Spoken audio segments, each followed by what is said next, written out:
What's up, guys? Today, the plan is play some games on chess.com, but we're going to be playing the Scotch game when we have the opportunity. So it's e4, e5, knight f3, knight c6. And now if we play the move d4, we have entered into the Scotch game. Now, why am I playing the Scotch game today? Well, I'm going to be posting a video either tomorrow or Friday on going over all of the Scotch game basics, ideas, plans, lines, traps, all kinds of stuff like that. So you guys are familiar with this. And while those lines are fresh in my mind, because I just recorded the video not too long ago, I'm going to try to play some games, hopefully take advantage of the fact that I've just looked at those lines. Okay, so that's what we're doing. So maybe a good strategy would be after the video comes out, you watch it, and then come back and watch some of these games to see how it plays out, live. But we'll see if we even get this, right? Because last time I tried to play an opening, it didn't happen. So I'll do my best. Let's go. Let's go find a game here and see what we can do, if we can get some points back. By the way, I did get some points refunded.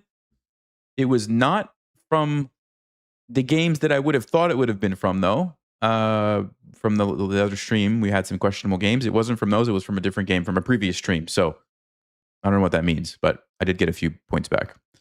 Okay. Yeah, I was afraid this was going to happen. The 15-10, it's hard to get matches. May have to play a few 10-minute games here and there just to keep things moving along. Okay, we do get a 10-minute game. We'll do a quick check.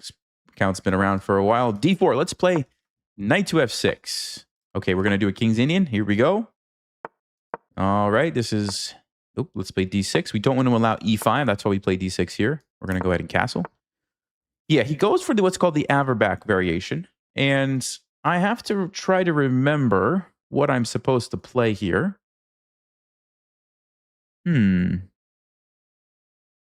There are variations where, let me think. Oh, I wish I could remember, guys. This is the problem with the King's Indian. There's so many variations. If you forget, I don't think e5 is a good move in this variation because of the pin. I think we get into trouble.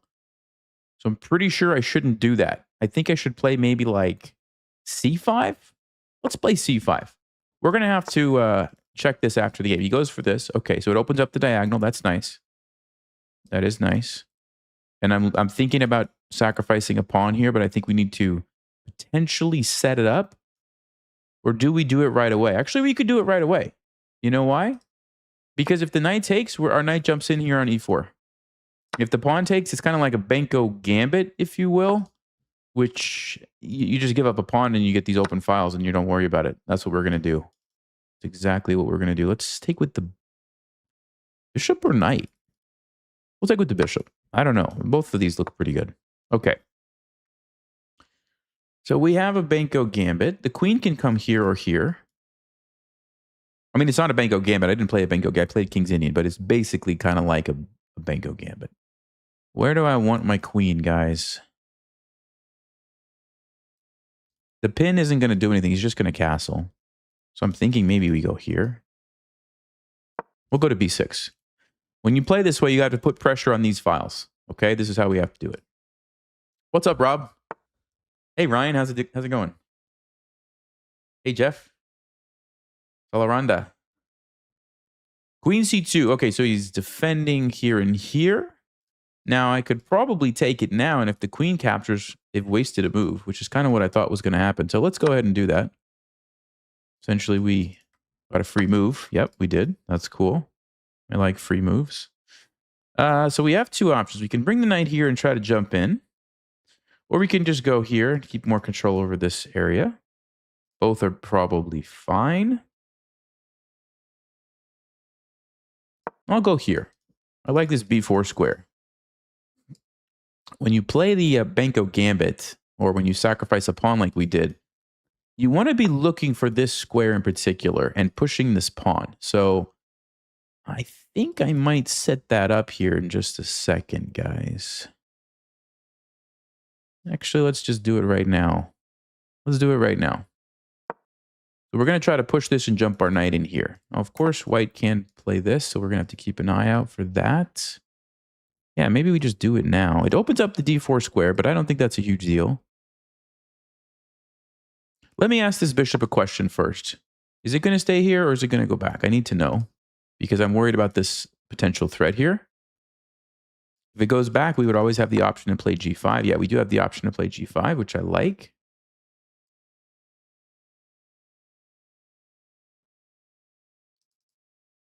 But I could save that for later. Yeah, let's go with c4. And what's the point? We're going to try to get our knight in here. That's the point. We can get our knight to d3. It's going to be a very powerful knight, just infiltrating white's position. Okay? So that's the plan if white doesn't stop us.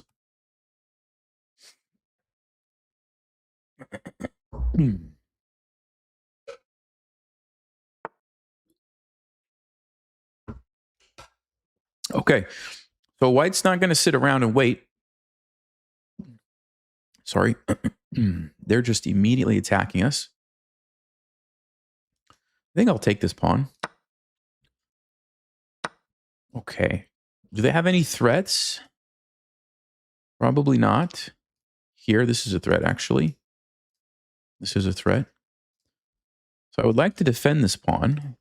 Maybe queen. Let's think about this. We could go there or there. They have this move, I just noticed.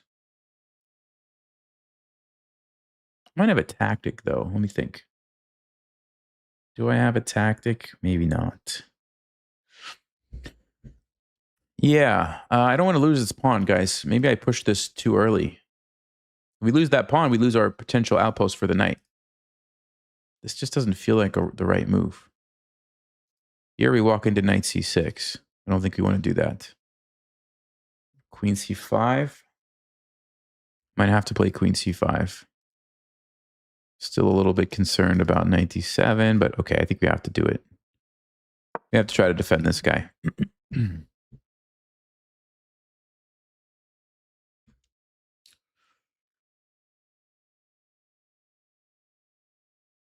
This is also a target, potentially. It's an isolated pawn. So we have lots of potential targets in the position. If we can win some of these pawns, I think we'll be in a good shape. Just a little bit concerned about the knight jumping here. It's a very dangerous square for us. Yeah, they're going to go for this instead, which I think might even be better for us. We'll take that. Yeah, I think they're going to go for this one and get our bishop. If not, then the bishop does a good job of defending that. So here, maybe queen here. And we just take it. And then the knight can probably jump in there.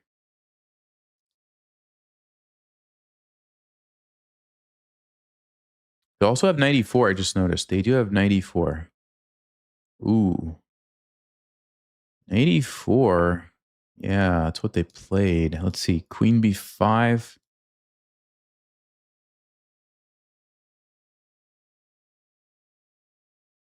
Queen b5 or queen b4? No, queen b4 I don't think we want to do.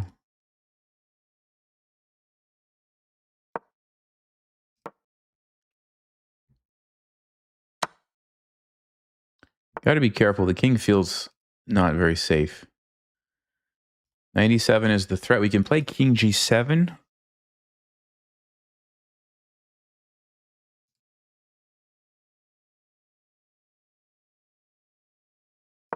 So king g7, we get away from the fork is one thing, but we also defend these weaknesses with the king. And we still have to be careful. If the queen and the knight can somehow pair up, we could be in trouble here. But as the way it is right now, we're okay. Bordeaux, hey, thank you. Appreciate it. So getting rid of this knight, I think, is a priority. It's basically what we were trying to do with our knight, except white got there first. And you can just see how much of a headache that's causing us, right? So knight to b4, if they take, what happens? We take, they take, we take a pawn. That's good for us, I guess. If they trade, then we take back. They could play rook c1, but then we're going to get pressure. Yeah, I think this is the way to go. Let me just... Rook takes doesn't work. Yeah, let's do it.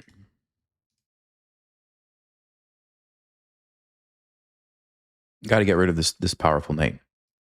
It's called an octopus knight. Okay, we did look at this, right? We did calculate this. So we take that. We take this. I don't like that they have 2 pawns. I don't like that, but I do have a pin.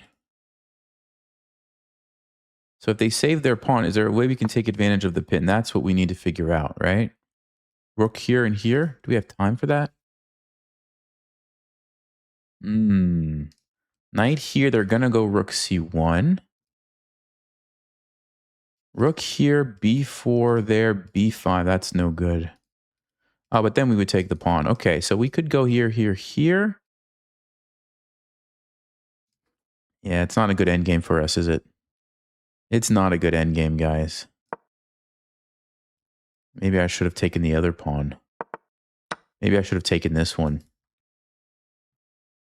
Because the thing is, connected pawns are very dangerous, which I know that. I don't know why I didn't think about this more. Yeah, this is not good for us. Okay. What to do? What to do? We can keep the rooks on the board. Or we can go for this pin. It's just not a dangerous pin. They just move.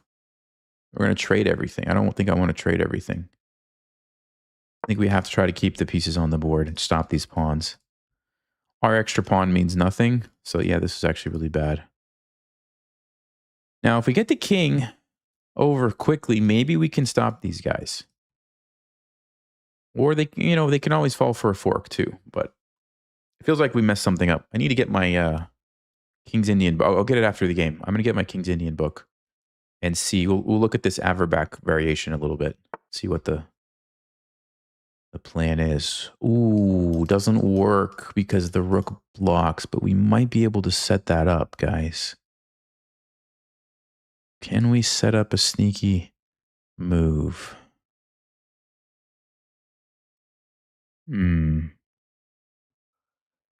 Maybe not. Okay, what to do? What to do?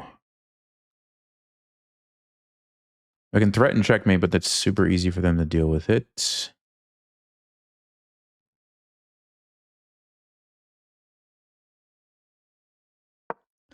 All right, I'm going to give my king a way to run into the center here and keep the pawns defended. Yeah, he fixes any back rank problems. That's smart. Let's bring the king a little closer.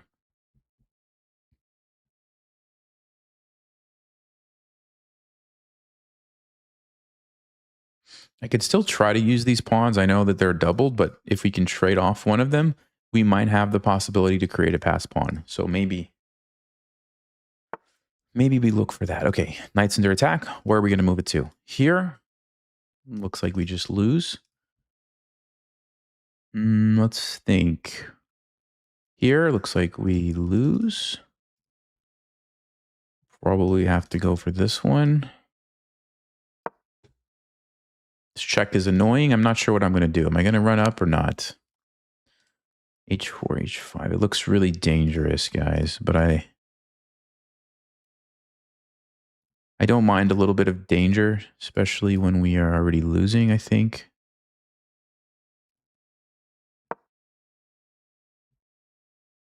But I mean, if I have to go back here, it's probably a lost ending. So let's just hide over here and see what we can do. Okay.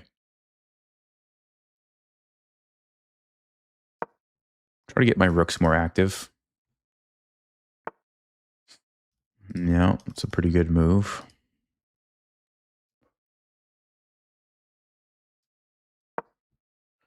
Knight here and here is what they want.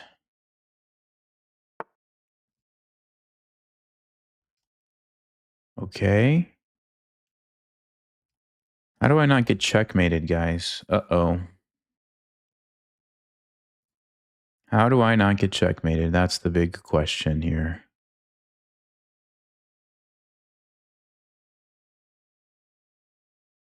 Yeah, this was a risk when I brought the king over there. I think we're in trouble. I think we might be in trouble.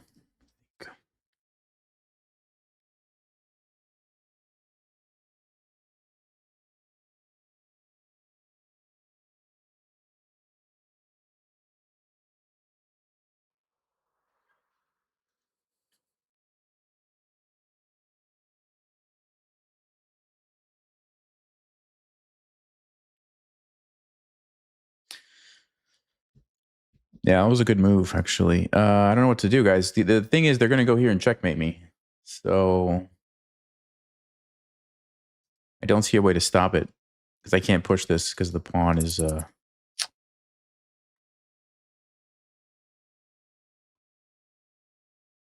Not to mention my knight's about to get captured, too. Wow. It's really bad, huh? It's really bad. Knight d3, and I guess we resign. I don't know what else to do.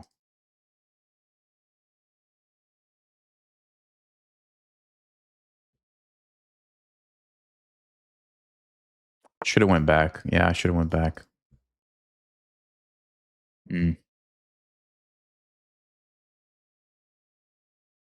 Okay, I'm going to let him checkmate me. I can't stop it. I can't stop it. I'm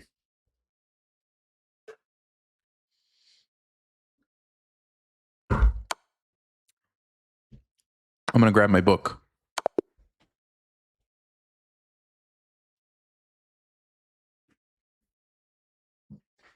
Actually, I have 2 books. It's in one of these books. Let's see. Let's check the game review.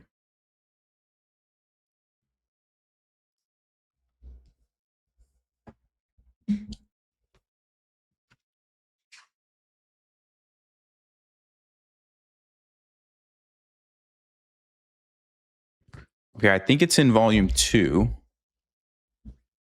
Yeah, we didn't play a good game.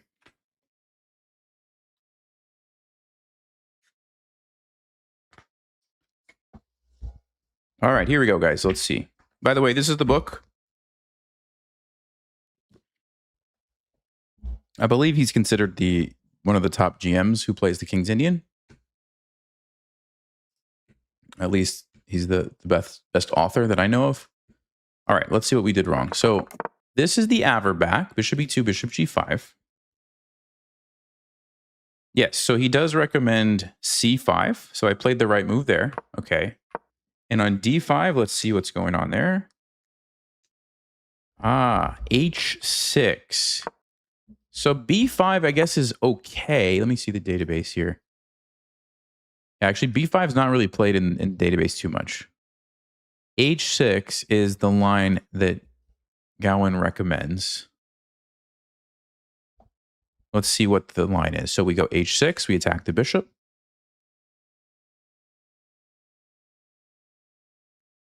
Ah, and now if the bishop goes back, he does recommend b5. Okay. Takes a6. Takes queen a5 immediately. Aha, look at this, guys. So he's attacking with the pin here before white has time to castle. Remember in the game how I said I didn't want to go there because they could just castle? That's because I wasted time taking the pawn. If I would have attacked straight away, they don't have time to play knight f3. You just take on e4 because of the pin. And so because of that, white has to play queen d2. And now we go knight bd7. So I was all confused. I was putting all my pieces on the wrong squares. I wasn't doing it in the right order. Bishop takes a6. And after castling, we actually have a tactic already. Knight takes e4. Look at that. What's going on here? After the queen trade, the bishop's undefended. Wow. Okay. So that's actually very instructive. So c5 was correct. What I failed to do was kick the bishop back, which honestly, I don't know if that has too much, I don't think that changes too much. I think probably the biggest thing that I didn't realize is that right here, I should play queen a5 immediately to make white have a tough decision, right? Just compare this to the game. In the game, if I would have played queen a5, white's just like, okay, I'll just castle. Thank you very much. Very interesting. All right. Play it here, though. And they can't do this. Yeah. And now we go here. And then we take back. And like we saw, yeah, even if the bishop does not move back, the same tactic exists. Knight takes e4, trade the queens, take here, and then we start taking all of white's pawns. Yeah. Okay. Okay, that's actually very helpful. And if we can remember that for the future, we'll be in good shape. All right. So nothing wrong with what I did. This plan of b5, a6 is fine.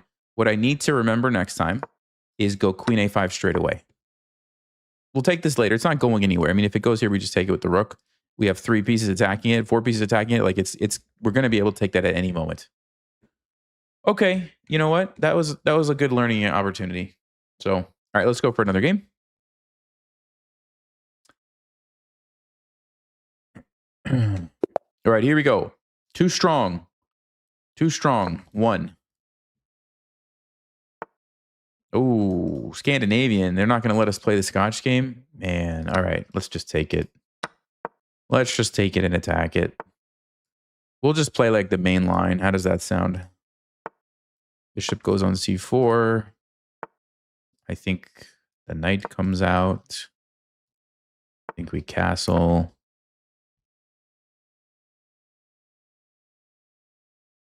I'm just trying to play the main line here if I remember it. I think we go knight e5 if I'm not mistaken.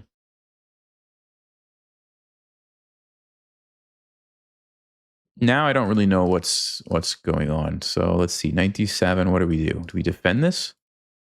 Do we play rook e1? Queen e2?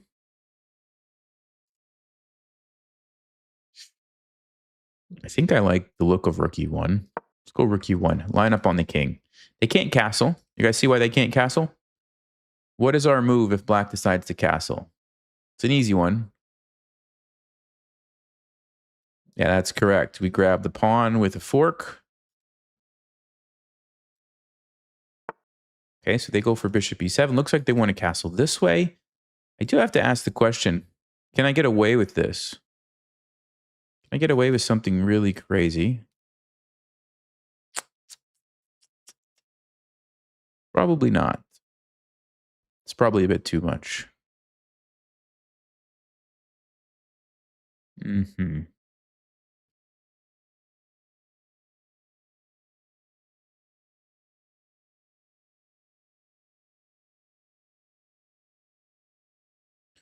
I want to develop this. I'm not sure if this is the right square or this is the right square. Let's go to d2.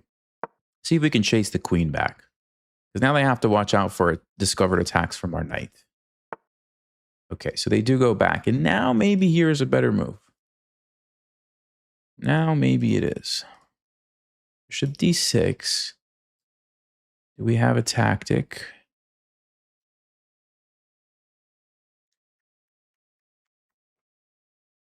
I mean, I can be real aggressive here, guys. I could be real aggressive if I want to.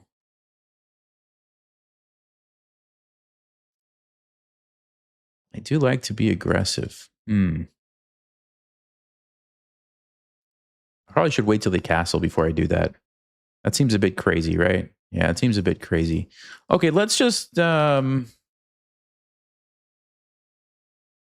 want to do like a waiting move. I just want to do like a waiting move. What's a good waiting move here?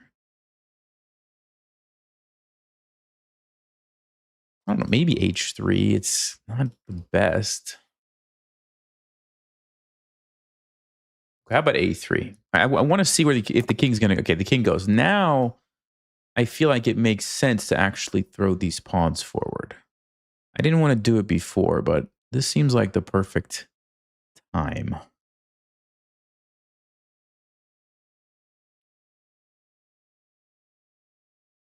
G4, H4. Yeah, I think we should do it. I think we should do it, guys. Let's go. Oh, wait, there's 95. Hold on, 95 is a problem for us. I forgot about 95. Okay. No. Problem is 95, my bishop's under attack. So after I take, then they're going to take the pawn. And I don't actually get to attack with the pawn. So I don't think we could do it.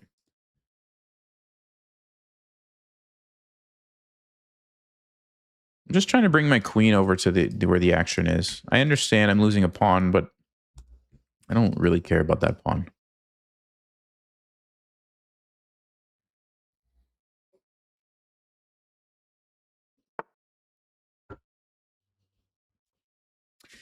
Okay, bishop d6. This is a threat. Just lose a pawn. So I could play bishop f4. Yeah, let's play bishop f4. We'll just defend it. Bishop c2. I'll probably play rook c1, get another piece lined up in the party, and then start looking for a tactic. Because I'm noticing the bishop here with the knight going to f7. Almost looks like there should be something there. Maybe not.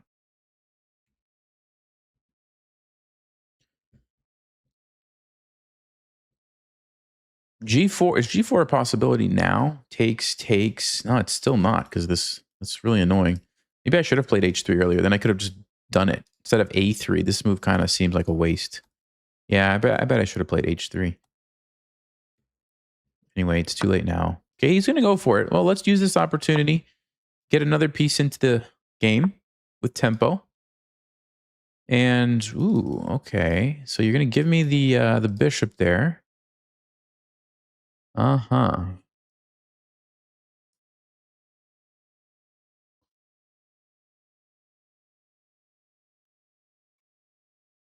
Queen G3, knight H5 is the issue.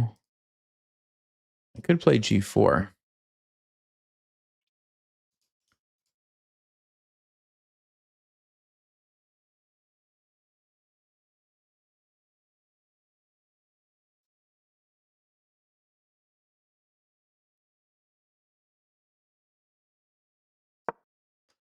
Yeah, let's play G4.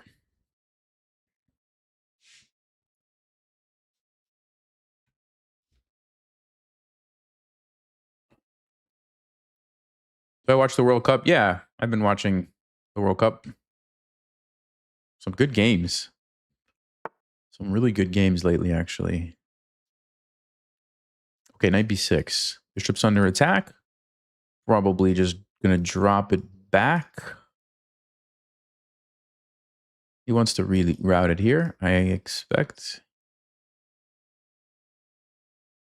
Let me go here.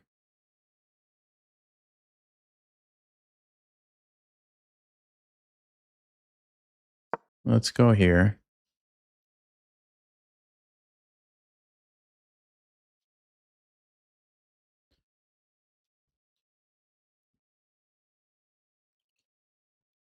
I'm thinking about h4, h5. Because where's this bishop going to go? Basically, he wants to get away from this pin, for sure. Okay.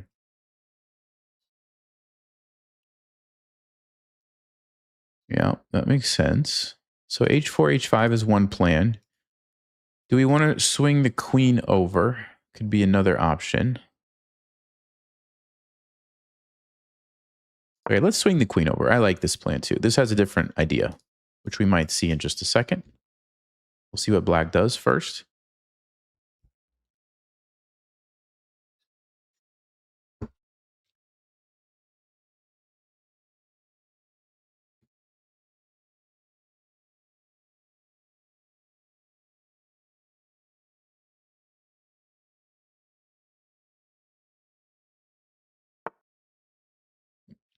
Okay, so he gets away from that attack.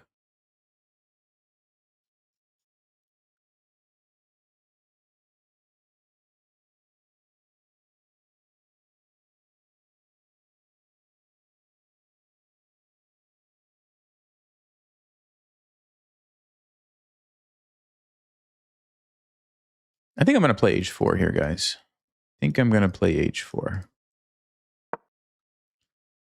Rather than taking the bishop, I'm just going to basically try to trap the bishop. It doesn't have anywhere to go. See that?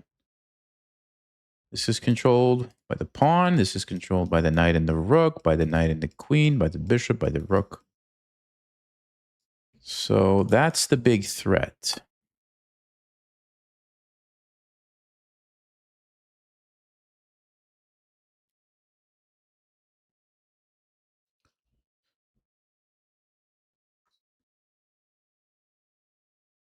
Normally, with black, when this happens, you need to push your h-pawn, right? To give the bishop a place to go. But can anyone tell me the problem with that for black in this position? What's the problem if they push this h-pawn up?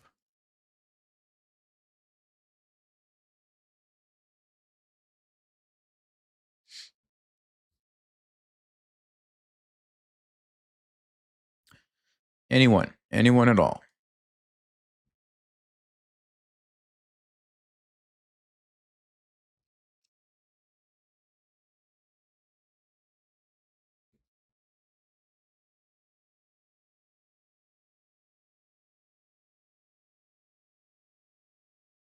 Someone is saying G5. I mean, G5 might be a good move there, but I don't think so because then the knight's going to come and fork me and stuff. Yes, it's the E6 square. After we take, this is weak. Very good. Very good. So the pawn is actually overworked, overloaded. It's trying to defend two things at the same time. As long as you have this pawn, you're fine because then it's like 1-for-1. Right? This is defending this, and this is defending this.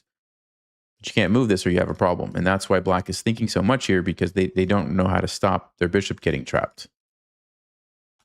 And I don't know how to stop their bishop getting trapped either, actually. Not an easy problem to solve.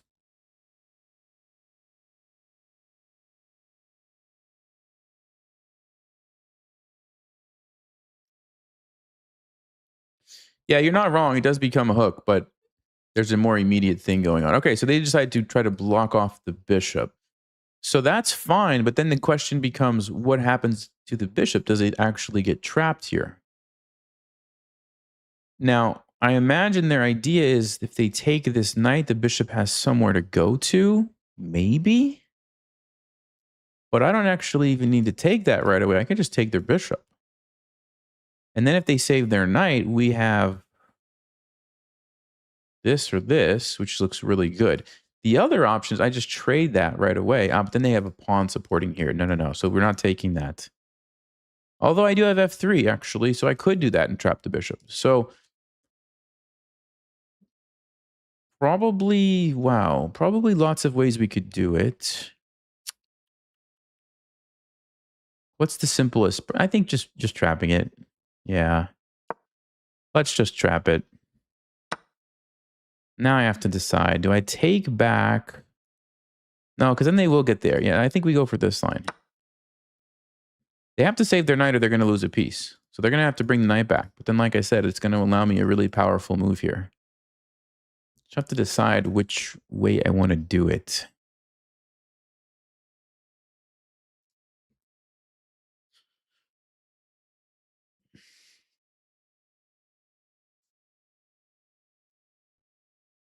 Yeah, probably with the pawn.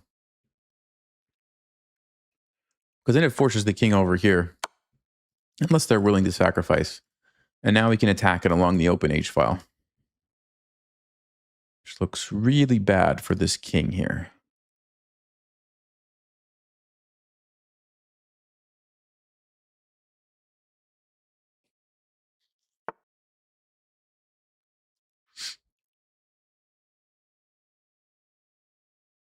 Uh-huh. Uh-huh. Uh-huh. Uh-huh.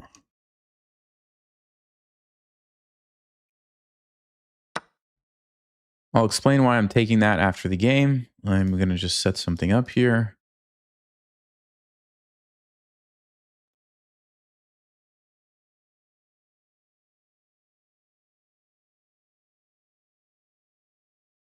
Well, I think I see a really cool move.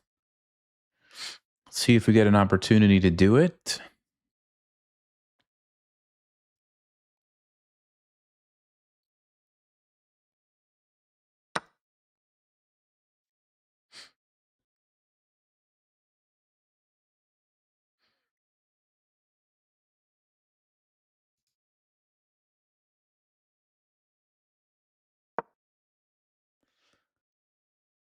So, can anyone tell me what I'm threatening?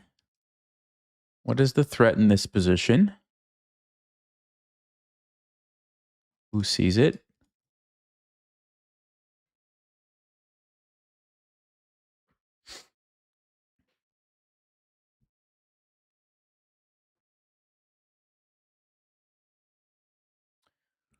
That's correct. We do have knight g6 coming. Knight g6 is checkmate. So black has to deal with this.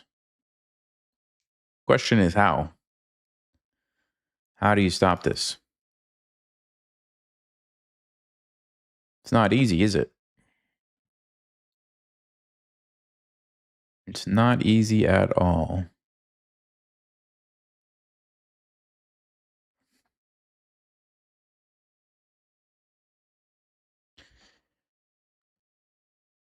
Yeah, if I would have checked first, guys, and then gone here, the knight can go to h7. The knight can go to h7 and stop the checkmate. That's why I didn't do it.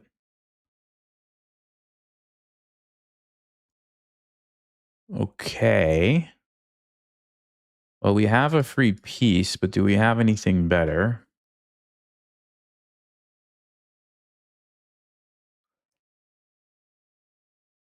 Do we have anything better than a free piece?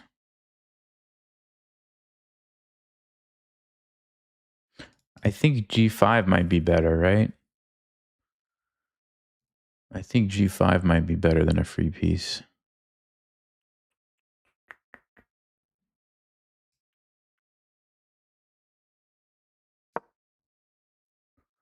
I don't know. That was pretty good. But this is pretty good too, because once we get rid of the knight, it's checkmate. So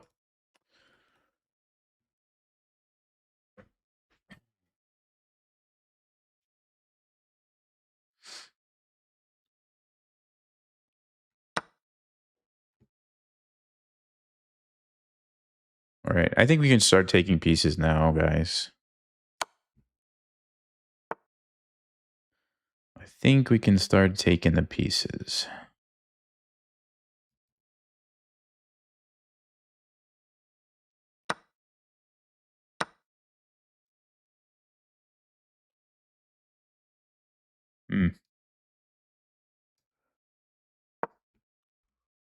So we're up a rook and a piece and 30 seconds on the clock. You guys are saying I missed a forced checkmate? Are you sure? So you want me to go check, and after the knight blocks, what is my move? What's my move after knight h7? Let's check it after the game so I don't lose on time or something. All right, let's see.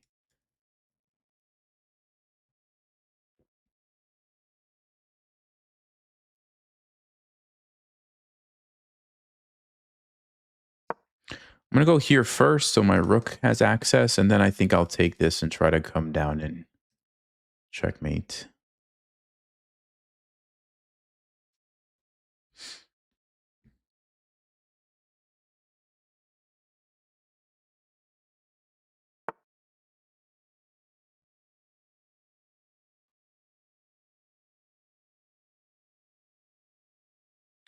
Can I sack the piece? Check here. Check here. It's not so clear, right? Check.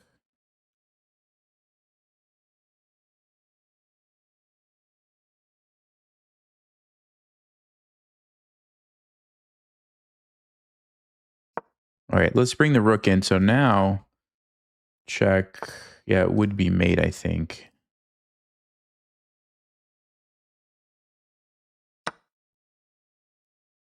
So they take that, check here. Yeah, that's mate. Now it's mate.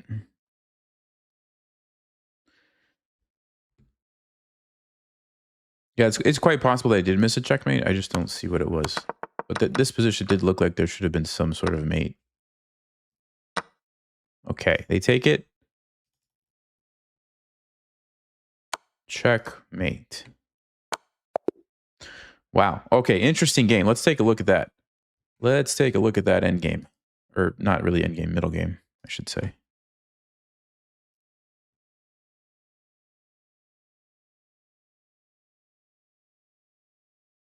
Okay. So no brilliant moves.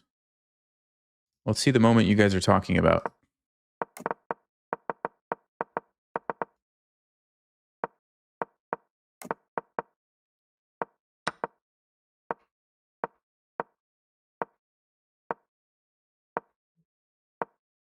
H4, H5, H takes, we take. Is this where you guys wanted knight g6 or later? Because here it doesn't work. Okay, it looks like it's checkmate, but it's not because this knight can block. This is what I was saying. And yeah, I'm going to have, two moves I can create the threat, but black's going to have time to do something. Oh, they actually take here. Yeah, which is why I traded off first. I said there was a reason. That was the reason. I didn't want to have to worry about the bishop getting captured. So I took here.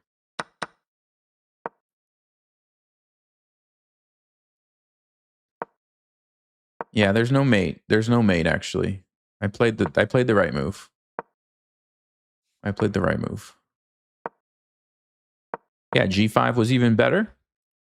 So check and we take is also very good, but it's even better what I played g5. So that was a good decision. Yep, and now we can take the pieces. Cool. And we're just up a bunch of material and the game is over. All right.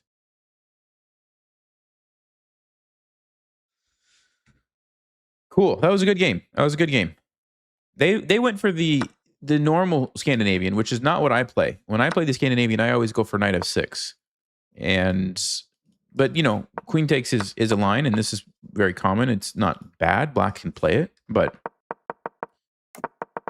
I think we got into a nice position. Apparently, it's better to defend that with the queen, by the way. And then go h3, and then immediately start attacking. That is the... Oh, maybe you want the rook here so you can play f4, f5. Oh, that's interesting. Okay. Let's play another game.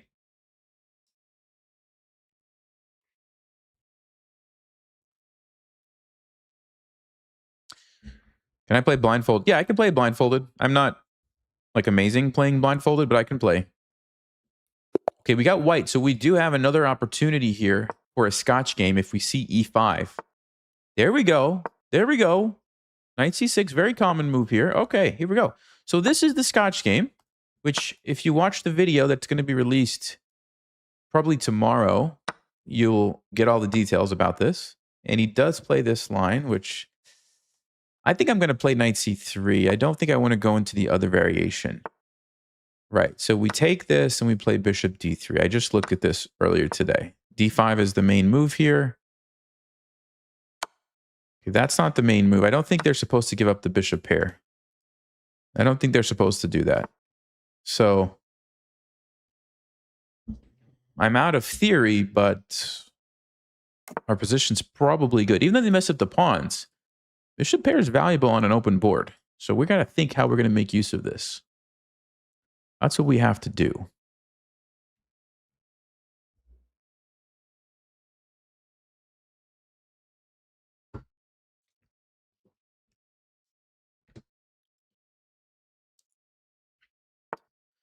So they really were worried about the pin.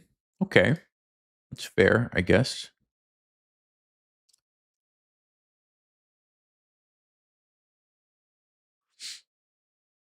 Yeah, so how do we want to approach the position now is the question.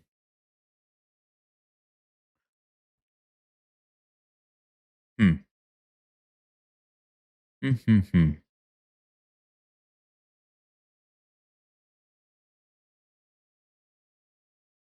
On one hand, I'm thinking of putting the bishop here because that looks like an amazing diagonal, but I'm also, I don't know if I want to block this guy in. I guess it's not really that useful over there anyway, so maybe that would be fine.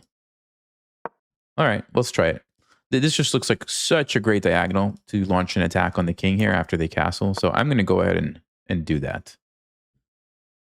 Now, if we can pair this somehow with a rook or a queen or this bishop with like e5, like we could get a nice attack going. Rook b8, yeah, I'm just going to move it here. That's fine. It still stays on this beautiful diagonal. Stops the rook from coming down on b2.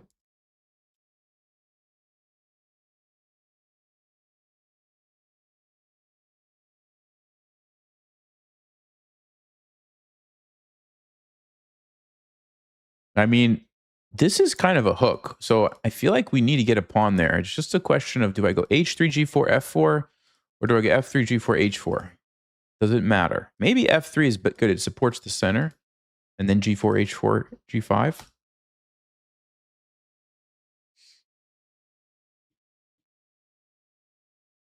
I don't know. But if you play h3, g4, f5, and then this happens, you open up the rook, which is also nice. He's bringing the knight around. Yes, that's fine, I suppose. Probably it's got to be f4. You take away that square, you allow the rook lift opportunity. You get more control here where you can push these pawns. The knight can still go to c5, but I mean, I don't care. If they're going to take that, I think it's fine. Our bishop's going to be really good. Mm-hmm. That is fine. Is now the moment. Is now the moment. You know what's interesting about this move, guys? I'll tell you what's interesting. By bringing our queen out first, we actually stopped black's queen. See that? If they would have gone there, we wouldn't have been able to come out with our queen. So we kind of beat them to the punch, if you will. What is their queen going to do? No, no, no. Meanwhile, I'm getting ready to checkmate this king with a rook lift, basically. Or a pawn push. Even if we just push the pawn to f6, that looks very nasty as well for the black king. So we have kind of two ideas here. Okay, this could be a plan too. So three ideas. 1, 2, 1, 2, 1, 2. Even bringing another rook over, then rook lifting this one. I mean, black's position looks very awkward.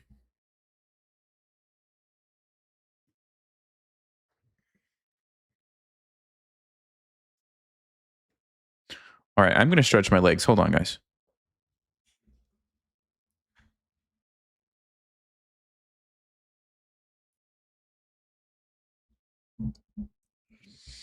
What's the point of having a standing desk if you don't use it, right?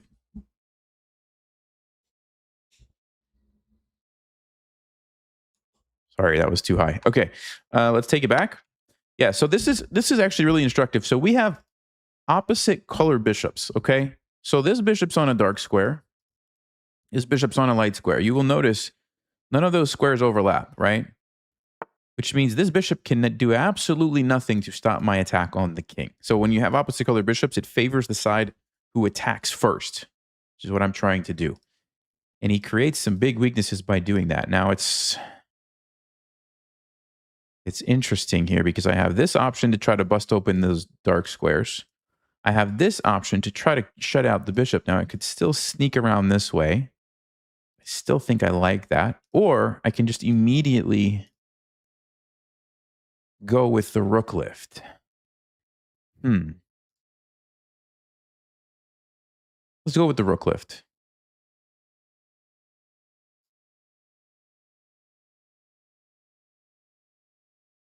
Yeah.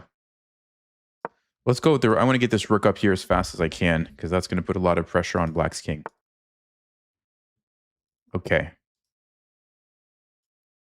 We go back. There is g5, but there's no way they're going to play g5. There's no way. No way in the world you're playing the move g5.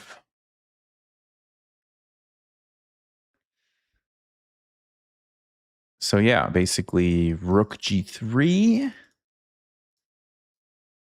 Or I could double up here. I could play f5 to shut down the bishop. I mean, I don't think black really wants to play f5 because then they've opened up this. So I don't think I'm worried about that, but it just might be nice to just go ahead and kind of permanently shut down the bishop.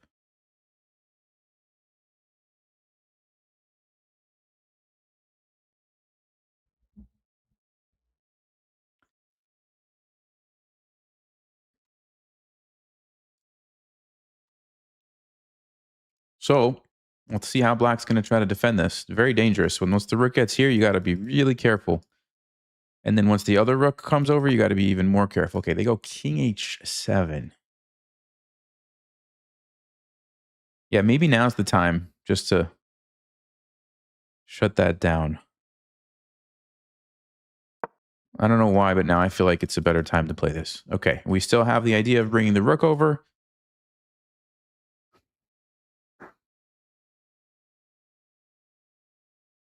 Nice thing, too, is that this rook cannot invade in our position. Look at that. All of these squares are controlled. Isn't that beautiful?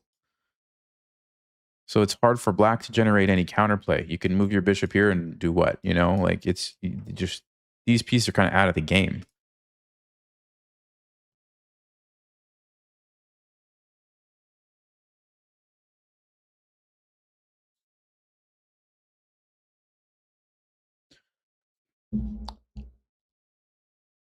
But just because you have a nice looking position doesn't mean you automatically win, right? You don't get points in chess for nice looking positions.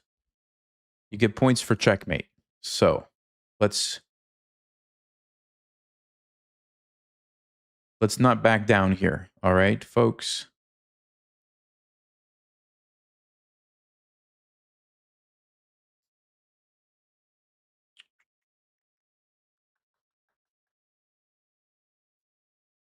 All right, I'm going to go ahead and put it here. I don't see anything that I can do just yet, but I'm going to be bringing the other rook over too. So we will get there. The nice thing is we have some time because black doesn't really seem to have anything, useful that they can do.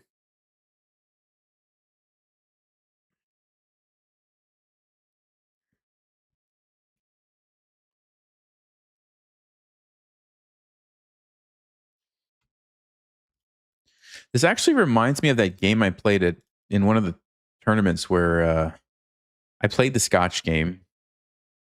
GM Avo, I don't know if you guys remember, was commentating, and I had some brilliant sacrifices and got into a really nice position and won the end game. It's not the same, but it started similar. It started similar, like this moment right around here, where they dropped the knight back. I played f4, like it was kind of similar to this, and we ended up attacking somehow. And I think I sacrificed a bunch of pieces in that game though, because my king was on the other side, so a little different, but still nice looking attack. Opponents in time trouble; they don't know what to do, which is understandable. Let's just continue here, bringing in the other troops. Now, one thing I will have to watch out for, I was going to say, if I move this, there could be rook b1, but now they've moved their rook away. So that's actually not even a thing.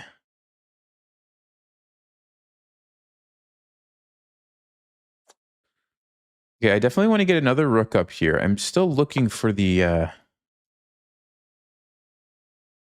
final blow. We could double up. We could bring the rook here.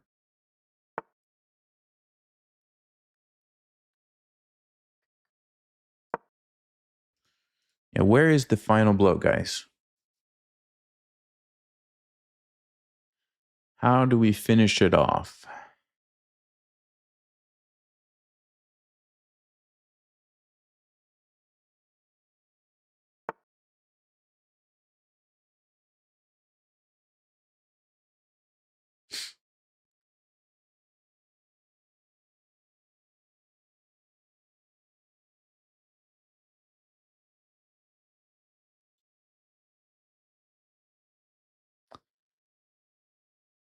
Hmm. Mm-hmm.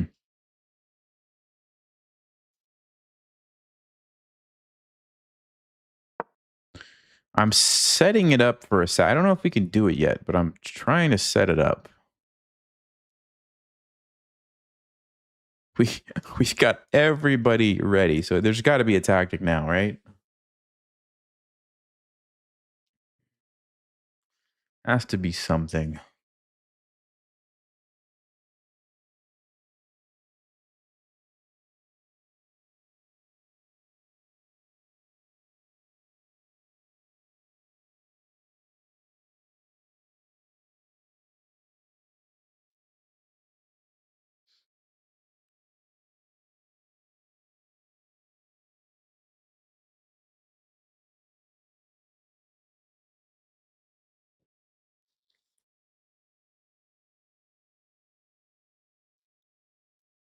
Huh. Is it that? There, no. Is it that? Takes. Check. No. Whoa. H5. What? No, that can't be the move, guys. I'm sorry, that cannot be it. Because we cut off the queen. We just cut off the queen. Whoa. What is happening? What is this? They want this one? Okay, that's an interesting move. That's a clever one. The thing is, The thing is, I just take this. Check takes check here. Check. That's not good enough. I think we just take the bishop. It's just a free piece. It's just a free piece. As long as we don't let the rook come down there, we're fine, right? Okay, that's it. Good game. Which is the coolest checkmate? Probably this one. Okay, we did it. Nice. Nice Scotch game. Very good. All right, let's check the game review.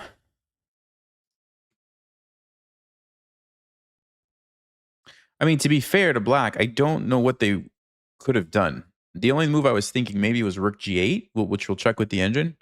Yeah, we played a good game. Maybe rook g8 would have helped them survive, but no, it looks like they were already lost, actually. So let's see. Where was the big mistake from black? First of all, I don't think, taking is not right. And if you check the master games, let's check the master database here. This is what I'm looking at, okay? Yeah, you'll see d5 is the move. That's what I thought they were going to play, d5. They played a move that's... It is played a few times, but it's not really the best move. So, yeah, you're supposed to play d5 and then takes. Both people castle, and, you know, the game goes on from here. Bishop g5, and it's supposed to be very drawish position. I think, let me see, what was the line? I think c6, they defend, we attack it, they defend it. There was some move. Oh, it's bishop h6. Yeah, this was the line that was supposedly a draw, but I don't think it's actually a draw, is it? Let's see, queen d6, d4. I got the order wrong there, but that's fine. Yeah, no, Stockfish says this is not a draw. It says... What does it want to do? It wants the knight to go to a4. And then what? It wants the rook to go to e5. What if the black knight moves? Oh, then you get checkmated immediately. Yeah. I remember reading in a book that it was supposed to be a draw, but then when I looked at it, Stockfish is like, no, it's not a draw. It's a win for white. So anyway, maybe we'll see that later. Maybe we'll see that later. Okay.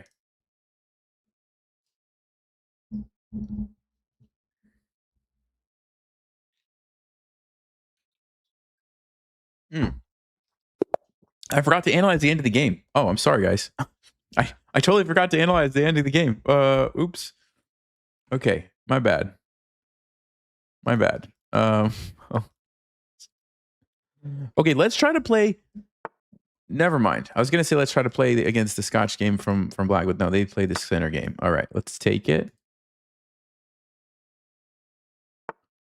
Oh, it's a Danish gambit. Okay, okay. I like to play d5 against this. I think knight f6 is also a move, but let's just go with d5. This is probably the simplest and easiest thing to do against this.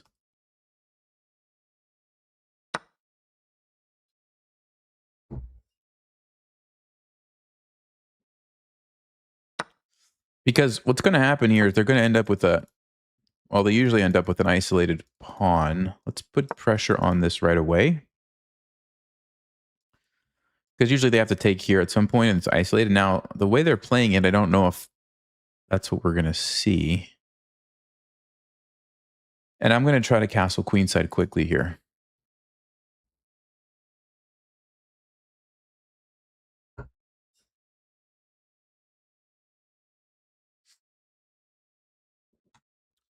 All right. Bathroom gambit. Be right back. Nope. Never mind. I heard it. I heard the move.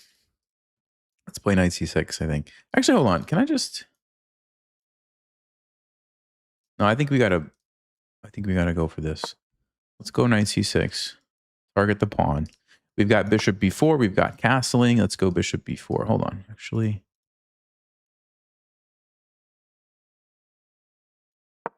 Yeah, let's pin it. Bishop d2, we may have to trade this guy unless we have another move.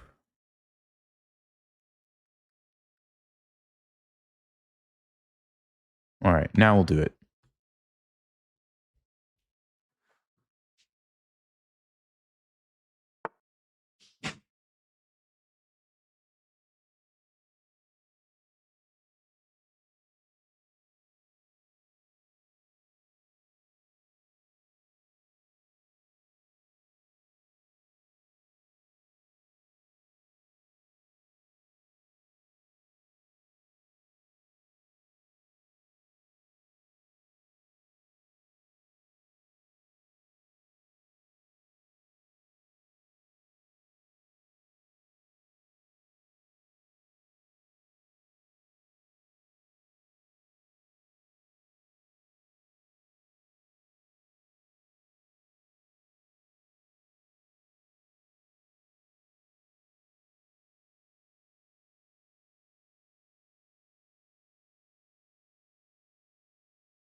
Okay, bishop e2. Not the move I was expecting. I thought they were going to play bishop d2. Bishop e2.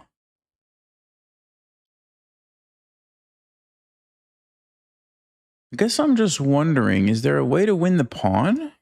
So if we take, bishop takes, that loses. Yeah, there might not be. There might not be a way. All right, let's just castle. Let's just castle. Sandy, QR2FF. Thank you for the membership. Appreciate it.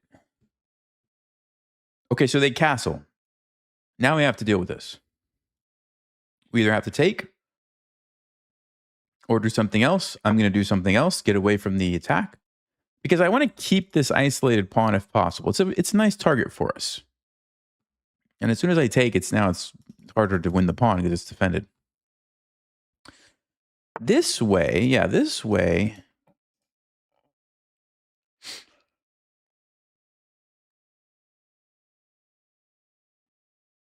We're going to be aggressive here. We're going to be aggressive. We're going to sacrifice the old bishop to set up the checkmate threat on h2.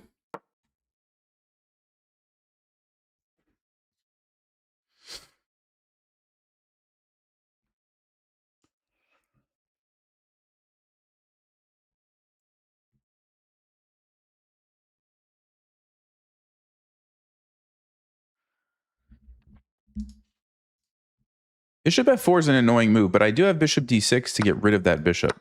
They're going to play bishop f4. I'm sure of it.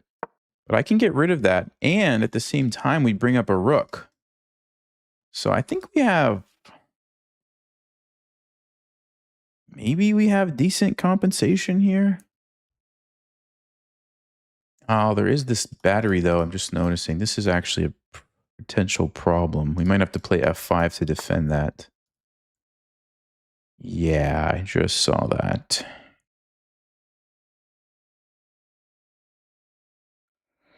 Actually, f5. Yeah, let's think we have to do f5.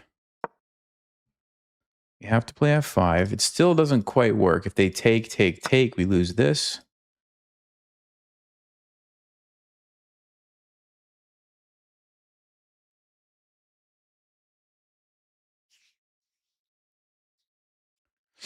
Hold on, guys. Hold on a minute.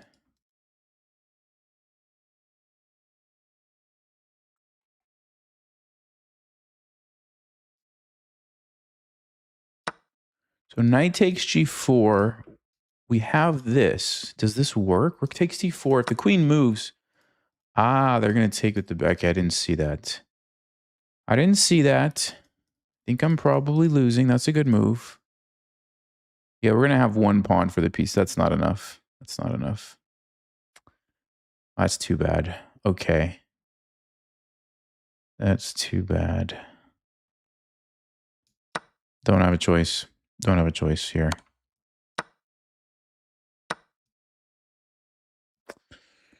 Man, all right.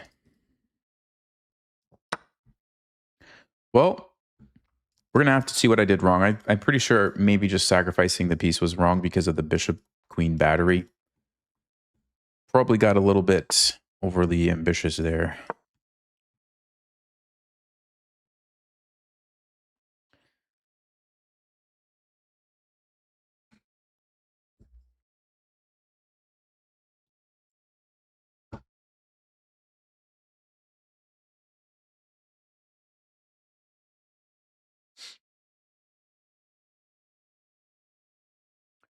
I mean, I still have a few tricks, but that's about it. It's just a few tricks. Apart from that, it's not a great looking position.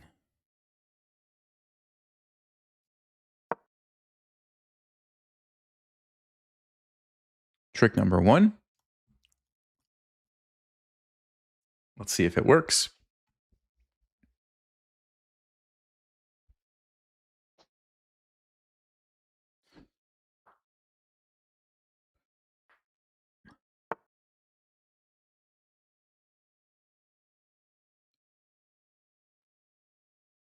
Doesn't look like it's working. Well, let's go ahead and defend that guy. May as well make use of this extra pawn that I have. Supporting the knight. I was hoping he moved the knight and we could have gotten a cheap fork. Of course, they are not going to fall for that. It's pretty basic.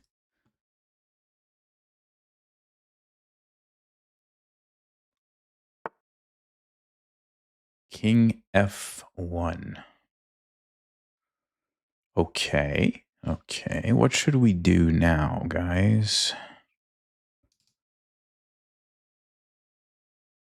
Let's go here. Just try to keep as much pressure as we can on the white king. Maybe if we can get him in time pressure, you never know what can happen. Have to watch out for the fork here, though.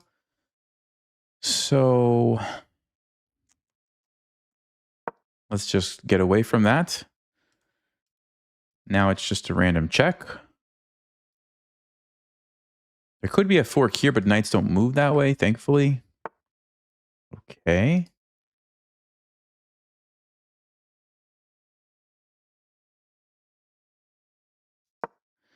Let's just keep threatening stuff. You never know. You never know when they're just going to fall for checkmate. Okay, he didn't fall for checkmate.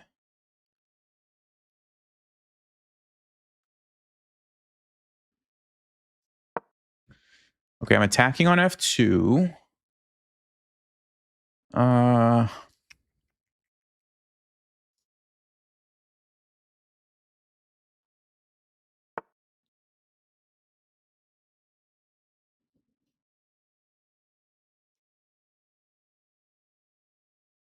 I don't really want to trade unless I absolutely have to.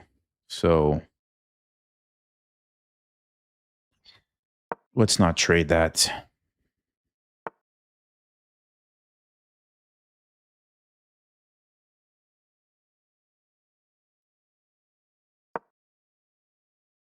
Try to keep the pieces on the board if we can.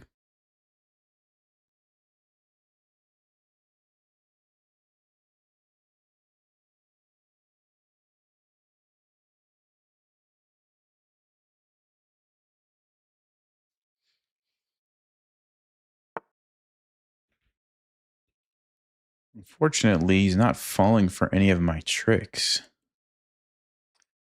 He's not falling for any of them, guys. What to do? What to do? I don't know. I do not know. Rook's coming down here. I don't like it. I don't like it.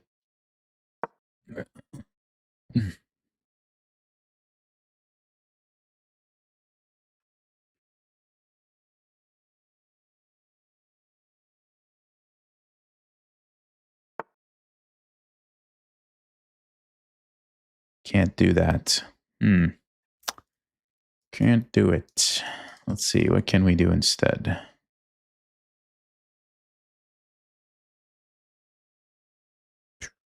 I got nothing. I got nothing here, guys.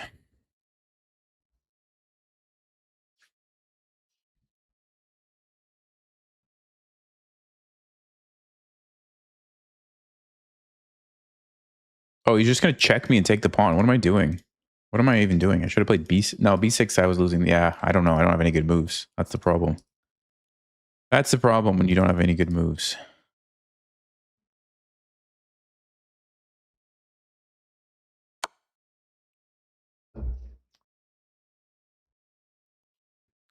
Yeah, okay. I think the end is near, guys. I think the end is near.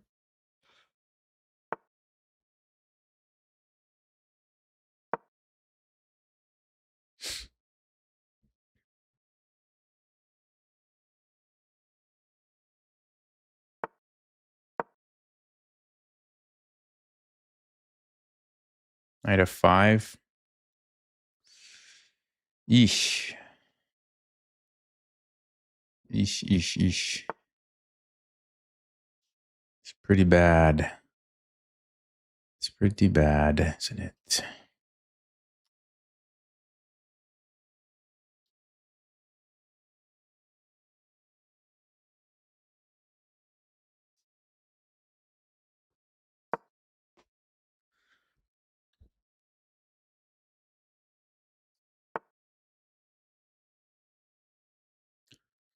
Okay, okay.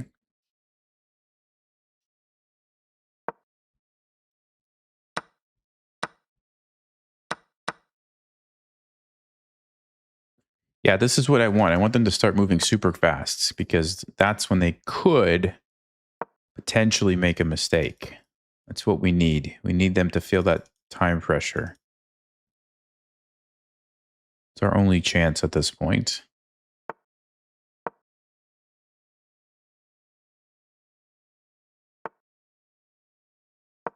Which is still a slim chance, but it's something.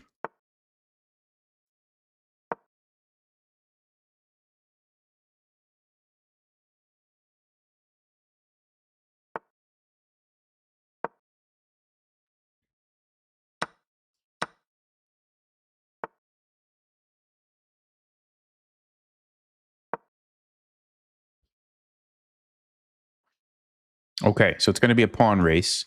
They do have an extra knight, which makes things challenging, to say the least. But let's see what we can do. Let's see what we can do here, guys. It's time to start pushing. It's time to start pushing. And hopefully not get checkmated, too. Minor detail. Okay, let's go ahead.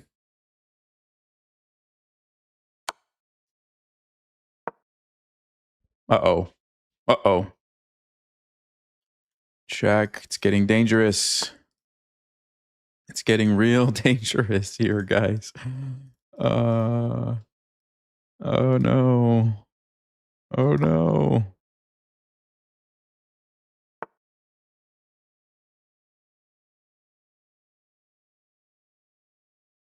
Why did they go there? They want to go here and checkmate.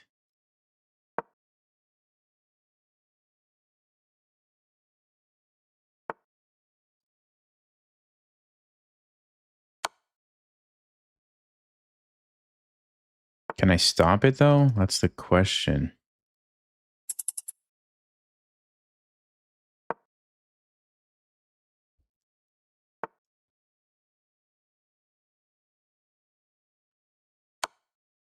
My knight's trapped.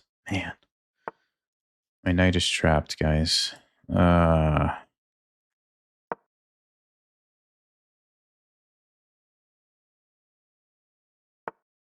Yeah, they're just doing it anyway. They're just doing it anyway, guys.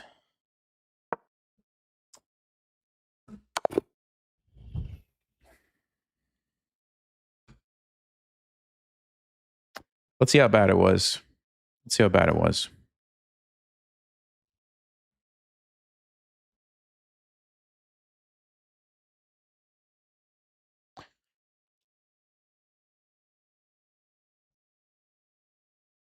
Yeah. So I guess the sacrifice was what did it to us. Let's see.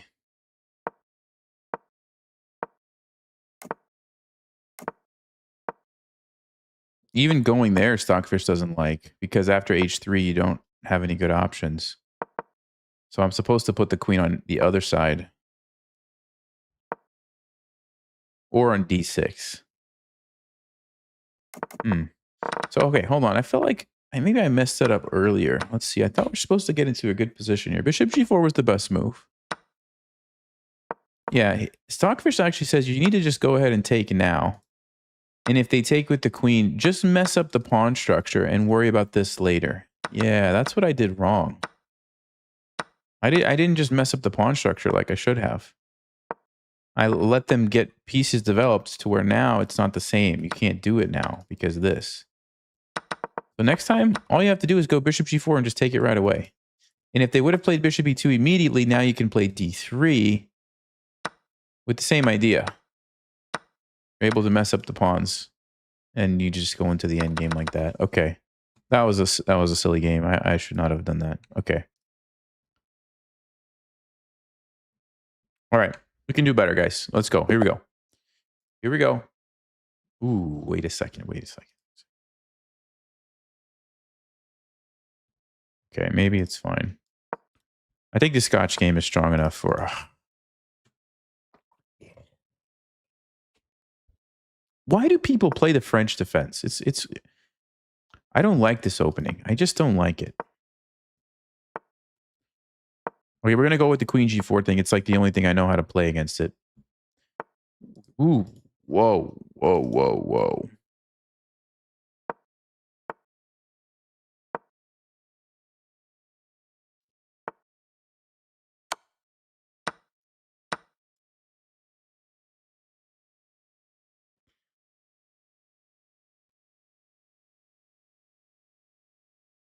I don't believe I've seen H5. I think it is the stockfish move, but I don't believe I've seen anybody play it against me. Okay, so what's the situation like here? Let's develop. Let's develop the knight. What I do know about this opening is that if you can get the king safely castled, usually you're in pretty good shape. So that's going to be my plan. Yeah, you see why I think the H5 is actually good? Because if you look at this position, imagine if the pawn was still there, I could take it. But now it's up here out of the way, which is kind of annoying. Okay, okay, let's see. Hold on, what should I do? What should I do here, guys?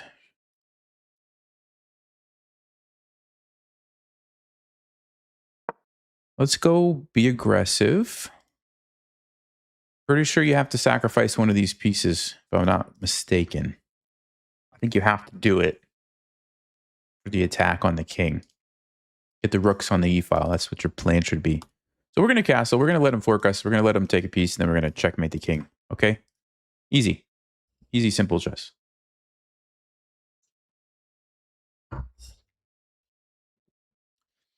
Oh, he plays... Oh, he's French. That's why he plays the French. Oh, okay.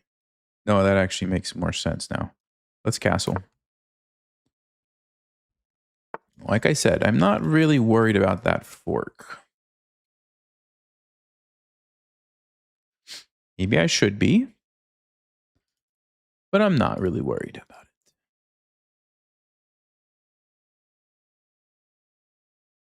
it. So let's bring the rook over. First of all, we'll pin it. I brought this one because I didn't want the queen to be like targeting my rook in some lines there. So I felt like this way everybody's nice and safe and we can just focus 100% on the attack here. Wow, what a move. Are they going for this? What a move. What a crazy move.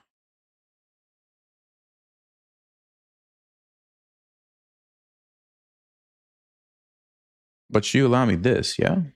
Okay, hold on. Let's calculate, guys. We got to calculate. If I take it, 96, then we take bishop to A. We should be in good shape. If the knight takes me, I take. Think we're in good shape?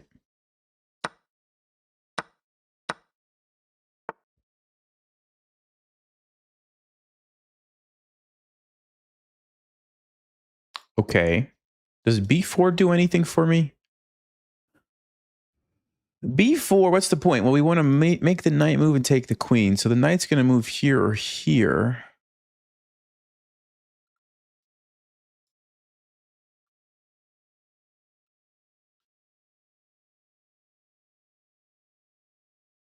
If we take and then take with the rook, we do get a nice attack. We do get a nice attack. Queen f6, threatening checkmate. The queen's just going to take here. So I think we should go bishop e4. I think we should go bishop e4.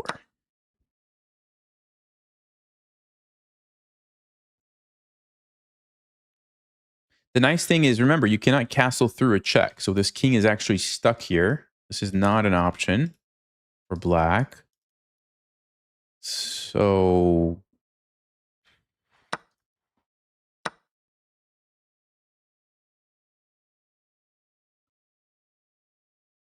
oh, you know what they could do? They could take that and take this, and they actually have 3 pieces for the queen, but their position is not so easy to play. Okay, they don't do it. If I take there, the knight can't take because I get the queen. So the pawn is going to take. Queen f6.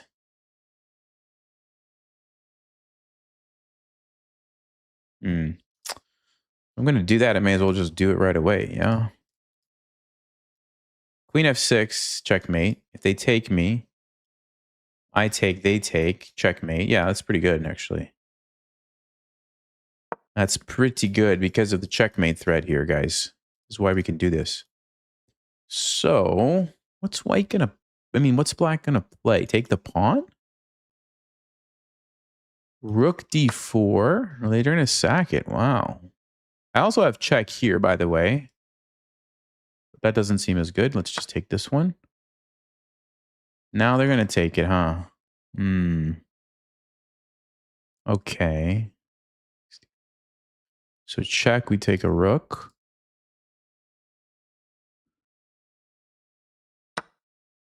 Whoa, whoa, whoa, whoa. Whoa.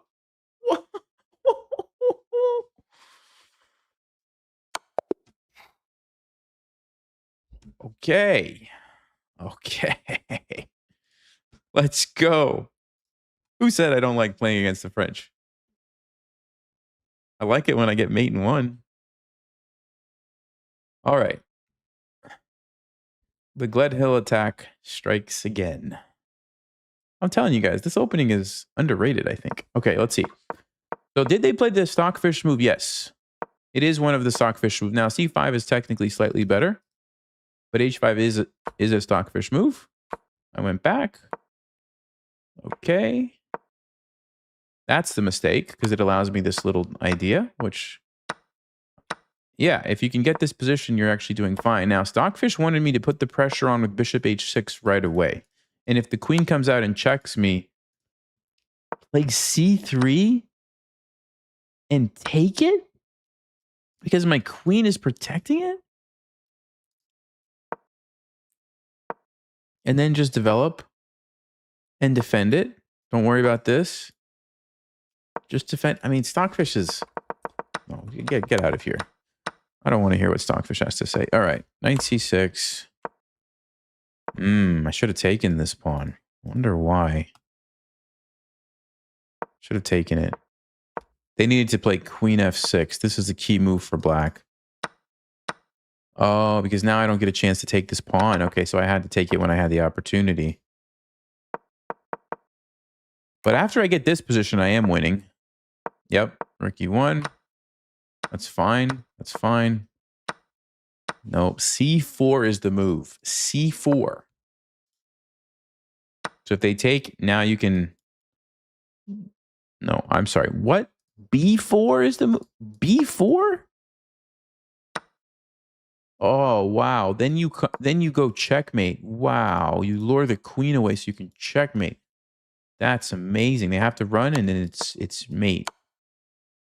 See, this was a very complicated opening. Okay.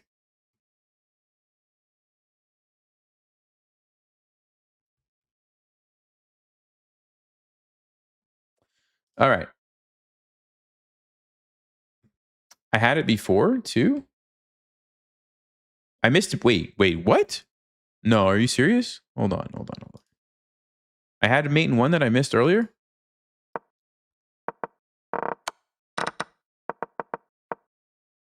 Where was this at? Rook here.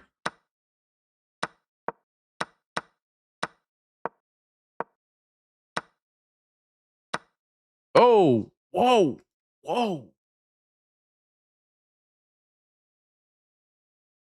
I'm pretty sure I literally, when I was calculating, I was like, yeah, I'm threatening mate, so they can't even do that. Oh my goodness. Oh my. I noticed it the move later. What is going on? What? Okay. We're not in the greatest form today, I guess. Man. I'm sorry, guys. I'm sorry. All right. Let's try to play the Scotch game from black's perspective. So we're just going to will our opponent to... That's how you do it right there. That's how you do it. You just tell your opponent what they're going to play and they play it. Oh my. All right. That's amazing. No, they're playing the Goring Gambit. This is not the Scotch game. This is something else. This is the Goring Gambit. Okay. Well, we sort of had him here for a minute. I get it's the same kind of deal. D5 is always a good response. You just play D5, the queen comes out. This is actually almost like the last game that we just played, you know? It actually is almost the same thing, isn't it? Don't worry, guys. I'm not going to make the same mistake twice. The queen's going on D6 this game. Don't you worry. Don't you worry about it. Oops, almost did it. I almost went under my queen. Okay. Just having one of those days. All right, we got the queen safe. This is the exact same position that we had in the previous game where I went over here and lost. We knew from analysis, queen d6 was a much better square. So I expect this will be a much more even game.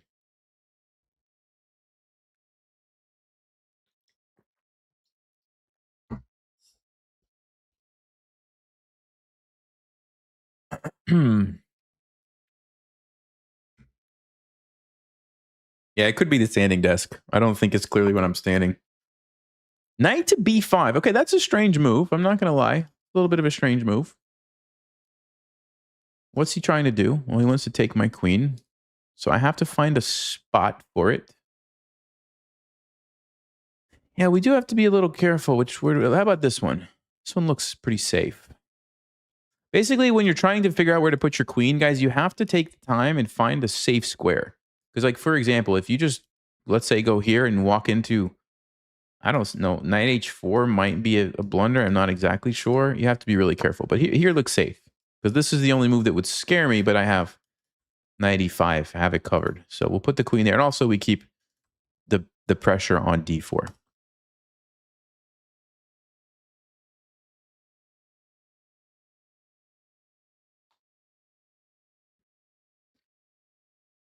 We're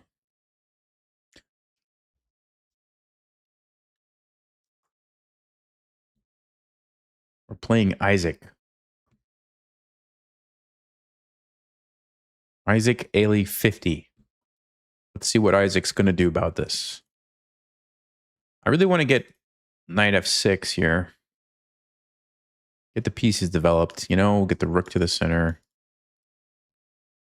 Also, chasing this knight away looks pretty good.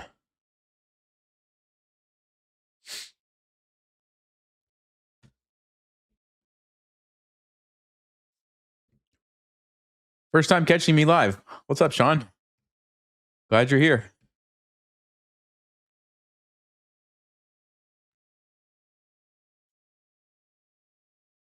All right, we've got him thinking. Ooh, queen a4. All right, what's going on? I'm still tempted to play a6 and chase that knight away. Although it does potentially open me up for a sacrifice here on a6. So maybe I should reconsider.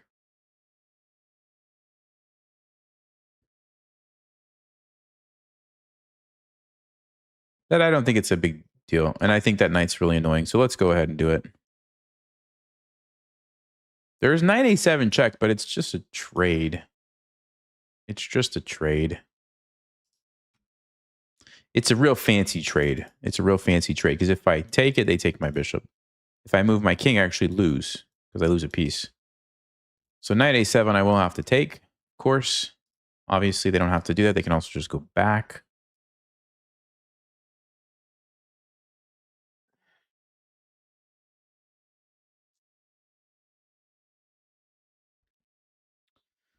Yeah, next tournament is later this month. So stay tuned. I have one goal for this next tournament. Just don't do what I did last time. Okay? Just don't do what I did last time. I don't want any games to be lost before they even start, you know?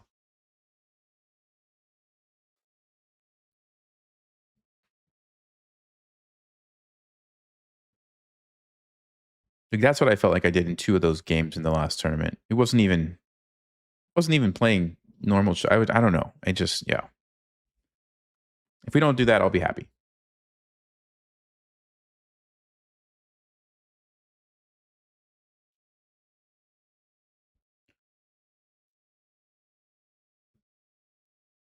Yeah, I guess I could actually see if I ended up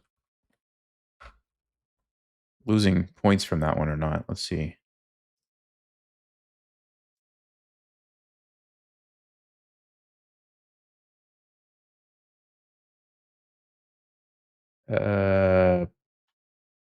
What is happening? What am I looking at?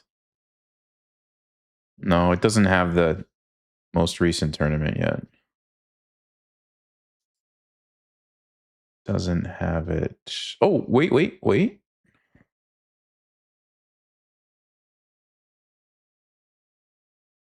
Okay, it looks like, hold on. What am I looking at?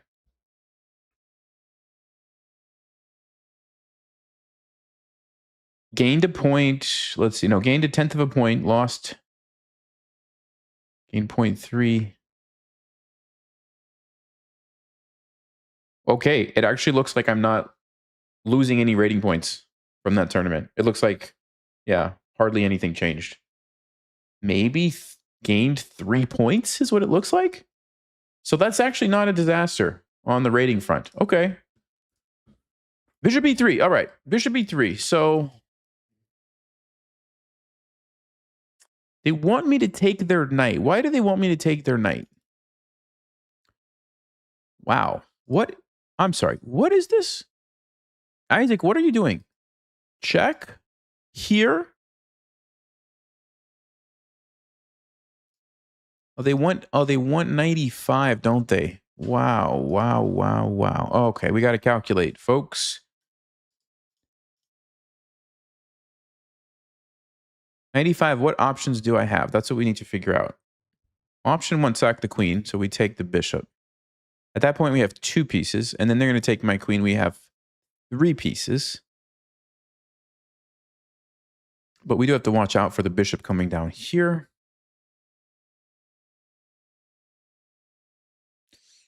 For some reason, I feel like you should be able to stop that.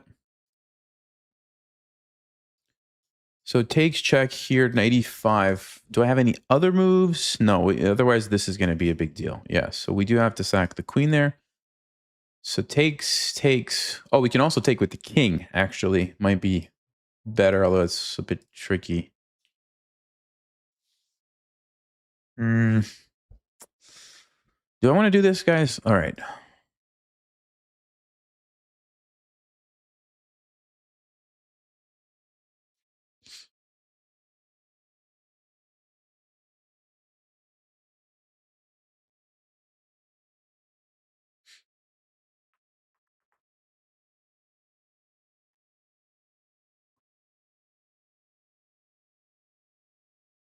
Rook c1.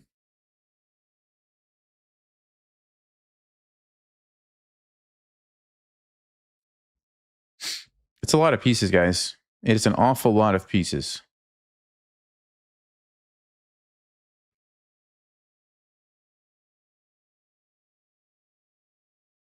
Okay, let's go. Let's go. I mean, the general rule, if you didn't know this, is that 3 pieces is better than a queen, okay? So unless there's some fancy things happening with the bishop coming down here, we should be better. Now, I have to think carefully about this one.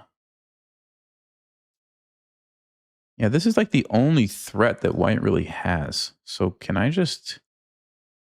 Let's see, d5, b6, rook c1.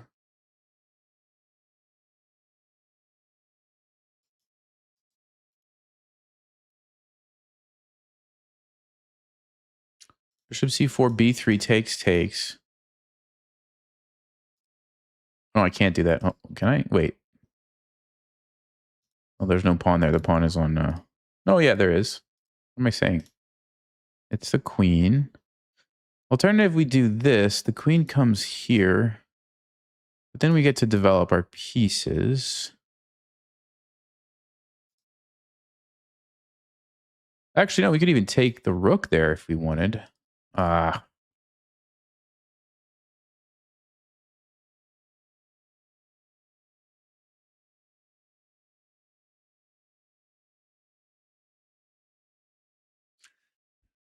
think I like this version better. I don't think this is a huge deal, honestly.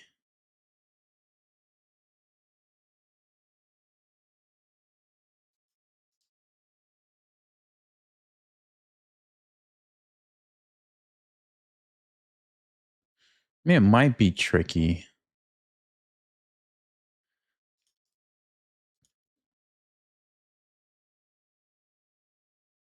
I think it's okay. I think it's okay. I'm expecting D5. They don't have to play that, but that's what I'm expecting.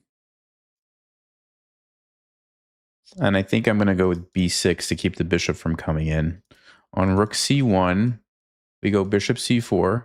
On B3, we can take the pawn, hits the queen. The queen has to leave. And then we can play something like knight C6. So unless I miscalculated something or missed a move, you're going to see, guys. You're going to see, like, there's a lot of pieces, right, for the queen. Especially if you have pawns that can help the pieces. The queen can't really do anything because you can never take, you can never take one of the pieces with your queen. And so eventually the pieces kind of take over the board and the queen has to just keep getting, chased around. All right. Yeah, I think we go B6 here. I already calculated it, so let's go ahead.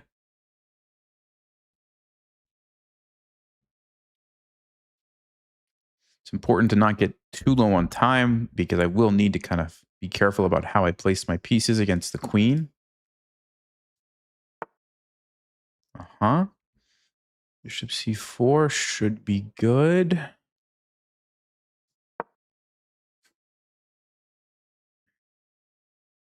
So we're not letting the bishop take because we block off this. I'm simply threatening to come in here with an attack on the queen.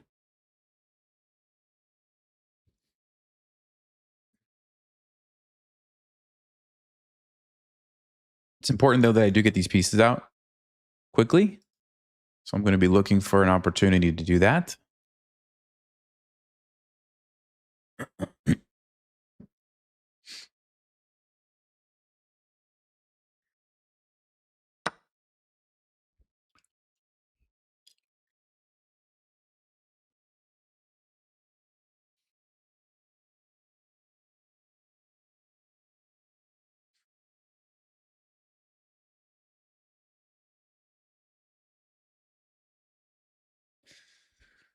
Okay, do I take it or do I take on d5, actually? Let's see. This is interesting, too. The queen has to move. The queen is going to go to a7. We can play knight c6, but then the queen goes back there. So we can play, let's just say, bishop b7.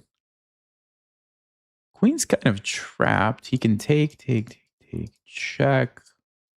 Can play knight c6. The queen comes out, but then we get all of our pieces. That's pretty good. I think that's pretty good. The other one, he's going to play b3.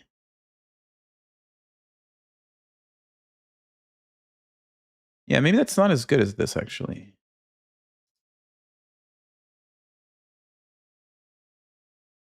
Okay, let's go with this one. There is rook takes c7, but that's another sacrifice. I don't know if White can get away with giving up all their pieces like that. Maybe they can. We'll have to see. I'm expecting, though, queen a7.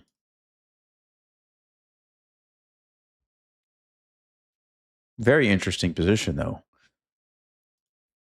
But if I can get bishop b7, the knight on c6 and the knight on e7, we are good. Because then everybody is going to be defended.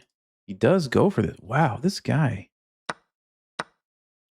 Okay. Dude is not afraid to sacrifice pieces. I'll give him that. I think we got to use this opportunity to develop. Develop an attack is what I'm thinking.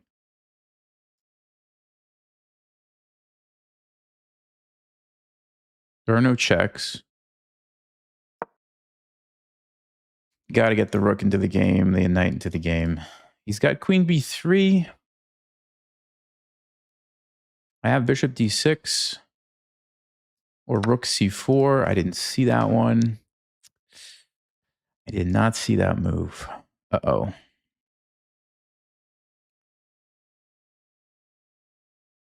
Man, that's a good move. Wow. Okay.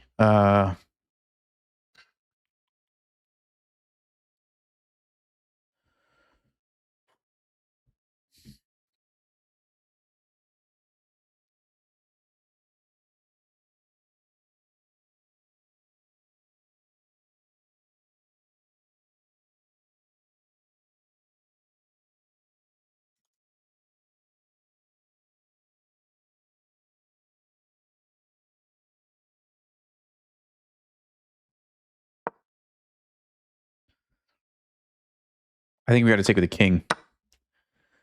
Okay, now when the rook comes over, we can play knight c6, and now our rook can come into the game. Okay, so we still have 3 pieces, but now he's got 2 pawns, which is, yeah, that's a lot tougher than before. I wasn't counting on losing all the pawns over there. Still, the pieces might be able to outperform here, but we got to be really careful. We got to be real careful. Okay, let's get that there.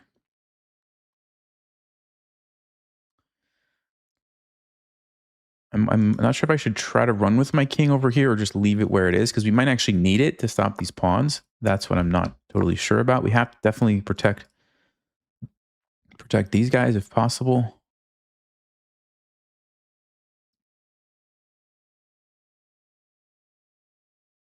Wow, what an interesting position this is. Okay, queen f6. He's targeting the pawn. Is there a way to save it?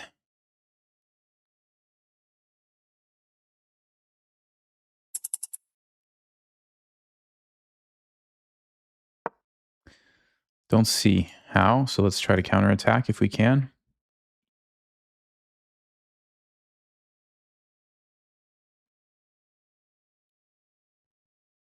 If the pawn pushes, then we can target the b pawn.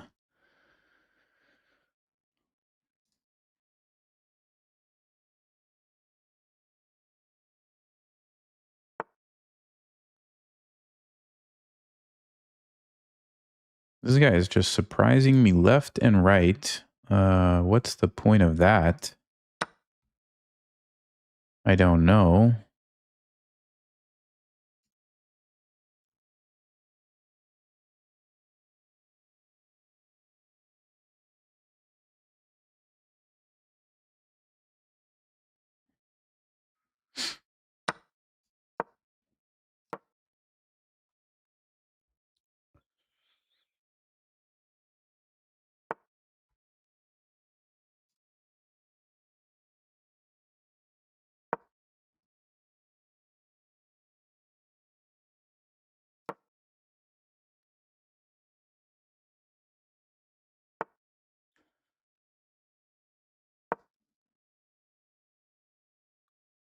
Looks like it's going to come down to time, this game, most likely.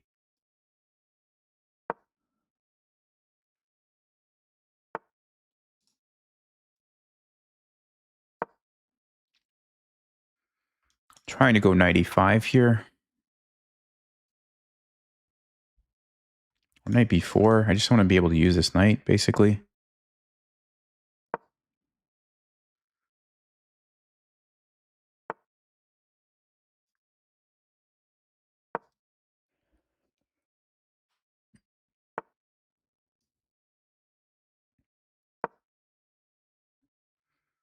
We try not to blunder a piece here.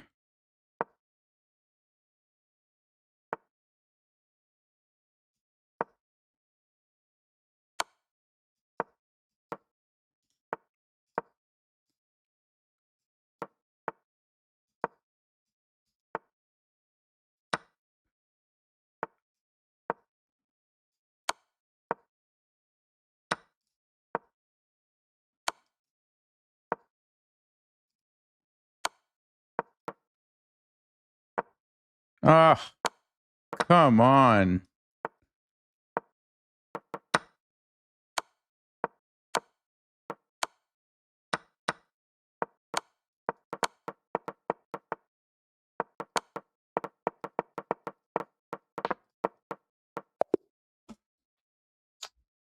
Ah, we should have won that game. We should have totally won that game. Man.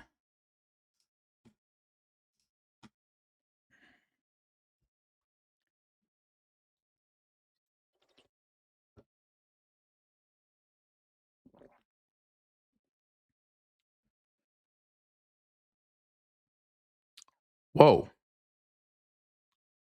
What?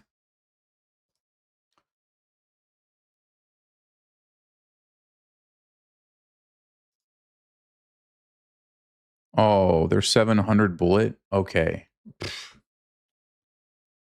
Well, we gotta investigate that queen sacrifice thing. Or sacrificing the 3 pieces for the queen. That was super strange. Was that actually the best line? Knight b5. Queen a4, not a good move. Not a good move. Yeah, bishop e3 was just bad. It was just bad.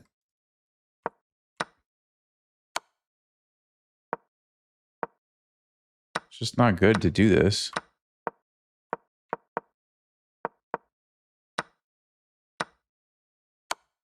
Oof.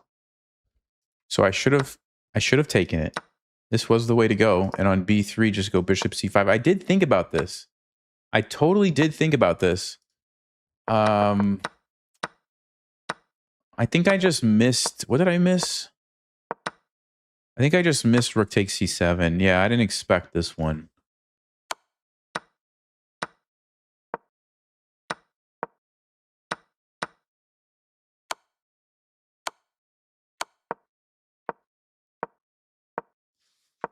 Yeah, I mean, here the 2 pawns make a big difference. If you take these 2 pawns off the board, I think it's maybe just equal.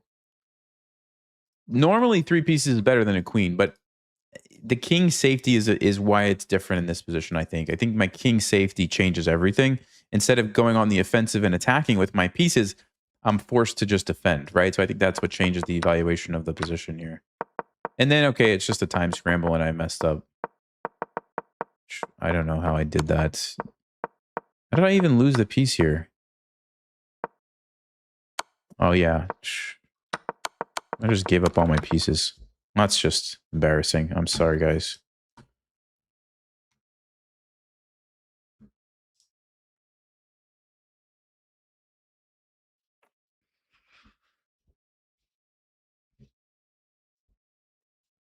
All right. Here we go. Here we go. Let's see if we get another Scotch game. It would be really funny if we did. No. Okay. Let's see if we can play a martial attack. If I can remember what the martial attack even was. From the Rui Lopez video. Oh, d4 right away? I thought this is supposed to be a mistake, yeah? Let's see. It's because you can go b5, I thought. We talked about this in the Rui Lopez video, actually. Thought it was a mistake because it basically what we're going to do now is just win a free pawn. If I'm not mistaken. No, they're going for some other line here.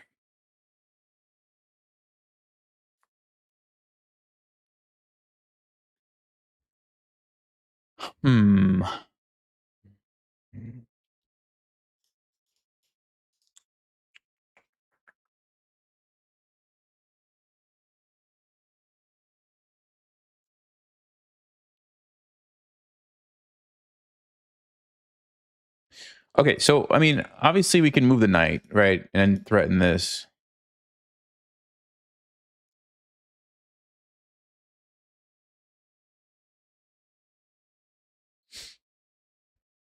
Queen e7 is a move, but I don't really want to play queen e7. Bishop check, I don't think works because c3.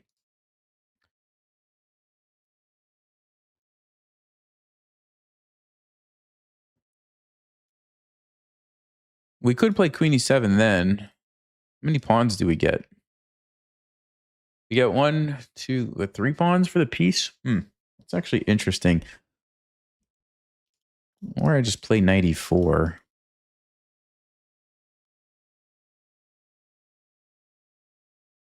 Yeah, somehow I thought they weren't supposed to be able to do this. Why? Why did I think that?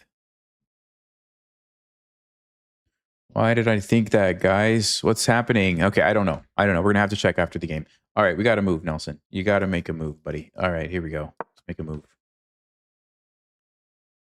I thought they made a mistake, but maybe I'm confused. I don't know. I could be totally confused. Or maybe this person just doesn't care about it and they're wanting to sacrifice a pawn. I have to watch out for queen d5. We can't take that. We cannot take that. Queen d5 is a killer. So what do we play instead? Maybe just d5.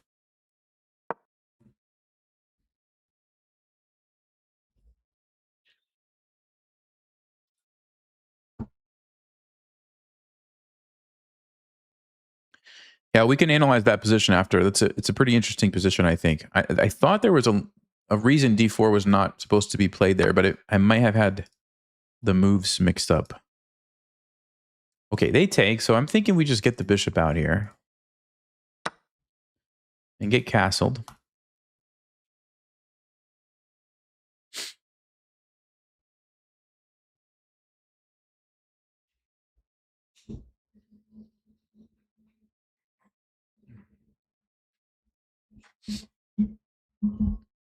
Wait, what's my desk doing? Why didn't it come down? Hold on.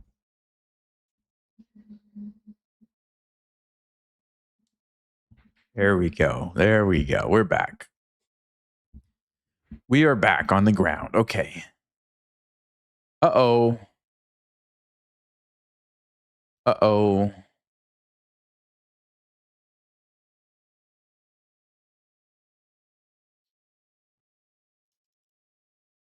Forgot about this move, guys.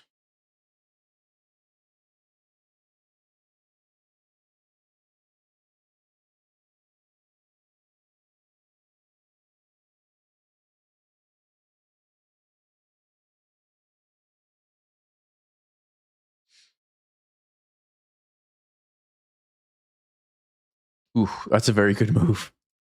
Okay. I think I'm in trouble. What can we do? Well, we could castle, but we're still going to be losing a bunch of material.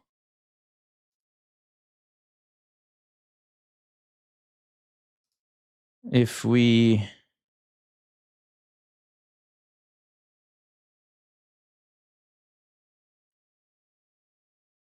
take here, the idea is of bishop g3, but that doesn't work because he just takes this.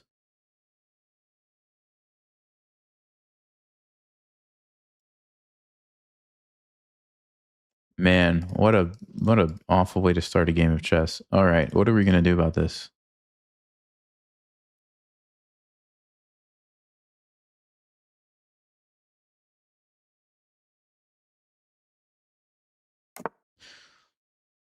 All right.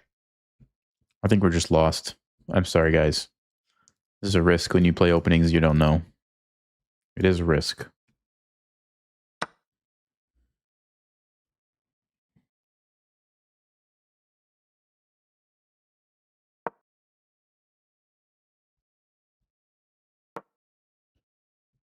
Basically, I'm down a rook at this point. No, he doesn't even take it. He doesn't even take the rook. Wow. Wow. This guy.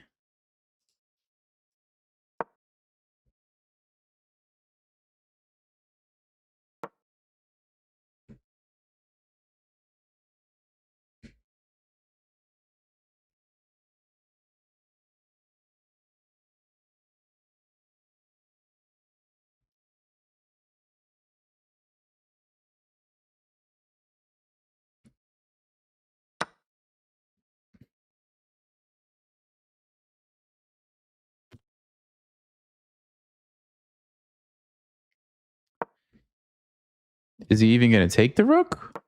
He doesn't even want the rook. It's amazing. It's actually amazing. Okay.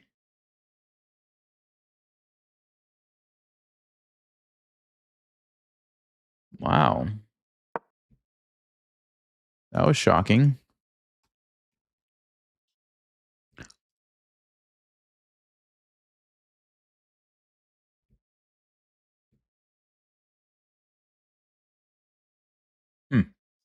Hmm. Interesting. I mean, I'm just amazed. Why wouldn't you want a rook? Of course, your bishop is very strong, but I'm just really surprised. All right.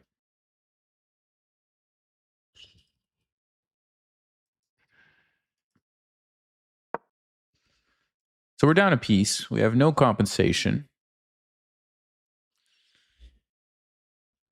Yeah, I wonder what I did wrong. I wonder what I did wrong.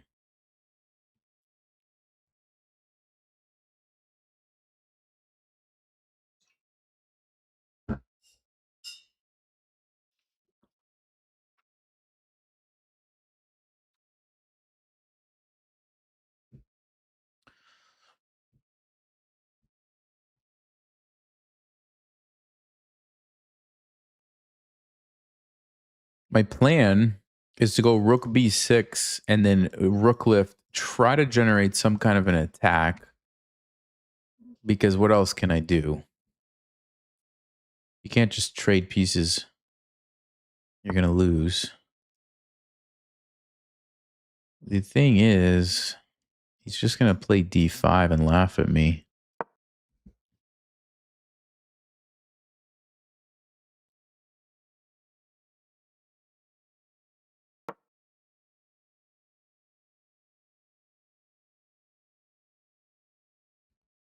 Okay.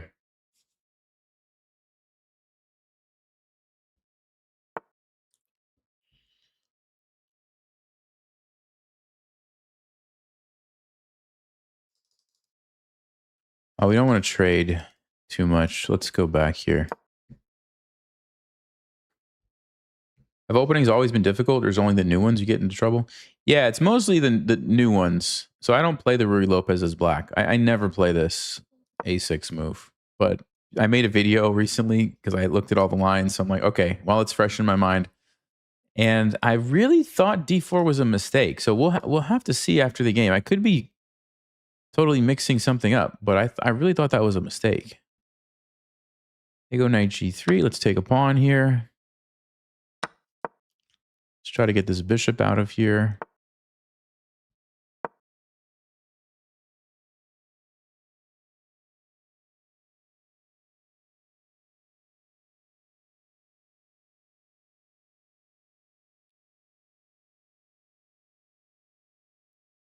I think they're going to go check, but let's see. If they don't, I'm going to fork their pieces and we'll be back in the game.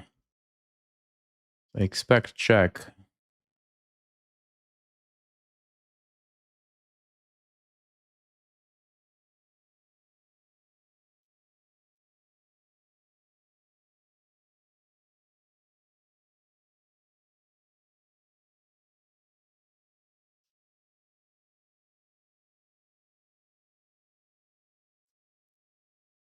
Refutation was queen e7?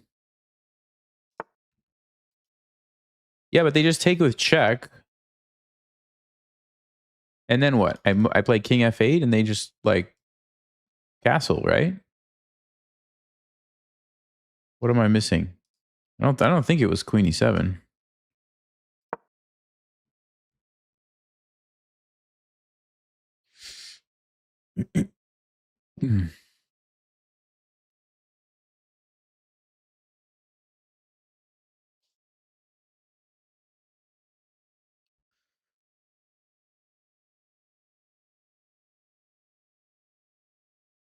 I'm still really surprised they didn't just take the rook. I mean, it was a very strange decision.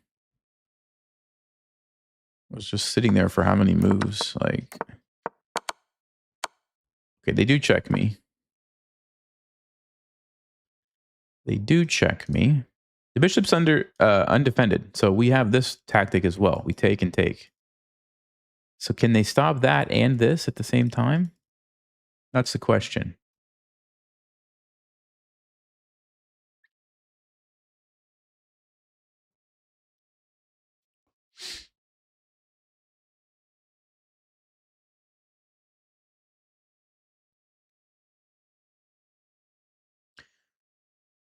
Yeah, we'll analyze that position. Definitely. Don't let me forget.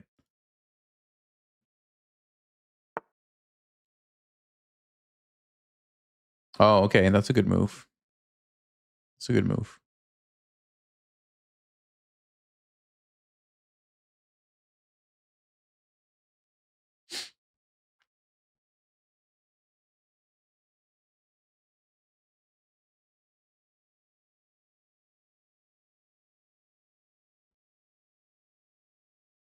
Hmm.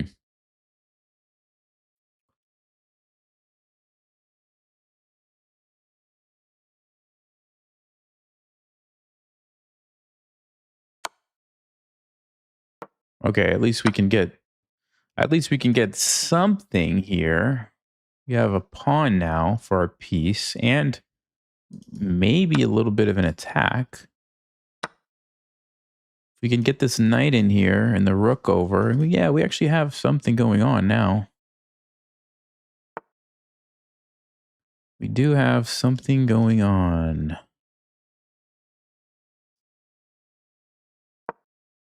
So let's threaten the checkmate. Knight f4, we just take it. f3, we just take it, I think.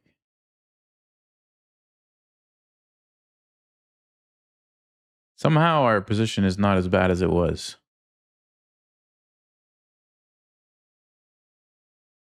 Yeah, actually we have some real threats here, don't we?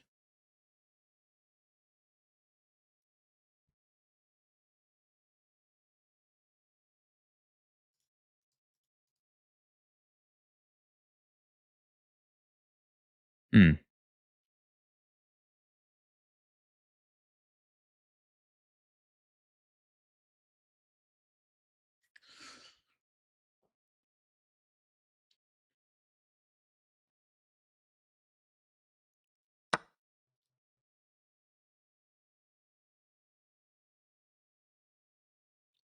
I mean, if they take here, it is defended, so we can just do that. Okay, knight f4.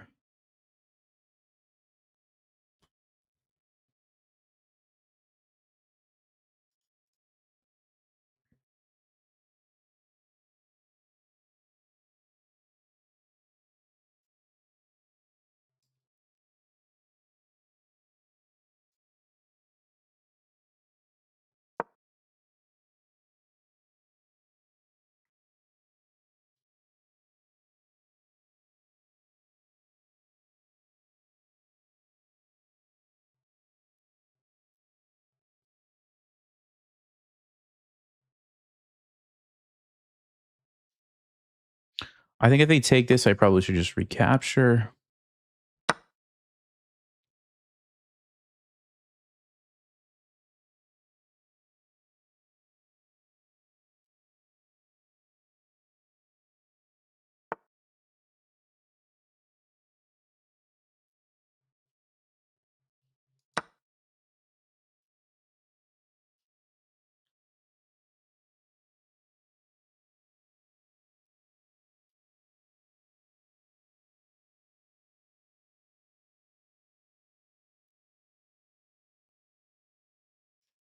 Knight takes, I think I'm going to trade and then probably keep the queen on the board.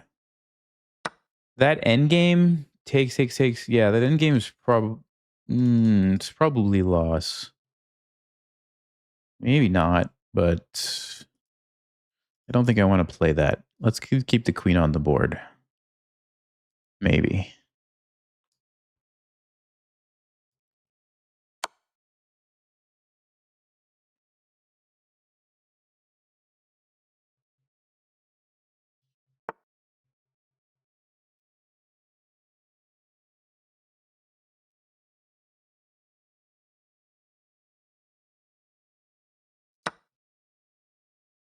Oh, I blundered my queen.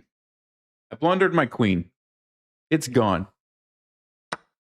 He didn't take it. He didn't take the queen. You know what? Maybe this endgame is okay. Is it? Hold on. Is it a bad ending or not? B5. He's going to, because if I can trade the pawn.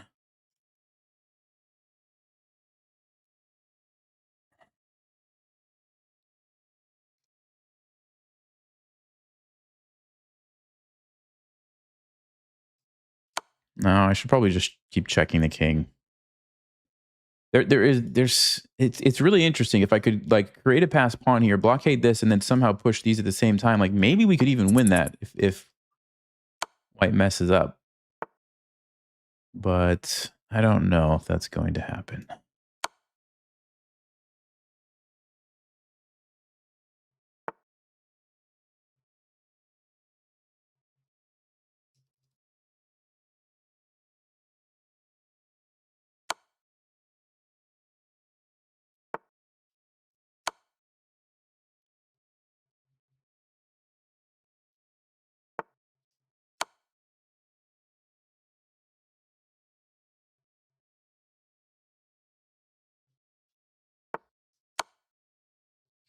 Okay, now if I can trade queens, I think I will. Now I think I definitely will.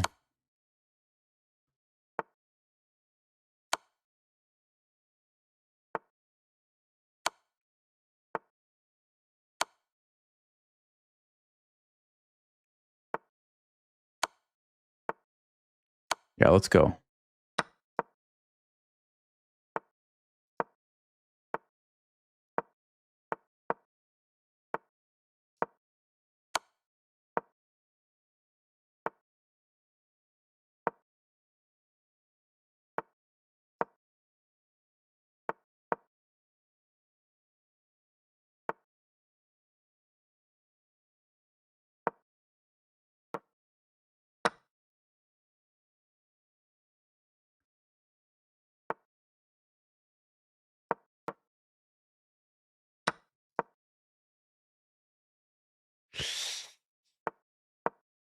Are the pawns going to win it for me? Are the pawns going to win it for me? Or is it going to be a draw? I think the pawns are going to win it for me, guys. Amazing.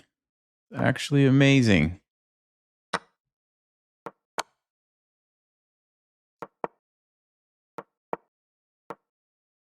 Wow.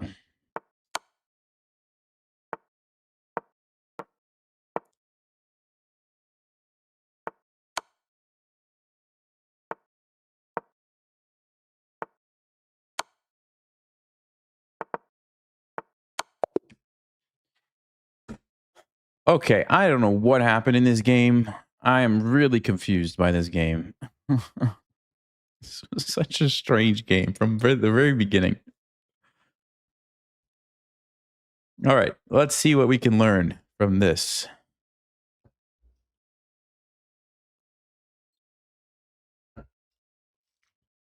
All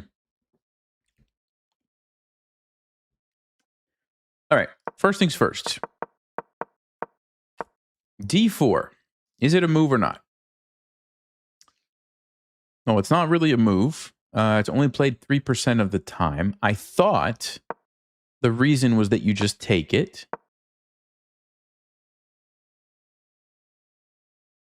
But I guess B5 early is not the way. Oh, interesting. So you do take it. And if they take you, that is when you can play B5, C5, and then trap the bishop. This is what I was thinking of. They have to go with a check, and then you go bishop E7. They do save their bishop, but you actually have a great position. So I messed up by playing B5 too early, basically, I guess. You're supposed to take first.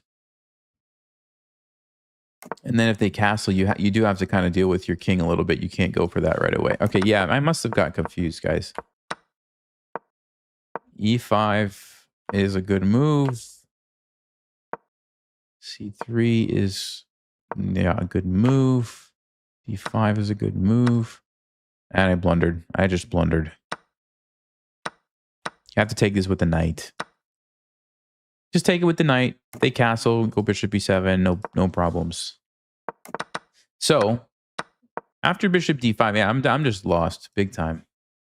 Someone said queen e7, but queen e7 doesn't actually help me, and they still just take here with check. I'm in trouble. Stockfish says just bishop d7. Just give up the piece this way and then play on. So I let them do this, and wow. Yeah, no, they played the best move. This is actually the best move, not taking the rook.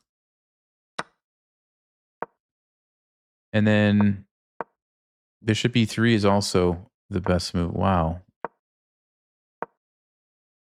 I mean,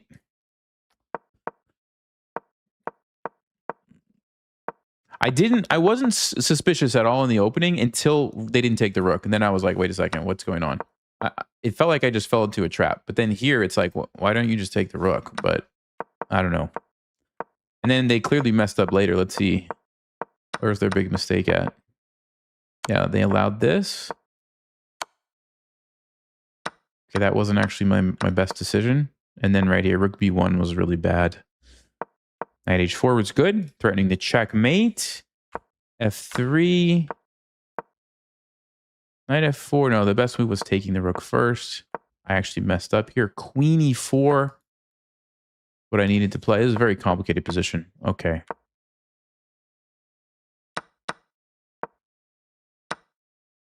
Ooh. What? Well, it's just a simple discuss. Wow. And if I take it, the rook comes down and I am losing my queen. And even though I have a fork, it's still a lost position. Ooh, yikes. Yeah, they totally missed that, didn't they? They totally missed it. Knight f4. I mean, knight g6 would have been game over for me.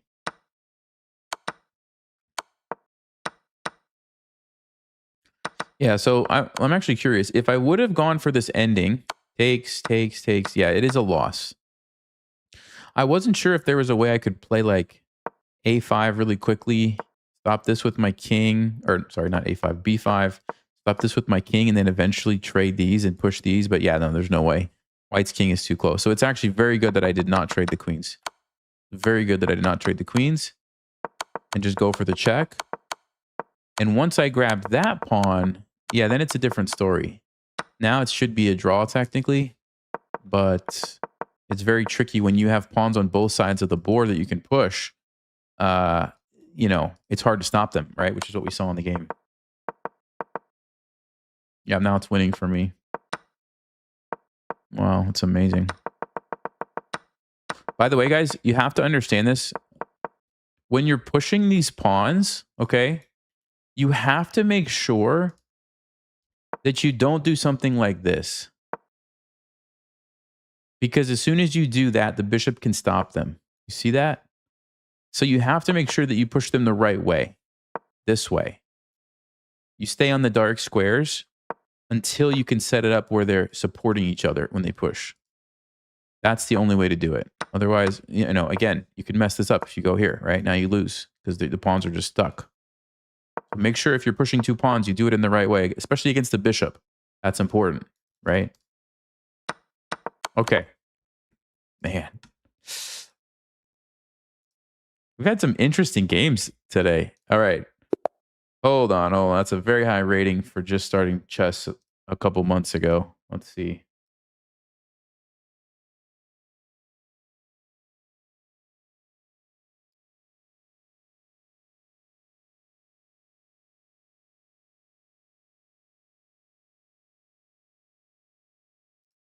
Why am I suspicious? Why am I suspicious? I don't have a good feeling about this one. I don't know why. I just don't think we should do it. I don't think we should do it.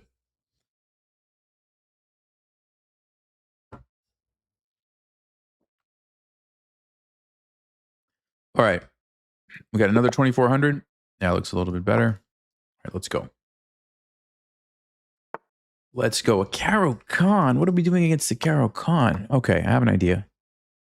I do have an idea.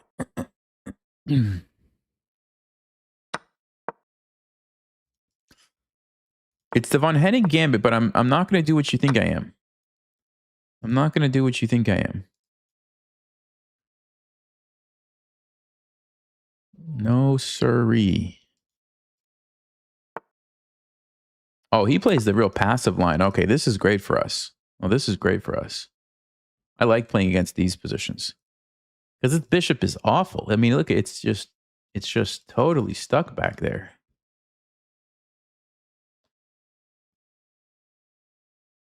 Ideally, we want to see them castle kingside. I don't know if they're going to do it, but that's what would make me real happy to see.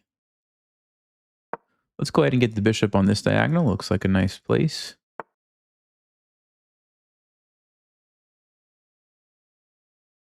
We'll go back. Yeah, it looks like they're not going to do it, though. Because I'd like to attack over there. But this person is definitely delaying castling, it seems. So that's going to require us to change our plan a little bit.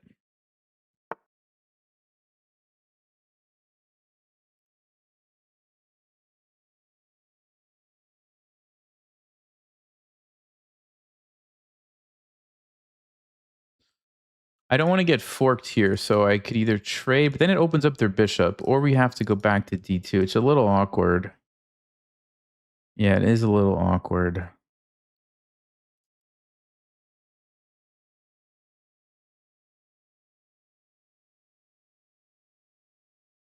Okay, other option is we give up the bishop and plant the knight on e5. Let's go that route instead.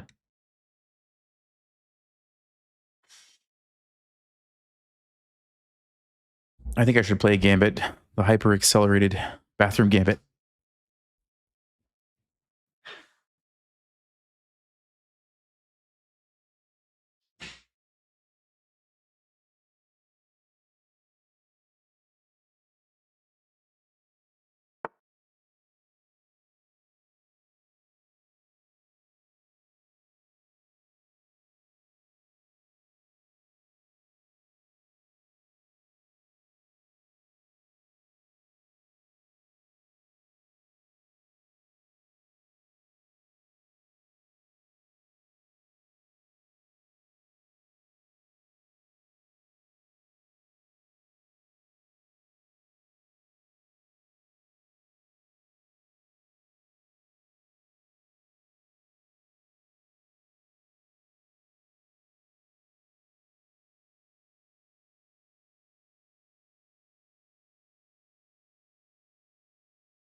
Okay, how much time did that cost me? Too much. Bishop b4. Okay, I was not expecting that. It's not really a big deal. I think let's bring the rook.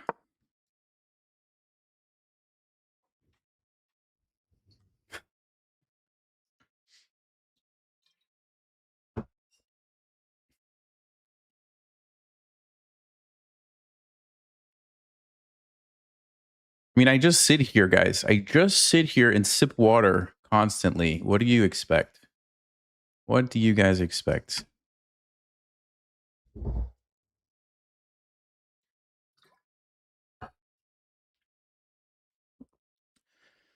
Okay, if they castle, I'm absolutely 100% sacrificing that bishop immediately. No questions asked, no thinking required. The thing is, they're not going to do that because nobody in their right mind would let me do that. Now, they might trade the bishop off first and then castle. They might move the queen. They might play something like g5, but there's no way in the world they're going to castle. No way.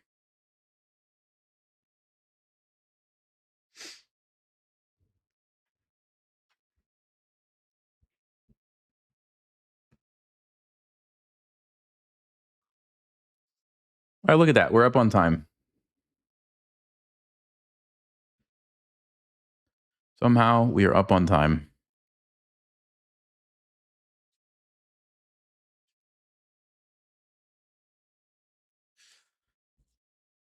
What are they thinking about? I mean, okay, I guess there's a lot of options for black. So I guess it's a good moment to pause. I mean, if I'm playing this with black, I'm just taking this bishop right away. So I guess I could pre-move that one. That's the most likely move.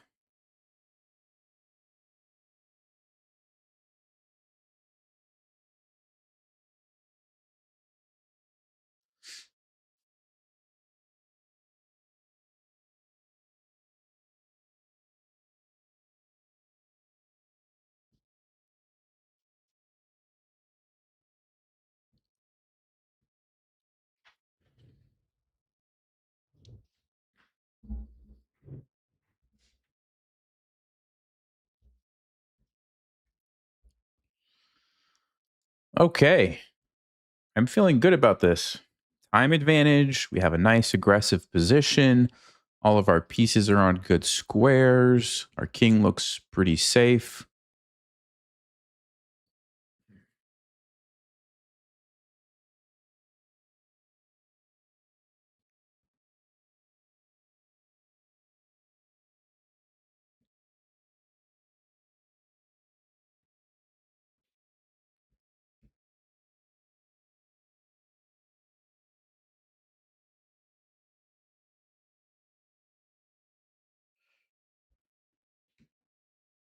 All right, let's do some investigating. Is this person good at bullet or not? 2100 at bullet. So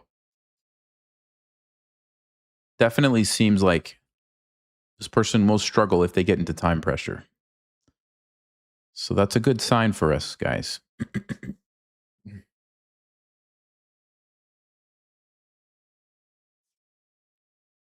Very good sign. By the way, guys, if you're in Chess Vibes Academy, there is a boot camp happening right now. So make sure you're logging in and watching those videos. It's on middle game planning. Okay, he takes. Only move for us there is to take that.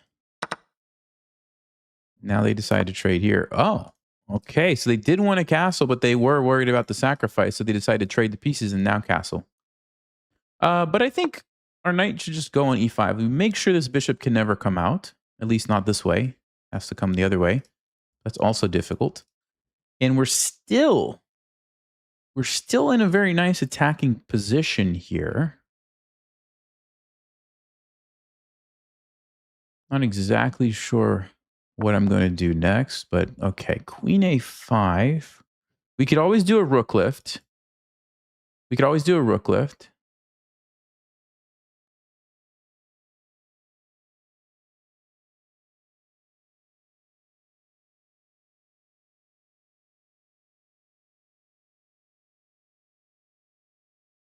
Yeah, I think rook lift actually makes a lot of sense because he was attacking this pawn anyway.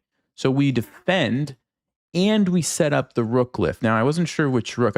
This one I was avoiding because knight d5. I wasn't sure that was going to force another trade and open up the bishop. So that's why I chose this one. I mean, in a perfect world, I would have liked to leave that one on f1 because it pairs nicely with the queen and this other rook could have come over. But like I said, I think we wanted to really avoid knight d5. Okay, c5. What's the point? He was just trying to undermine my thing. Oh, this is going to be under attack. I see that. So we could just slide it over. That's one option.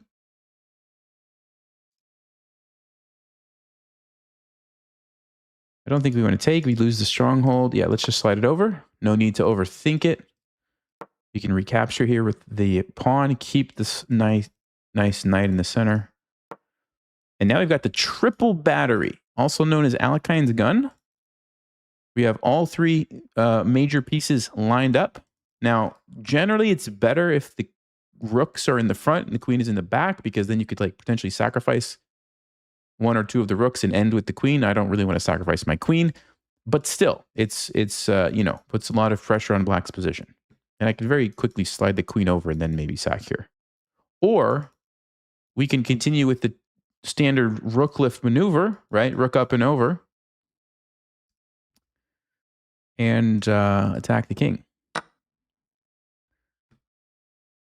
I was going to pre-move it, and he moved it right before I pre-moved it, but it was almost like a pre-move anyway. That was lucky timing. Okay. Rook g3 looks really strong.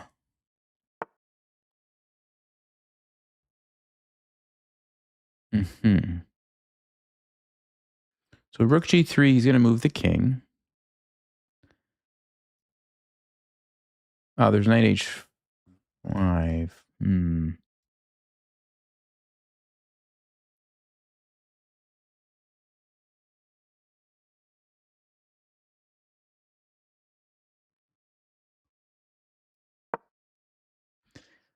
Okay, I'm setting up the same trap here where we take his knight because it's pinned. The king cannot go to h8. We win instantly. You guys could see if you can find out why. Why does king h8 lose immediately?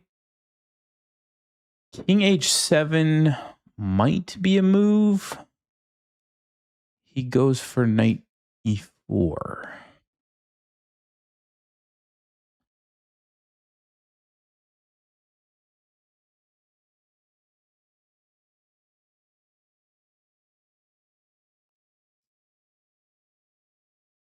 Okay, let's go here. Just keep the pressure up.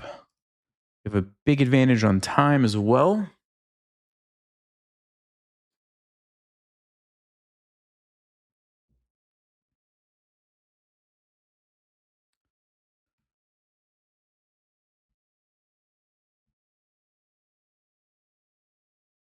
Did anybody see why king h8 was losing? I don't think anybody said it.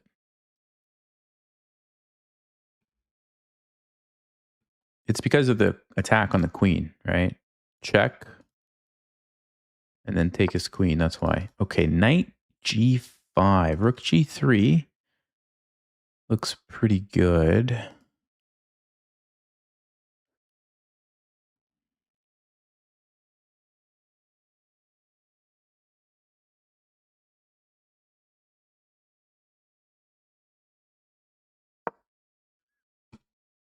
I am intentionally trying to put the pressure on the clock as well. I'm not trying to play bad moves, but I am trying to play a little bit faster than normal.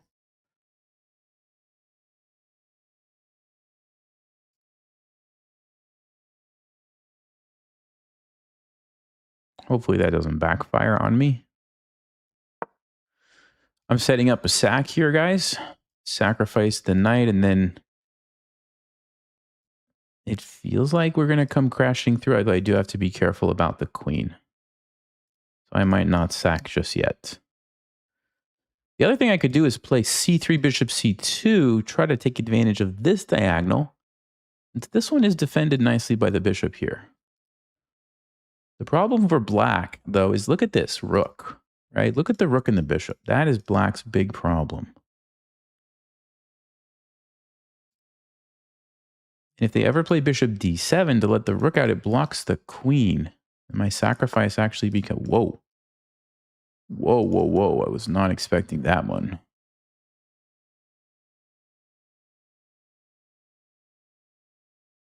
Why does that look like a blunder? Why does that look like a blunder?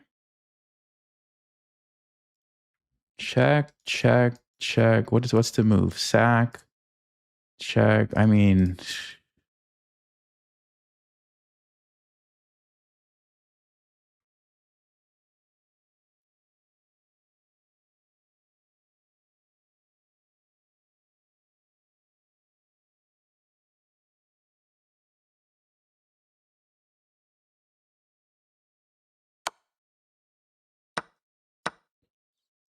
Just feels like this has to be the way. Okay, now we take the knight. Yeah, this is why I was wanting to put the pressure on the clock because we got him to blunder.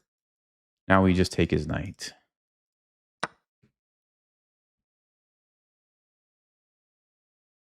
That's GG.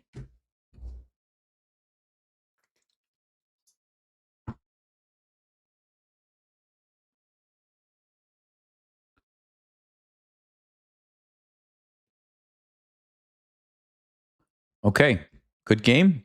It's over because you can't take this because you're rook. He's going to try to fight on, but pretty sure this is game over. Let's just see what's the best way to finish this off. I mean, we're even winning the endgame, so we could even just trade and be winning. If we have an extra pawn, it's a winning endgame. Ooh, you guys see a nice move? Do you guys see a nice move?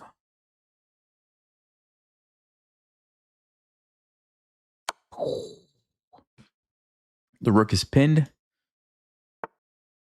That's a free queen. That's a free rook. Where's the checkmate at? Oh, I thought that was checkmate. That's not checkmate. Let's see. Where's the checkmate, guys?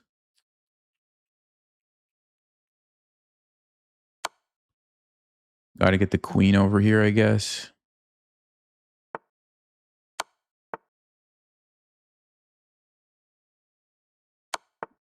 This king. What is happening? This king. Okay. Let's pin the pieces here first.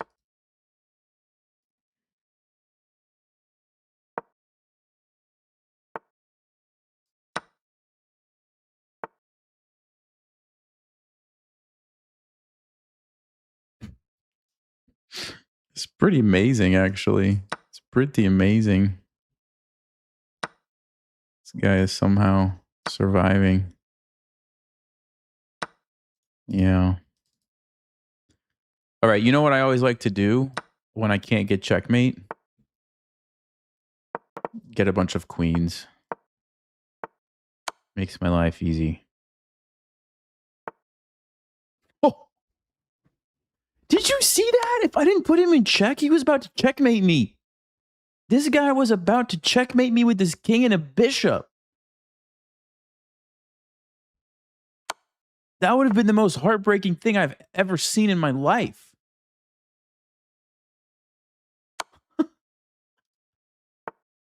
Wow. Wow. More queens. We need more queens. This is actually amazing. This guy is still not checkmated. Whew. We almost lost to the king and bishop. We almost lost to the king and bishop checkmate. Oh, man. How is he almost winning? Yeah, exactly. How is he almost checkmating me with this king and bishop? That was the most incredible thing I've ever seen in my life. Dude. Okay. So the brilliant move was knight takes h6, but we kind of were winning before that. Let's see where his big mistake was. I mean, playing e6 for one. You got to play bishop f5. You got to get that bishop out of there. So that's just not a great position.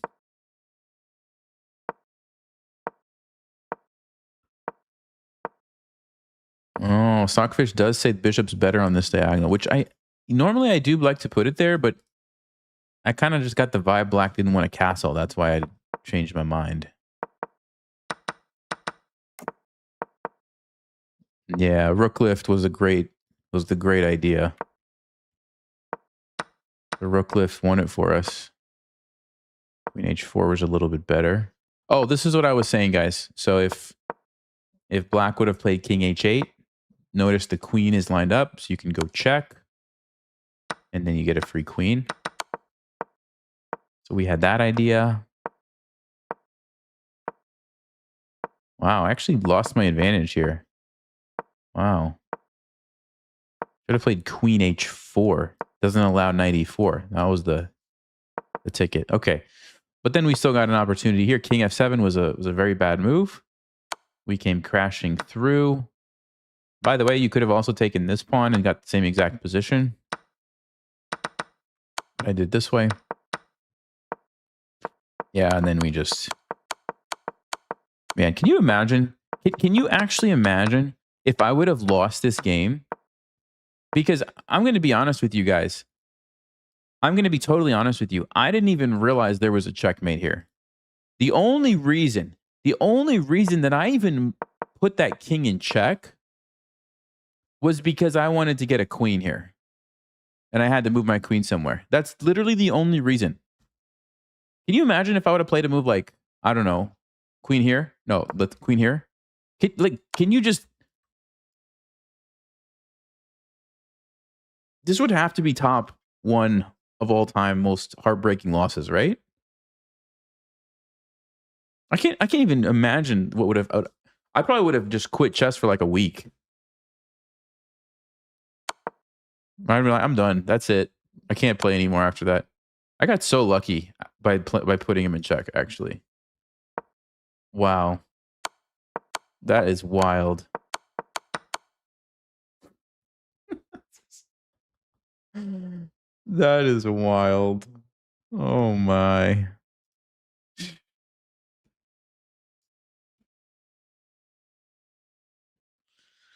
Okay, here we go, guys. Here we go. Let's check the account. 2016, very good. Let's go for a Scotch game. That is not a Scotch game. I mean, there's always the Smith Mora. Yeah, we got to do it, right? We got to do it. Oh, I think that's isn't that a mistake to go so early? Could be wrong. Let's castle. Hmm. Hmm.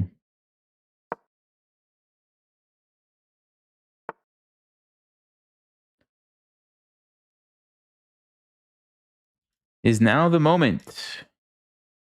Is now the moment.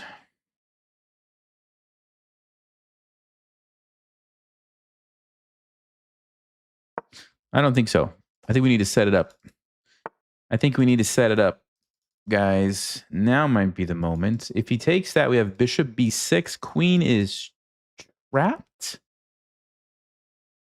You could also go with the bishop first. No, but I think I like this one better. Here we go. Here we go.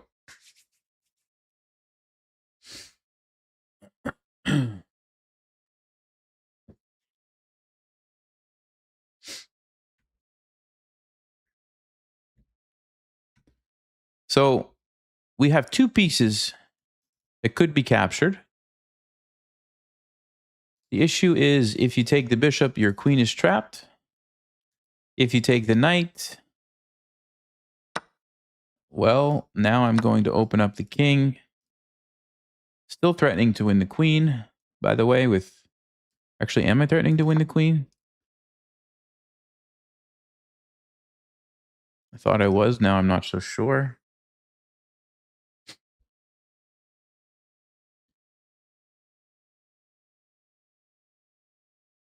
Does trading these knights help me or not?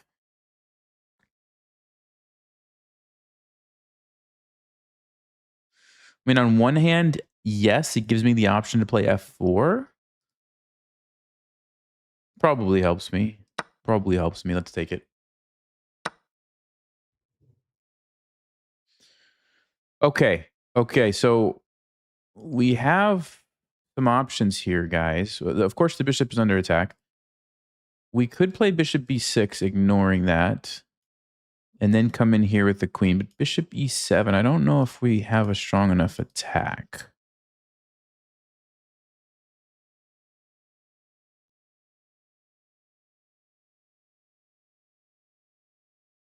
I could play f4, force it to move, and then try to check. I think we got to put the pressure on the knight. So let me think. What about bishop d4? What if they play d6, though? Then, no, that's not going to cut it. f4, we lose that. We take this. That looks quite nice. Let's go. So, of course, we're going to be down a piece, but who cares? I mean, that's the Smith Mora. You have to just be okay with being down pieces. The point is, can we keep the attack going on Black's king? And I think this way is the way to do it. So we're still down the piece. Fine. Nobody minds.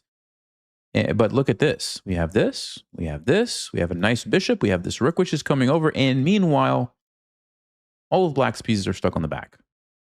This is what you want. Now we get to look for tactics and checkmates and all that fun stuff.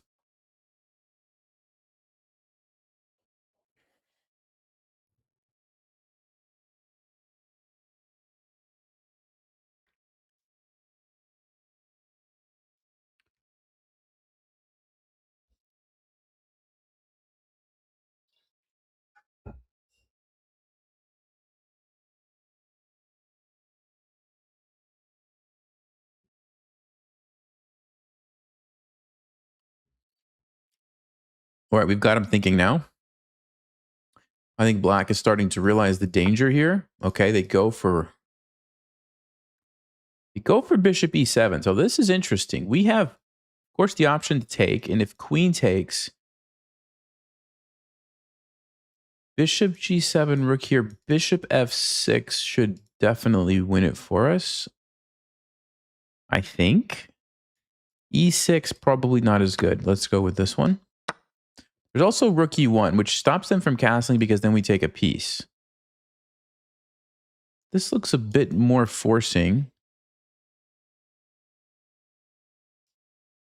There's also bishop e5. Nah, that's probably not as good. Okay, so I'm thinking it's going to be either rook here or bishop g7.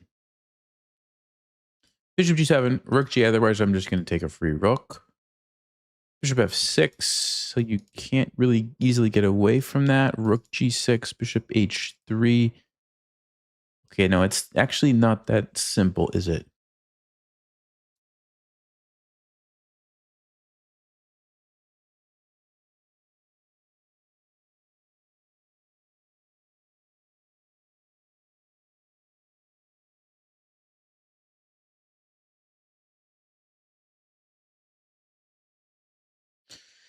Because they might have rook a7 in some cases. So maybe I should just go for this and be happy. Yeah, I'm not totally trusting bishop g7. We'll see after the game if I blundered this or not. Maybe I should have gone for it while I had the chance. The problem with this is they do have the option to just castle, I think, and then we just go into an even end game. Relatively even.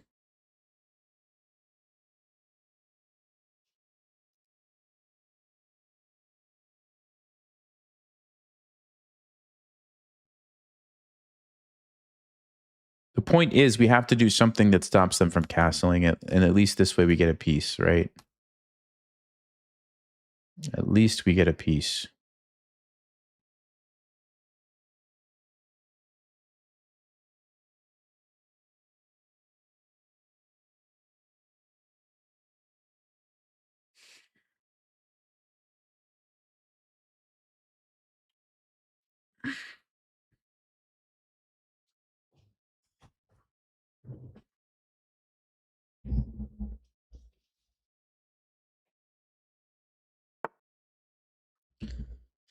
Okay, that looks like a mistake, but it might not be. Let's see.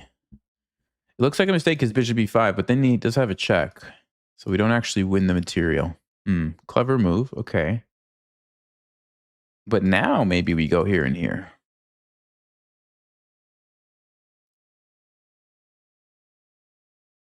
I mean, what else could I play?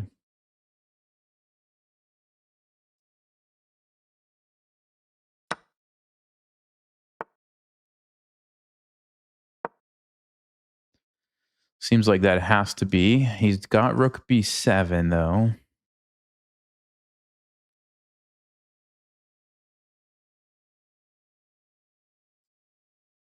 Rook b7. I guess I'm going to go with this queen move.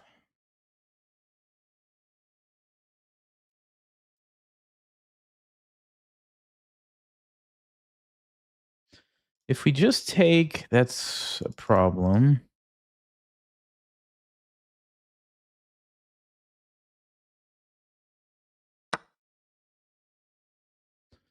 There's bishop h3, but I guess I can just maybe go rook f2 to defend. He plays king d8? What? What kind of a move is king d8? Wow, he wants to check me and trade the queens. Okay. I was not expecting that at all, guys. We could go rook, let's see, rook c1. He still has the check. No, it's pinned, actually. It's pinned. He can't do that. So we could go rook c1, threatening checkmate here. If the bishop comes out, then... Yeah, that's...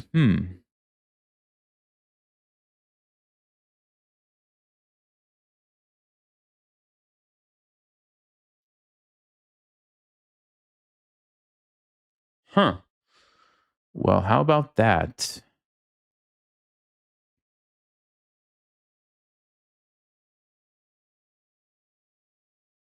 I don't know what to do. I actually don't know what to do.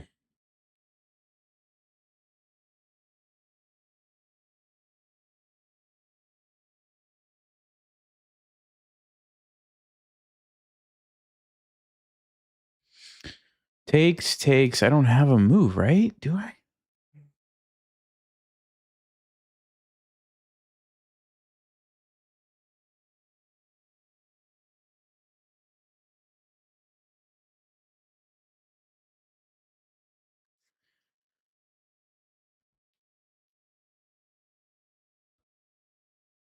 D6.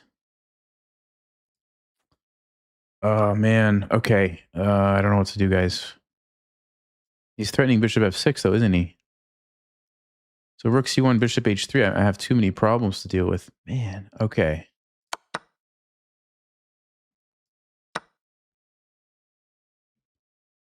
I don't like trading, but I do have 3, 4, 5. Yeah, I do have 2 pawns for the piece, and his king is still very unsafe. I'm trying to get d6 in here to open everything up.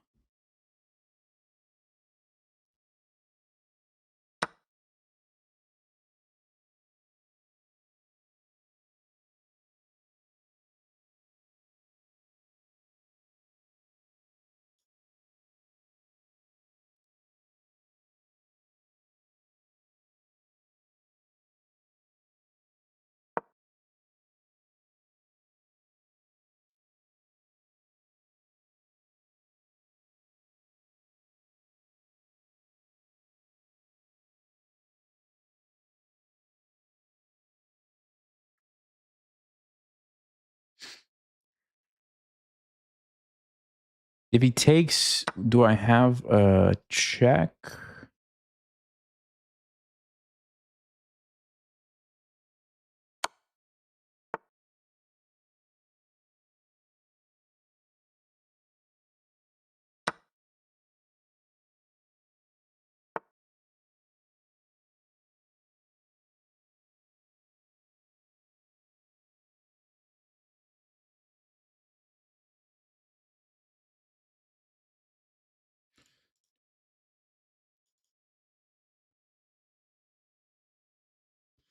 What else do I play?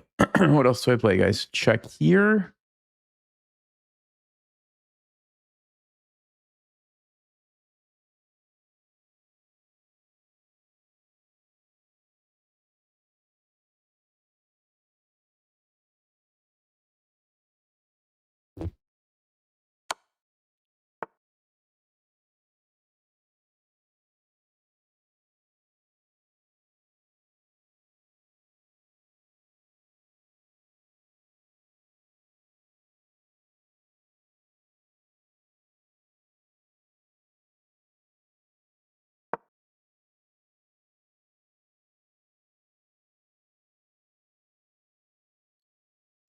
So I want to go here. If he checks me, I get a free move, basically, because then he has to move his queen away. So this is my threat to win the queen. Okay. Now he has to move his queen. Doesn't have any checks. Oh, he's got rook takes rook takes g2, bishop there. I didn't see that.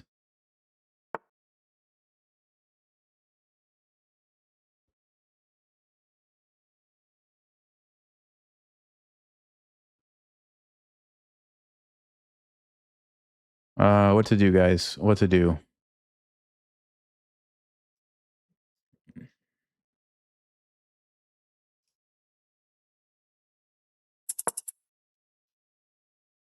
No. I just noticed something. Wait, never mind. Never mind. Never mind. Doesn't work. I thought he could play rook takes g2. Doesn't work because I don't have to take with the rook. That's checkmate. I could take with the king. Whew. Oh man, that was scary. That was pretty scary.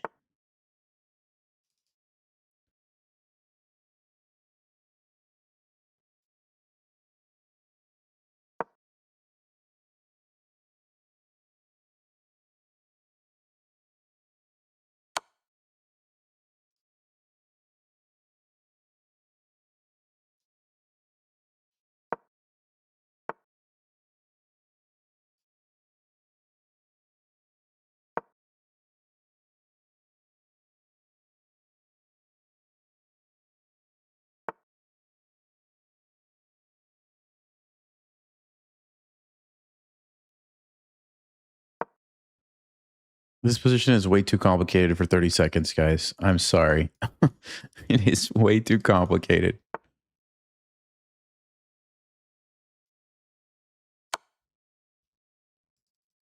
I'm going to flag, but I'm trying not to blunder all my pieces, you know? Or blunder checkmate.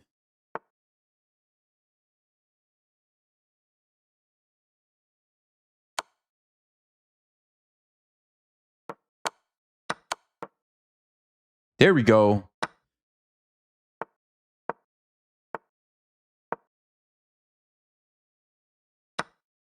Oh, yes. We're going to win.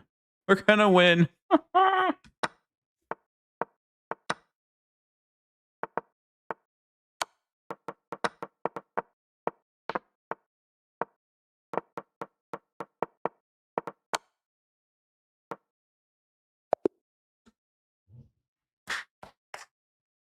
Yes. But they had 4 minutes on the clock, so that's something. Oh, man. It's going to be like... Okay. Actually, not as bad as I thought. Not as bad as I thought it was going to look like. Oh, what a wild game. All right. Yeah, that is a bad move. I'm actually just supposed to pin it. No, now it's changing its mind. Well, this is one option, to force F6 and then go back. The idea is you've created weaknesses here. This is a bit weaker. Okay, but... Ooh, Stockfish doesn't like it. It really doesn't like it. Stockfish would have just taken both pieces and said, fine, I'll just play bishop e7 and be happy.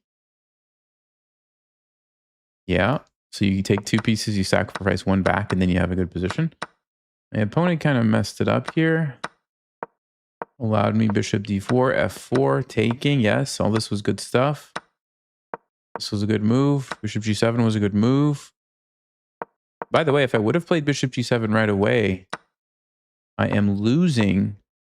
Yeah, it's because of rook a7. It is because of rook a7. So it was smart to go here first, then take. And apparently the move is actually bishop e5. Allow the check, because now you're now you're threatening d6, guys. This d6 move is important because you got to clear the bishop out of the way. But in the game, we ended up just having to trade a bunch of stuff. And I'm just lost. By the way, this is a blunder. This is a cool tactic. Even though I'm in check, I can block the check and create a check at the same time because we move the rook out of the way. So black has to deal with the king that's in check, and then we take their queen for free. So I was setting that up, but of course they didn't fall for it. Yeah, I thought they could actually sack the rook here, guys. Check. Yeah, Stockfish says you can do this, and it's a draw. So they lose their bishop in the process, but now the queen can just check me, check me, check me. I guess I do have an extra pawn in the endgame, so that's probably why they didn't want to do that. And then here, I really thought I blundered rook takes g2. I was like, no, not like this. This is not the kind of back rank checkmate you want to fall for, but I just take with the king. I'm okay. Okay. So, yeah, they just blundered this little... Whoop, they blundered the fork here. Glad I saw that. And then they blundered a skewer right after that. Fork into a skewer. But all they were trying to do was flag me, so that's why it happened. Man. Okay, let's go. Come on, guys. Let's go. We're approaching, what are we, 2440? Let's go.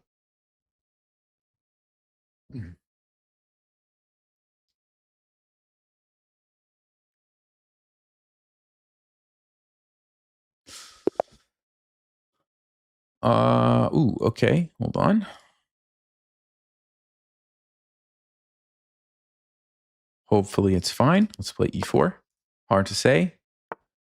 It's a bit hard to say. Okay, we've seen this before. We're going to see it again here.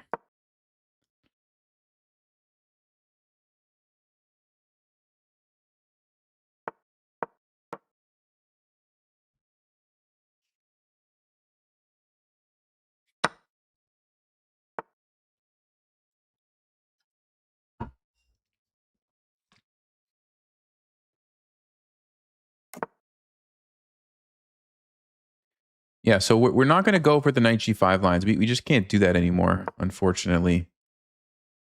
But the knight e5 lines, I believe, are much more playable.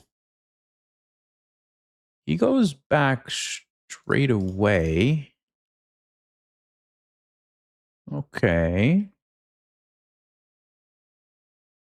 Actually, maybe I think I was supposed to play 95 before castling. I think I messed this up, actually. I did mess it up, didn't I?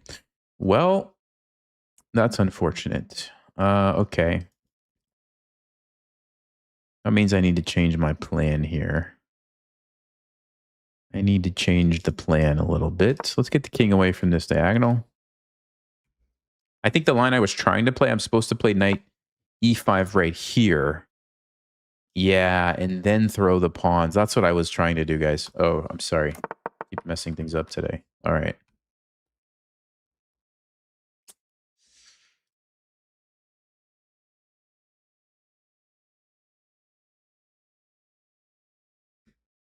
All right, I'm going to stand up again.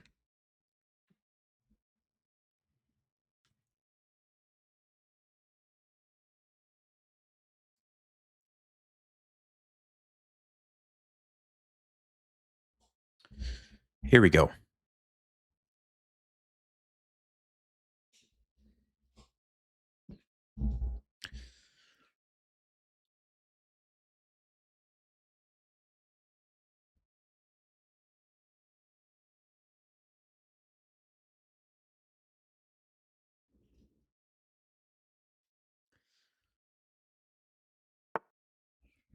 Okay. I think we can just defend that with the bishop.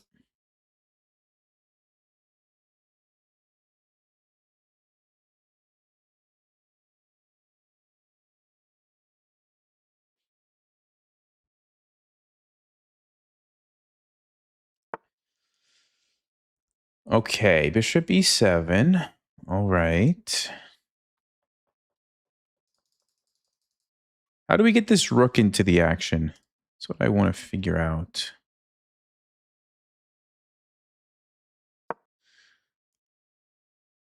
Let's see about bringing the queen somewhere. Maybe I should have gone to e2, actually, because then I could have brought the rook immediately. This was probably not the greatest move. I'm playing too fast. I'm playing way too fast.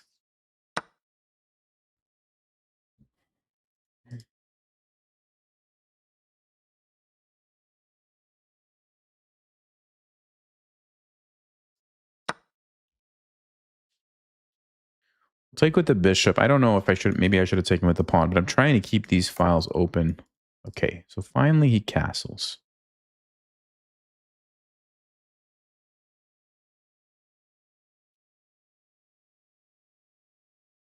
Finally he castles. Let's drop the bishop back, and now it's defended. It stops anything here. It defends the pawn. Everything's defended. I mean, okay. Queen g3 is what I was initially thinking, or queen h4, but I don't know if I want to line up with that bishop. This bishop's really annoying, actually. I messed this up, because if I would have played it the other way, I could have played g4, h5 right away, and we wouldn't have had to deal with this. I have to remember not to castle. Just play 95, I think. Pretty sure that's the line I was trying to play. Okay. Yeah, it's pretty annoying. Okay, fine. I'm gonna let him take the bishop.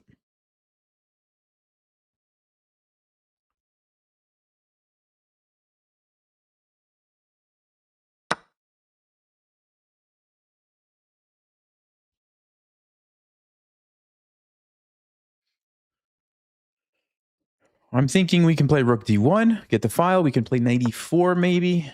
That's a problem though there. Hmm. Yeah, I don't like just trading all the pieces off, but I don't know what else to do here, guys. Don't know what else to do.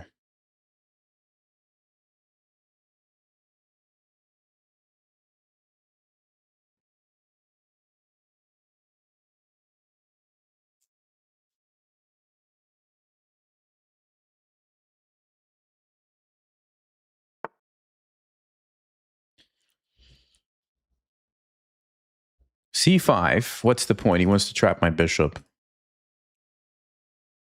Uh-huh.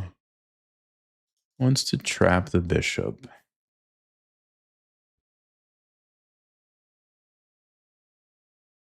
Oh, but if I move it, he's going to take a pawn. Ooh, that's a clever move, isn't it? It's a very clever move.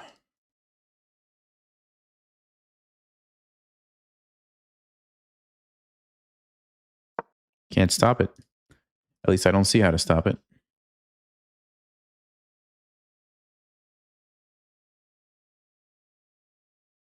Yeah, I just feel like we're getting picked apart here. All because I messed up the move order. Oh, definitely can't trade pieces now. We're down 2 pawns. 1 pawn is one thing. 2 pawns, that's too much. Okay. Okay.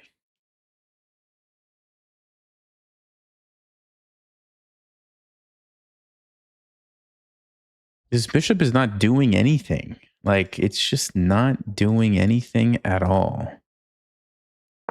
Let's trade it if he'll trade it. I understand it messes up my pawns, but at this point, I don't really care. Just want to get rid of this bishop.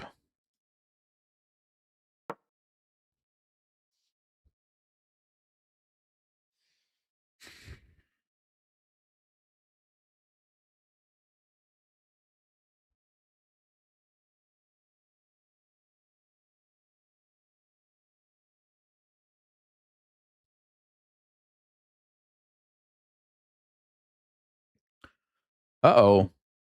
Disconnected. Will auto resign. That's unfortunate. Bad timing there.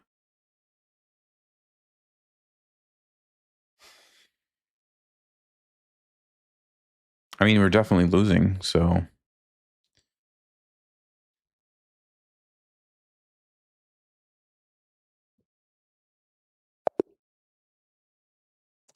Okay. Let's see what happened that game.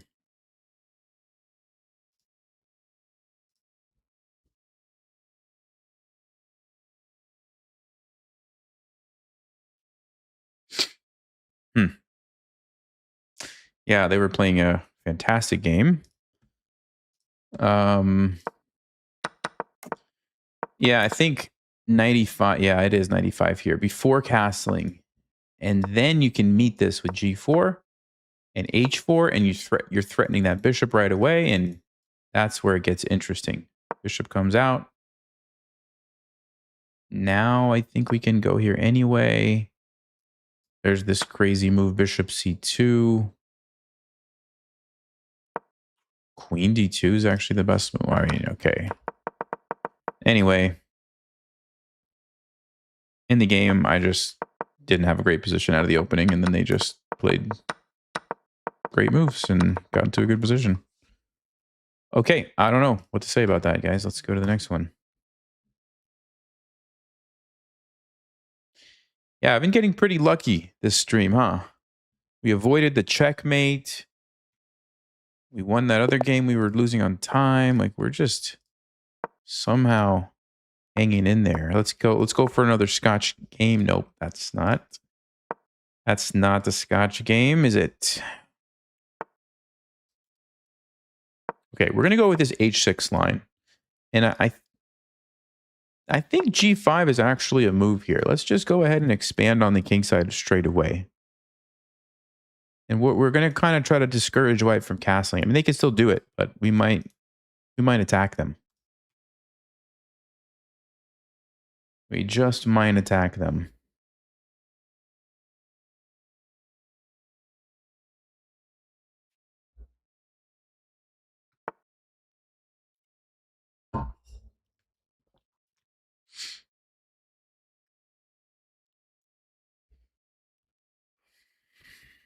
Now I have two moves I would like to play. I just need to figure out which one we're doing here.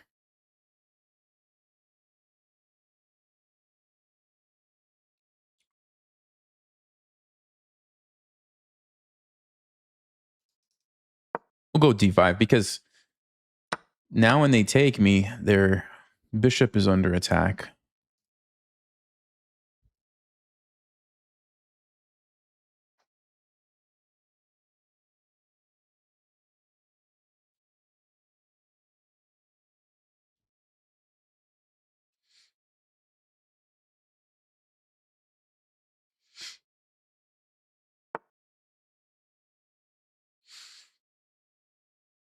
All right, so they go back. All right. So what? Just develop? Just develop the bishop and be happy with our position? Is that what we do here? I think so. Well, I mean, it's move 8. And white just played 2 moves like this. They literally wasted 2 out of their 8 moves.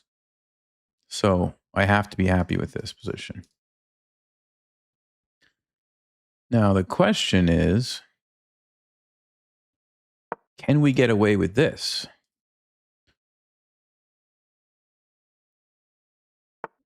Ooh, ooh, ooh, ooh. I believe the answer is yes, we can. Step number 1 to checkmating your opponent, bring pieces close to their king. That's what we are doing. Bishop d6. I want to castle queenside. Probably. Yeah, one of these moves. Not sure which one next.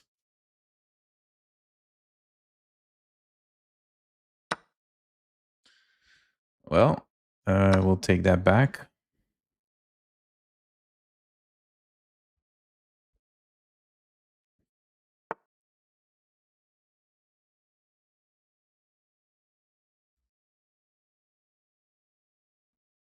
I mean, I have to consider it at least.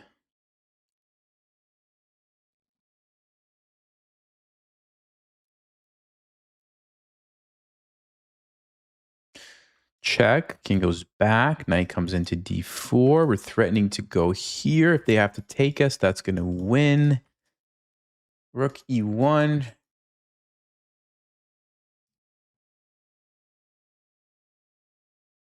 Check. Ah, they can go king h1 though. Hold on. They can go king h1.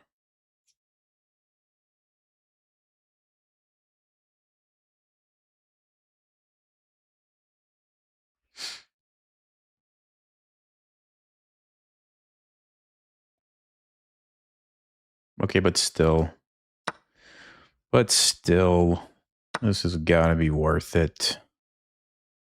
It has to be. It just has to be, guys.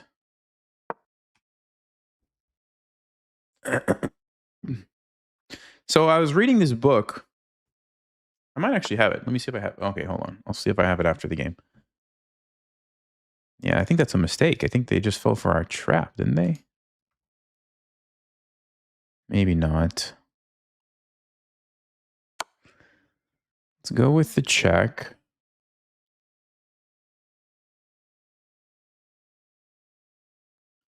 So king g1 loses. Yeah, they have to go king h1. Okay. Rook g8. I want to go here and be ready to recapture. I also can castle. Play bishop d6. We can keep bringing more pieces into the attack here. I was going to say, though, I have this book by, let me see. Hold on. Let me see if I have it up.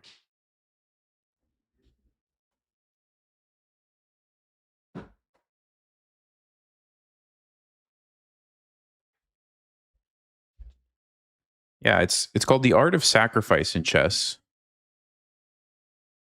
It's like super old, but it's by Rudolf Spielmann, who was actually like a really strong attacking player. And he talks right in the beginning about 2 different types of, well, there might be more than 2, but like 2 different distinct types that I'm remembering of sacrifices are, one, you sacrifice something and then you almost immediately get it right back. It's more of like a tactic where it's like you sack this, but then a couple moves later, you get it back, or you get a checkmate or something. It's immediate. And then there's the kind of sacrifice that's like a true sacrifice where it's like you just give up the piece and you're just down a piece now, but you have some kind of long term compensation. That's what I just did, right? There was no like immediate. I'm gonna get something back for it. It's just like the bishop is gone. Okay. But I'm fine with that. So here we are. Okay, so if we play knight f3 now, we're threatening checkmate. If he takes me and I take, we lose a rook and we lose the game.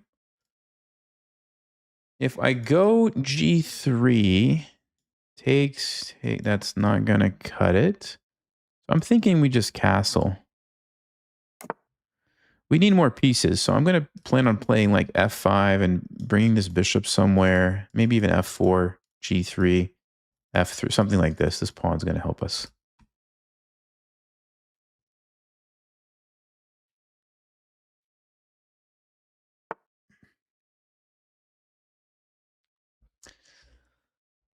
He's trying to chase my queen away.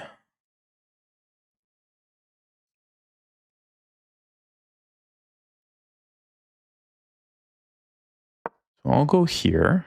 But now it's lined up for the bishop on d6. If they try to blockade, we've got an easy way to kick that out, f5. I mean, Stockfish is probably going to say I shouldn't have done this, right? Stockfish is probably going to say, look, just go back, castle, and then keep attacking. You're going to win. You don't need to sacrifice this. But I don't know. We'll see. We'll see after the game.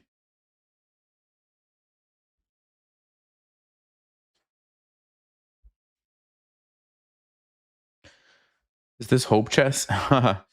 No. So Hope Chess is like you play a move where, if they play a bad move, you have a good response. But if they play a good move, your move is just bad. And you hope that they don't see the good move, right? What I did was I'm not hoping that it works out. I'm saying like, look, I'm getting a lot of compensation.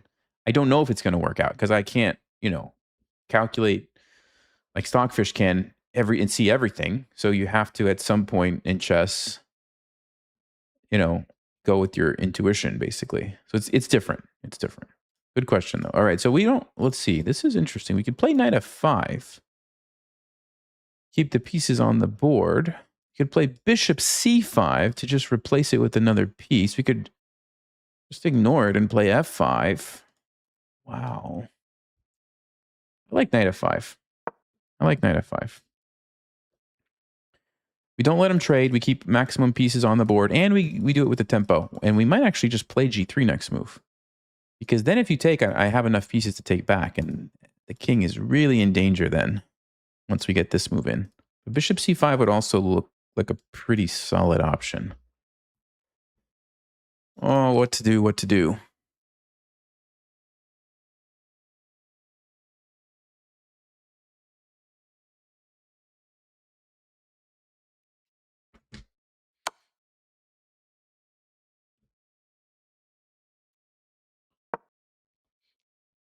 I mean, maybe white's going to try some counterattack, but it's going to take them a while. It's going to take them 2 moves, which I don't think you have 2 moves in this position. I'm coming quick with g3. I don't think this is going to make sense.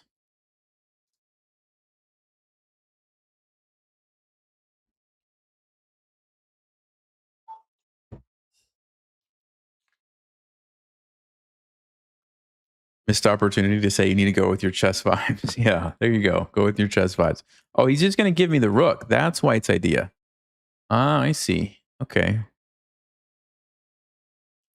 Okay, that's interesting. That's interesting.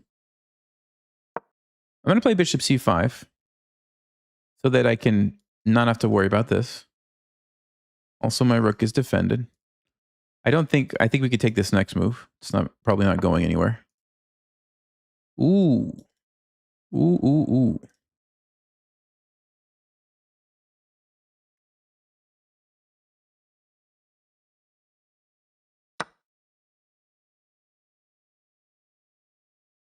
Going with the chess vibes here. So the point is, if the knight takes, then we can take the rook. The pawn is pinned, and it doesn't have a defender anymore. So we sacrifice the bishop, but we get a rook and a pawn. So this is one of those sacrifices that where you get the material back right away. So like this is not a true sacrifice. It's more of like a tactic, right? Compared that to the other bishop sacrifice where it's like maybe it works out, maybe it doesn't, we don't really know.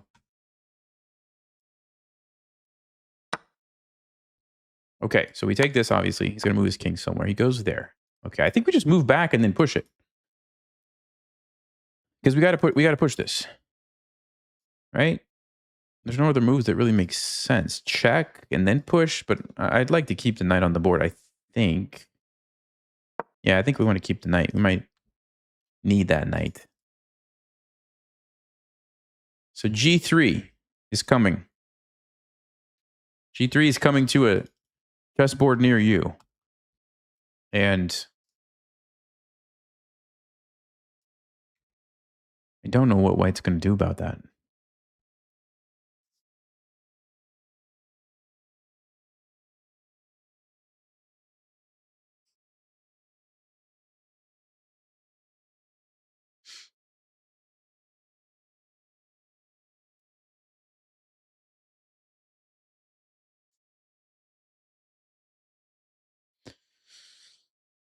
Okay, mentally I'm getting tired. 3 hour, 20-minute mark. This is where we have to push through these next couple games. Got to push through. Can't blunder. Still have to stay sharp and play smart.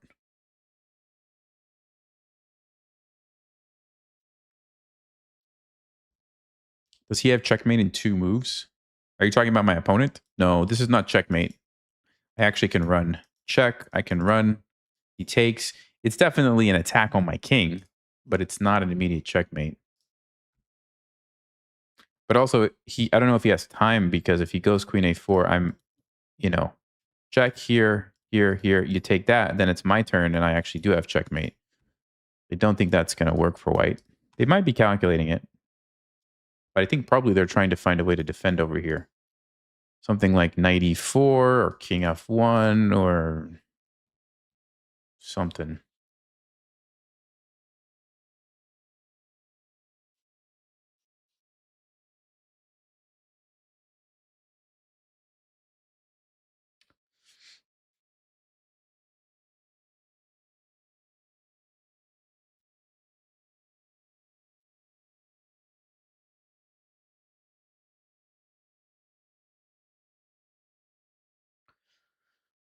Okay, so now we have a new option where we could win. We can also win on time in this game because they're getting dangerously low.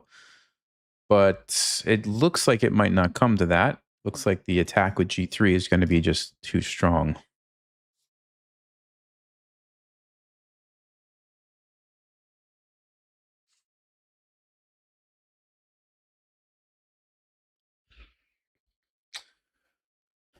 What's white going to try? They got to try something. They're running out of time here.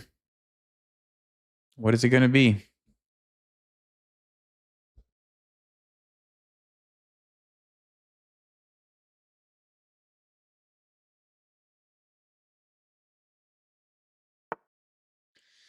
Queen f1.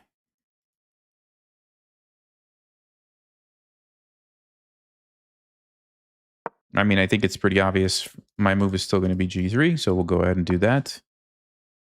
h3. So we have g2 or check.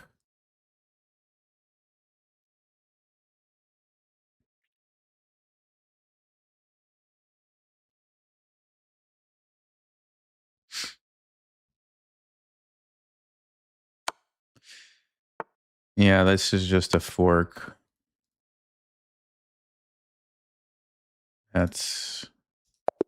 Yeah.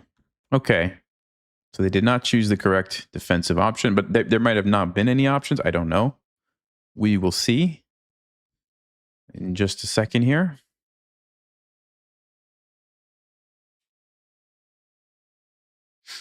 Okay. So what was the brilliant move that led to a drawn position? That's what I want to know. Watched any of the World Cup? Yes, I have. Some good games. What was the Argentina game was very good. And then what was the other one? Was it Mexico against who are they playing? Why can't I remember who Mexico was playing? You guys know what I'm talking about? The really exciting game with a bunch of goals. Who were they playing? Somebody help me out. Totally left my mind.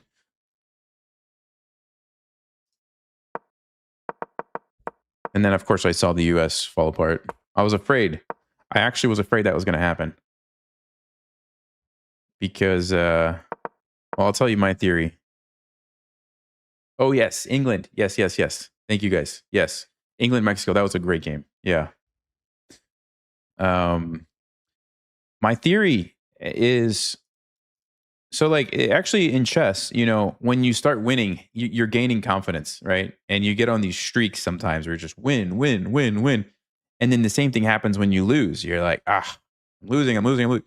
So after the US won the first two games, I understand you want to rest your players, but I was thinking like you just keep doing what you're doing. Just keep doing. Win 3 games, like just go into the playoffs on that winning streak. Keep everybody, you know, in the zone of playing because sometimes you pause too long and you just get into this weird headspace of like, okay, well, you know what has happened. It takes you a while to get back into it, and so I was kind of afraid that was going to happen when they decided to like rest a lot of the you know starting players.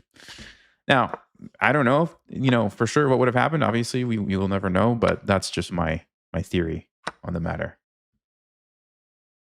Okay, yeah, this was so bad for white. Just you wasted so much time, right? Bishop e6, g4.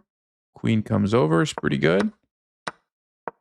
And okay. So interesting. I want you guys to see this, actually. I want you to see this. Look at that. So the best move was bishop e6, just dropping it back. But bishop takes g2, also a solid option according to Stockfish. So I don't feel too bad about that.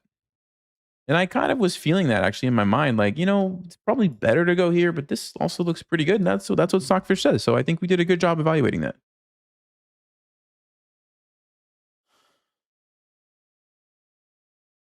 Which country do I predict to win? That's a good question. That's a very good question. I guess Argentina. I think Argentina will probably win, but I don't know. I got scared after the last game, so who knows? Okay.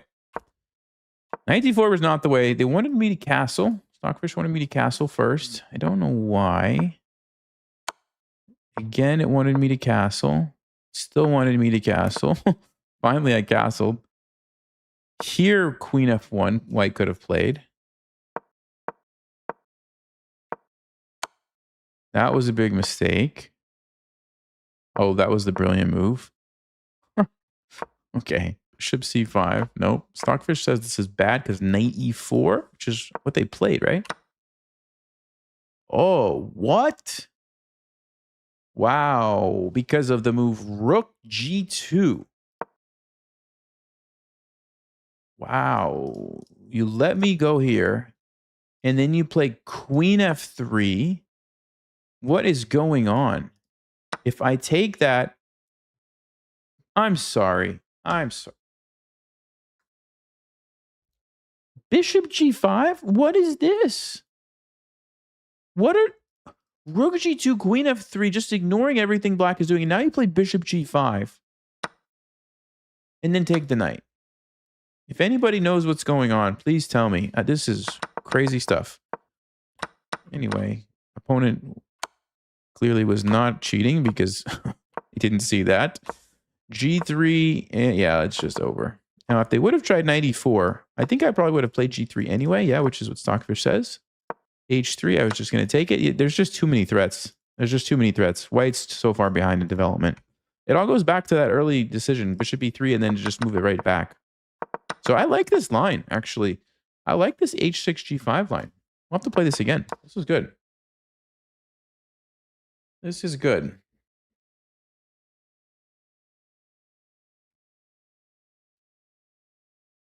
All right. Let's play another game. I do need to do another bathroom gambit.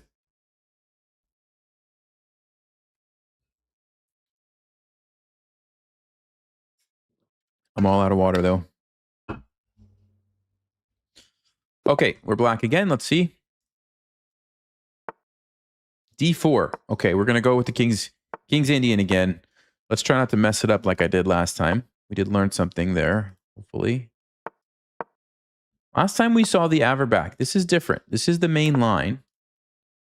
Yeah, this is the main line. So...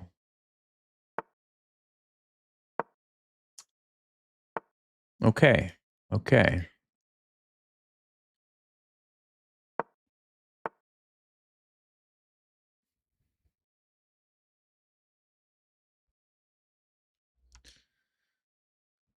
So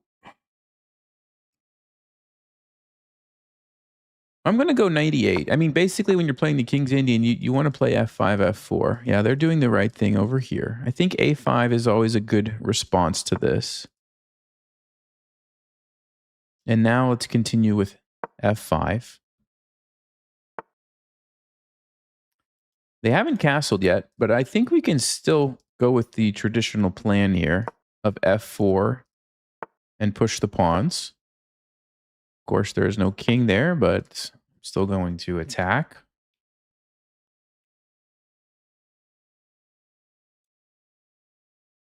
Let's bring the knight over.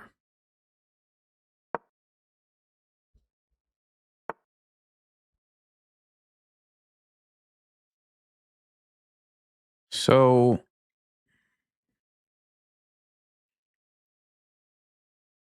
I've not played the King's Indian enough to know what I'm supposed to do in a position like this.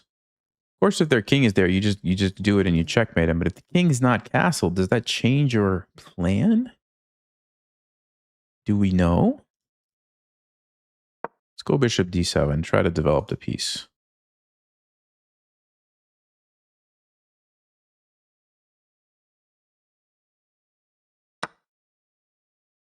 Ah, I should have traded first. I forgot they could do that.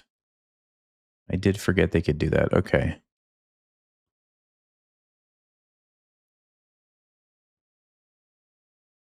It might not be the end of the world.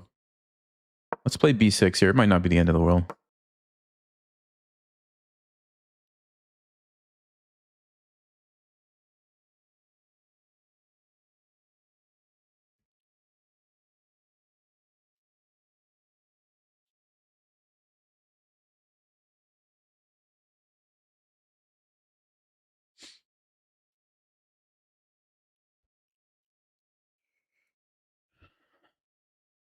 All right. Seems that's as good a time as any.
Okay. So what I'm thinking is b5. The knight might go back, though. That's one issue. Let's think about this. Could we sack the rook? Yeah, I think we could. I think we could. Let's go. So if the knight go... Oh, here. Oh, that's what you wanted. Okay.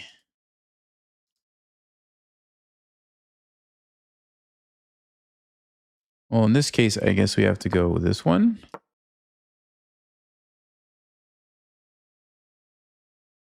I thought they were going to play knight a5. That's what I really thought.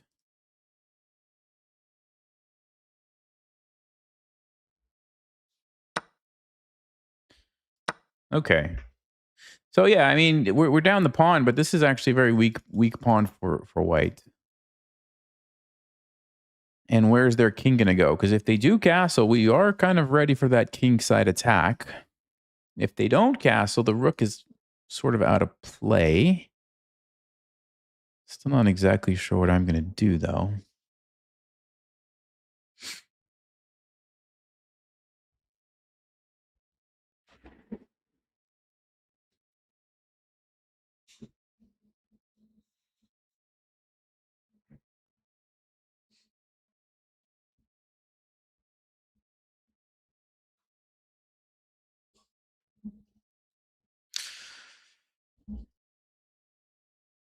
Okay.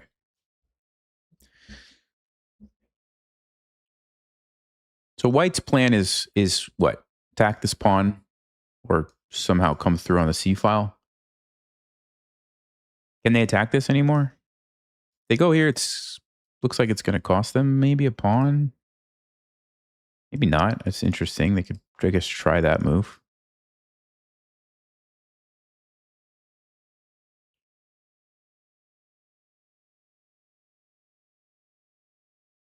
I guess they could go queen d3, threatening just to take the pawn also.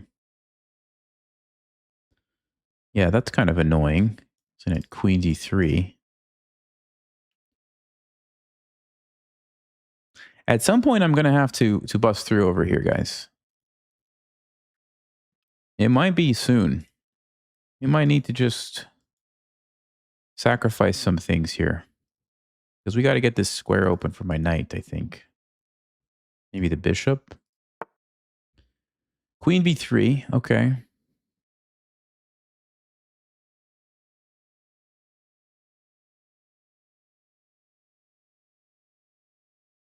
Yeah, I'm going to do it. I'm going to do it now.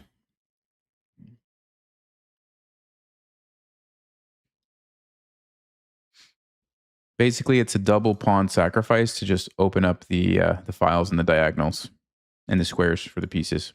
That's all it is.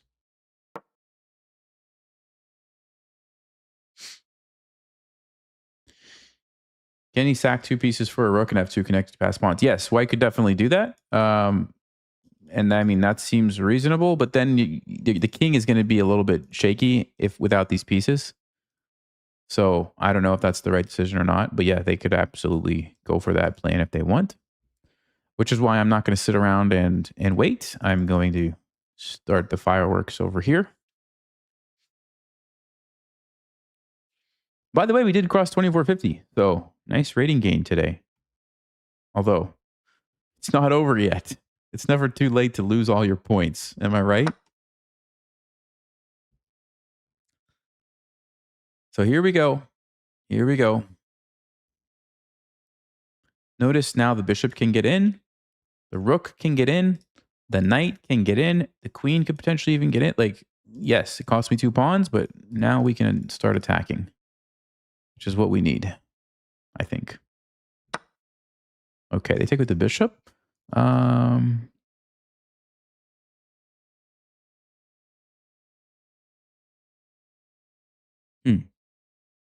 That's interesting. I'm going to start by bringing the knight in.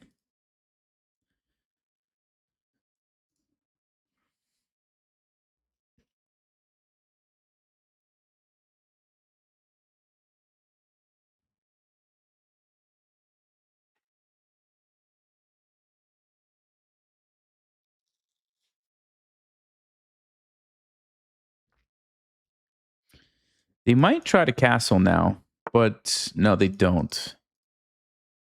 They don't. Okay.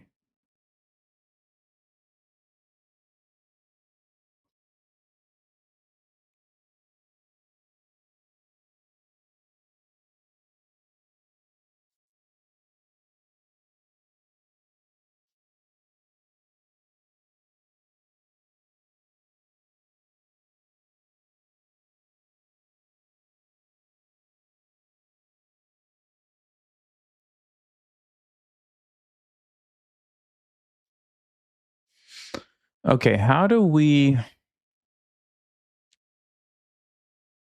keep the attack going here, guys? That is the question. I'm gonna put some pressure on these, get the knight off the back. Now the rooks are connected. And if they take, it gets real dangerous because all of a sudden my bishop comes into the party. That's the issue with white taking here, which they don't want to do. Okay. Okay.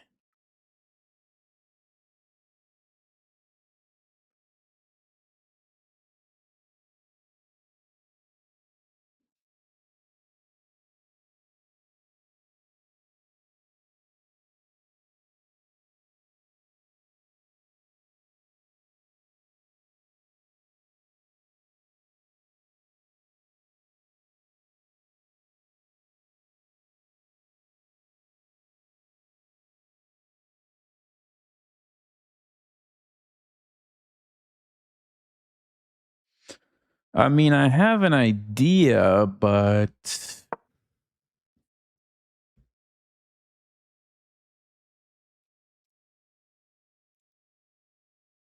might be too slow of an idea.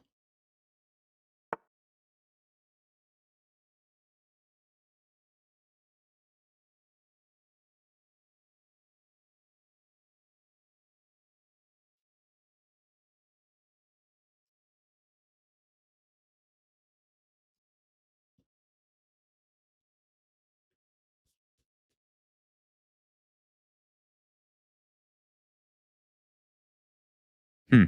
I don't know what to do, guys. I have no idea what to do. Okay.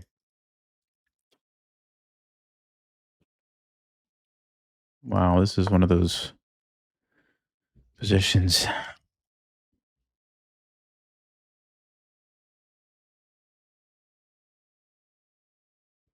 Doesn't feel like the right move, but I really maybe I should have gone to bishop h6. I don't know. I guess I was afraid that the rook was coming in here, but maybe then I could have gone rook c6.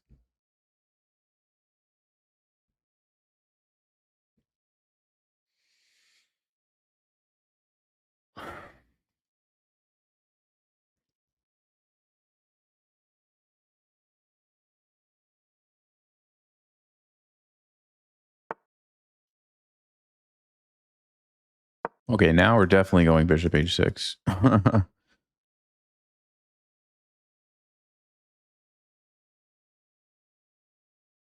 Really?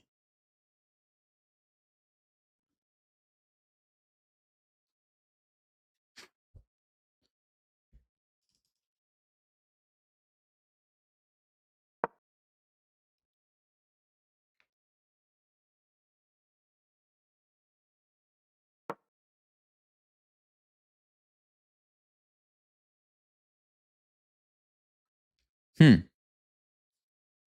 King d2. Was not expecting that one at all. Did we trade those bishops or not? I guess let's trade them.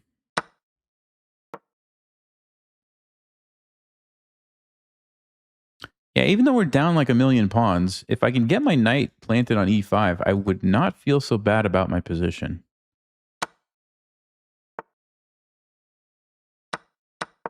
Let's go for it. Also, the queen can come in now. Yeah, if we get the knight on e5 and we somehow get the queen over here, like this could turn out okay for us. This bishop is actually really bad. It's actually a really bad bishop. There's the threat.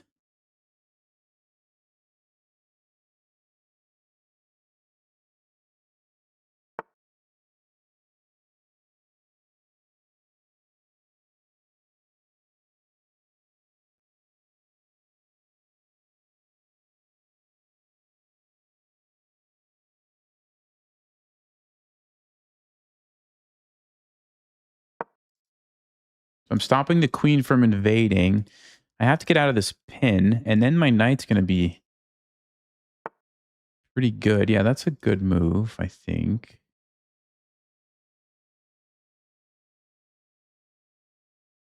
Let me see. Where do I want my king to be? I think I want it to be like up here, honestly. Get away from the queen, away from the checks here.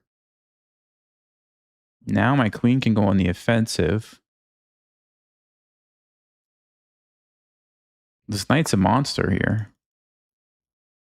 Okay, he's trying to attack the pawn. We can't have that. Or can we? Let's defend it.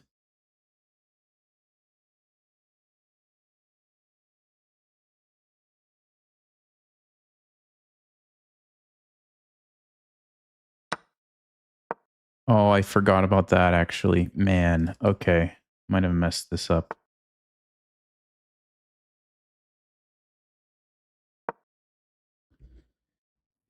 Still very tricky. Still very tricky. We're going to try to invade with the queen here.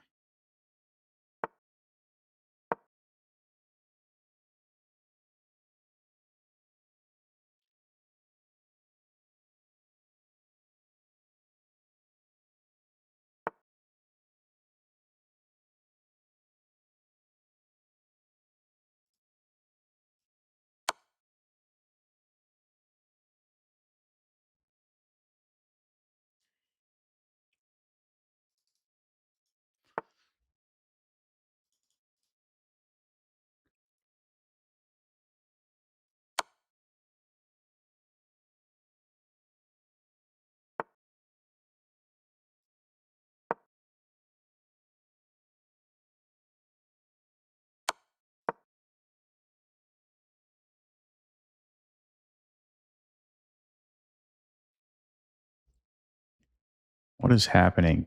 Do I even have anything if I go here? I might not.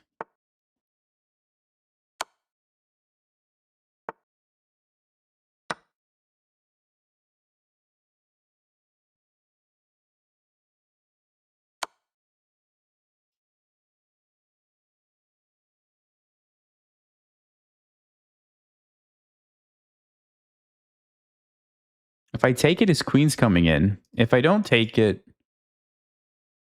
his queen... To take it or not to take it? I guess don't take it. Yes, check, though. Maybe don't take it.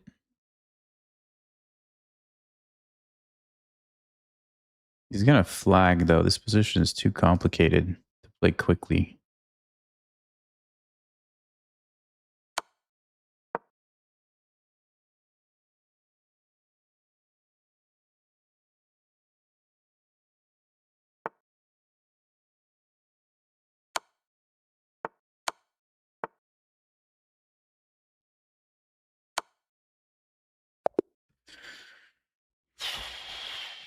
Okay, well, we got it done, but it wasn't pretty. It was not pretty.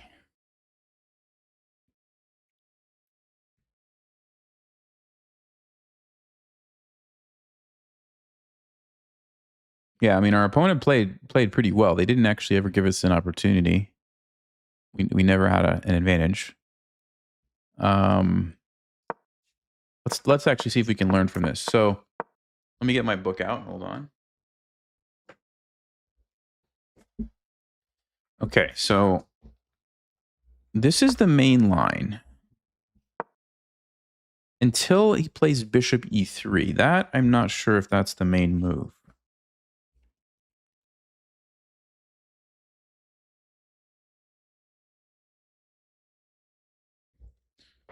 I thought we were playing the main line, which is the Mar del Plata. But actually, I don't think we did. Let's see. So e5 on move 6 is correct. Yeah, so normally people actually castle here. So bishop e3 is definitely a move. It is not the common line.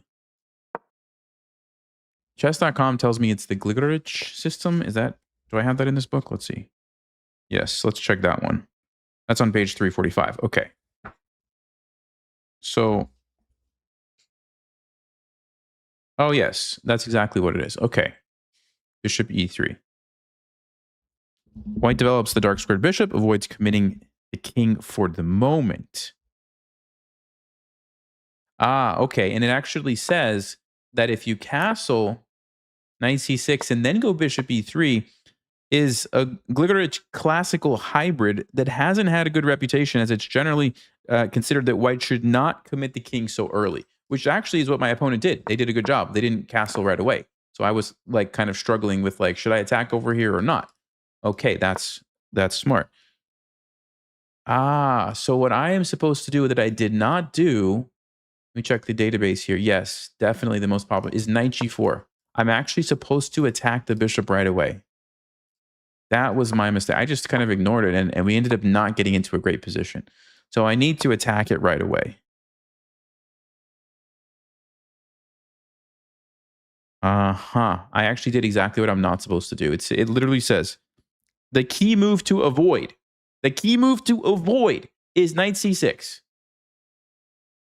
Because now white plays d5 and knight d2 exclamation mark, and white gets exactly what they want. This is an ideal configuration for white. That's why the game was so challenging, because I messed it up right out of the opening. I'm supposed to make them pay for bringing out the bishop to e3 right away by going knight g4. And then bishop here, they want to save the bishop. We now go f6, attacking it. Most common move is bishop h4. Let me take a look at this line. Hold on. Where's bishop h4, guys? Bishop h4, where are you? There it is. Bishop h4. Now we go knight c6. d5 is the main move. Let's check b2. Okay. By the way, guys, just so we're clear on what I'm looking at here, this is the Gowan Jones King's Indian book. Okay, this is volume 1. This thing is 680 pages. 680 pages of lines and variations devoted to just one opening, the King's Indian, and then there is a volume 2, which is 660 pages. So we've got like, what is that, 1,300 pages for one opening.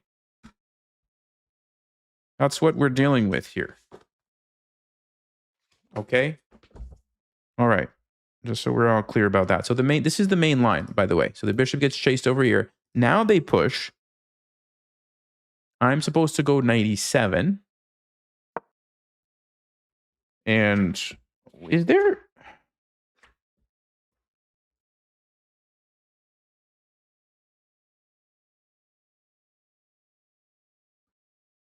I thought there was like a queen sacrifice. And that must be a different variation. I can never remember. Anyway, this is very different than what happened in the game, right? The bishop's kind of awkward over here on h4. I feel like we could potentially use that as a target. Yeah, so this seems like it's much better. So knight d2 now. f5, forcing matters. Bishop takes the knight. We take back. They go bishop g5. We play h6. They go back. Now we play c5, trying to lock things up. Yeah, I'm not going to keep going. I'm not going to keep putting you guys through this. All right. Anyway, moral of the story. If you see this bishop e3 move, you're supposed to just go knight g4 and attack it right away, which is what I forgot. Okay? All right. Let's go. Sorry, guys. I'm trying to make this like a learning, opportunity for me too, for my GM training. So I know it's not the most exciting thing to watch, but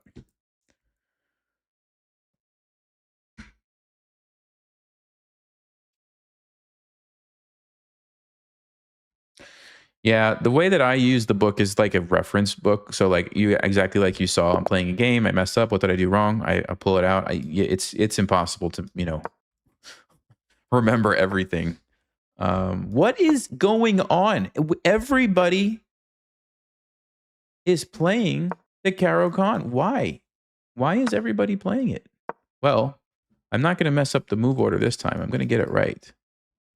I remember not to castle. Okay, we're going to go 95 without castling. That's the key. That's the key. Oh, they actually go for the E6 line, which we saw already. It's not good for black. It's not good for black. Okay. So they're going to go this way.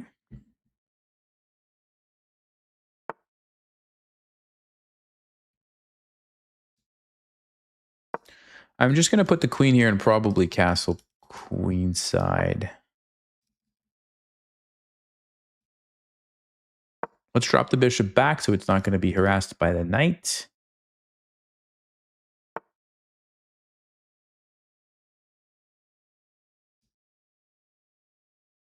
Yep. I'm castling this way. If black castles that way, we will launch the attack straight away. I expect they will not castle, which means they're going to try to launch an attack this way. Exactly. That's a move that I probably should stop. So let's play. A3 is interesting too. Just let him go there and then just go back, you know? I think I'll stop it. Let's go with A4. I do give up this square, but I don't think that's a huge deal. And if the king's going to stay in the middle, we do need to figure out a way to attack it. So how are we going to do that? Save the bishop, first of all. Probably bring the rook, maybe bring the knight and look for some sacrifices here. Okay. We just take that.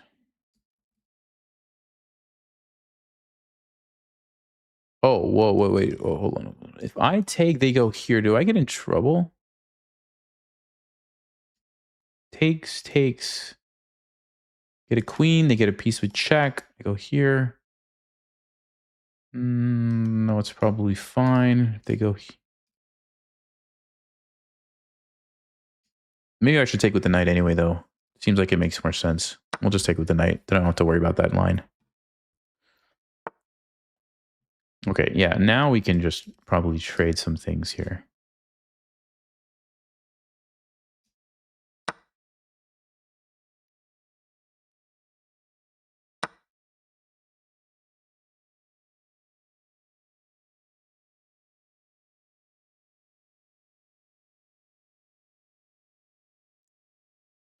I don't really want to let this bishop out if I don't have to. And I don't have to, so I'm going to go here. Leave that guy stuck as long as we can, right?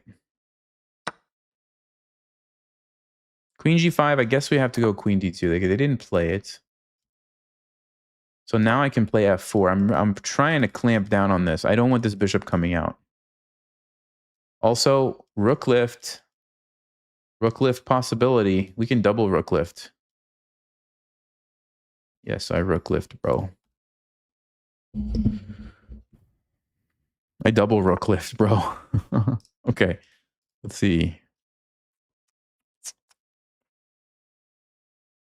Let's see. That's an interesting move. Is it threatening anything? I mean, it's going to take the pawn.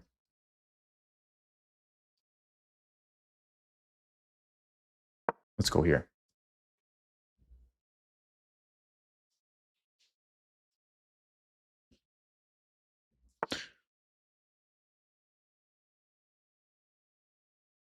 Okay, so he's trying to attack me. That's not a huge deal. I think we just leave it. So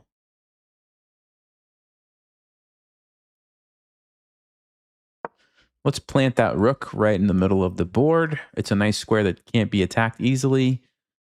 Bishop can't attack it. The queen isn't going to be able to do anything. A pawn, but then you've created the weaknesses here, which is what I want.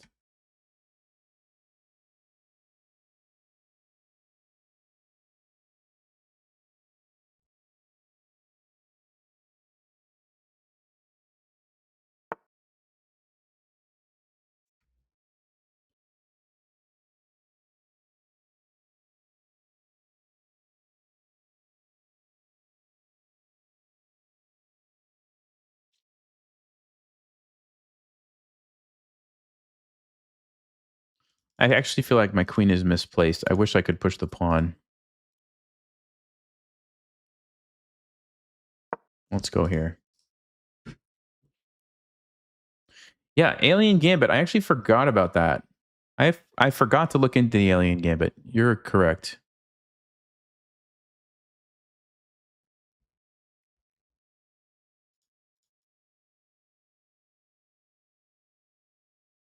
Yeah, maybe we can change it up with Alien Gambit. That's a good idea. That's a good idea. Okay, so he takes me. I could take back, and we have some serious pressure here. Is there any reason to not take it? I don't think so. Oh, he's giving me a pawn, which I think I will take.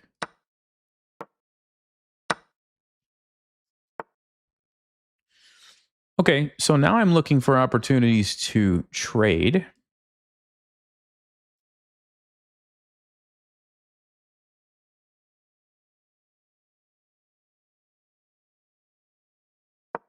Let's go ahead and defend this so my queen is not tied down.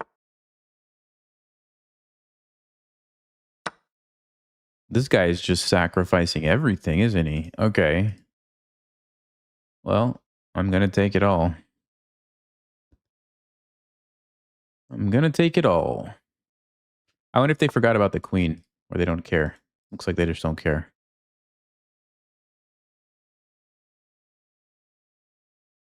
All right, let's defend. Do have to be careful. I do have to be very careful here. But I believe I can.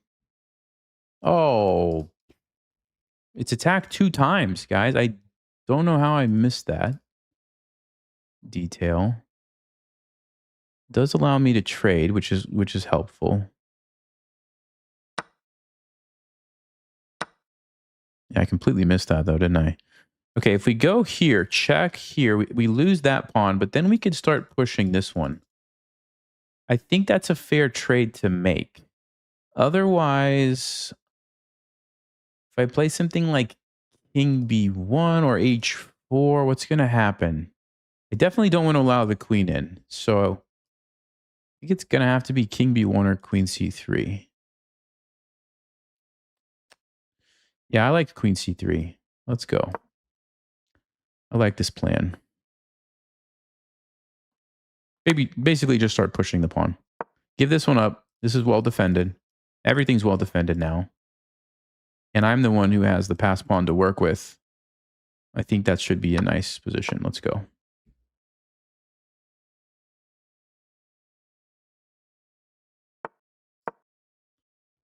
We're just going to push it as fast as we can.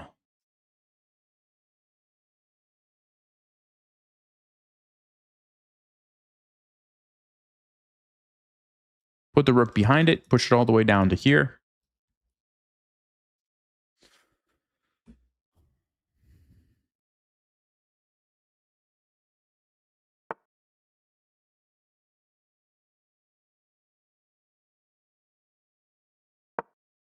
Yeah, I'm happy with the queen trade. I'm definitely happy with the queen trade. Notice I'm also renewing the back rank thread here with the queen being on D3. So that's a nice square, I think. And now we're ready to push it again. Get a little bit closer.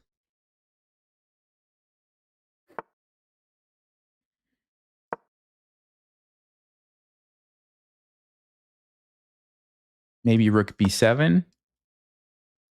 Maybe rook B7. Can't take my pawn. You can't check me. Or rook here. Then I have to deal with this, though. I think we go rook B7.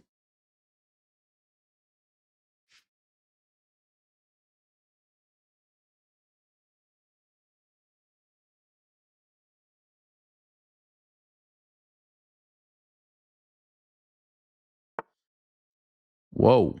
Now that's a move I didn't consider.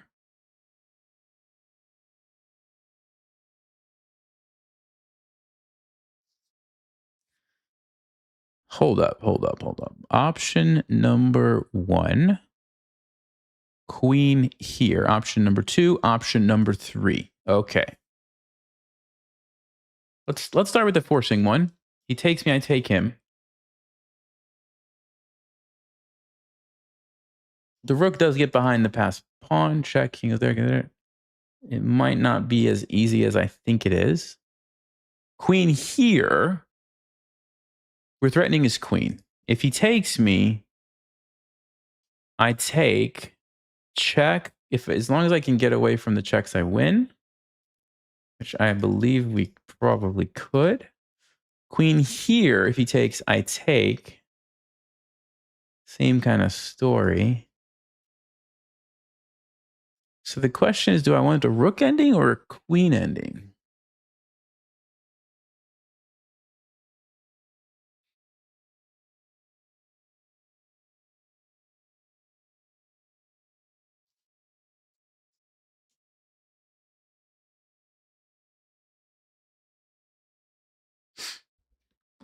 Wow. I don't actually know, guys. Okay. Let's go for the rook ending. Let's go for the rook ending. But I hope I'm not going to regret this.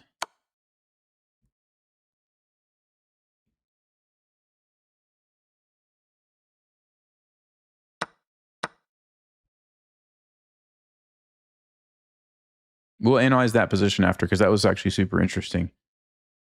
If it made sense. Oh, he's going to give me the pawn. He's going to give me the pawn. Okay. Thank you.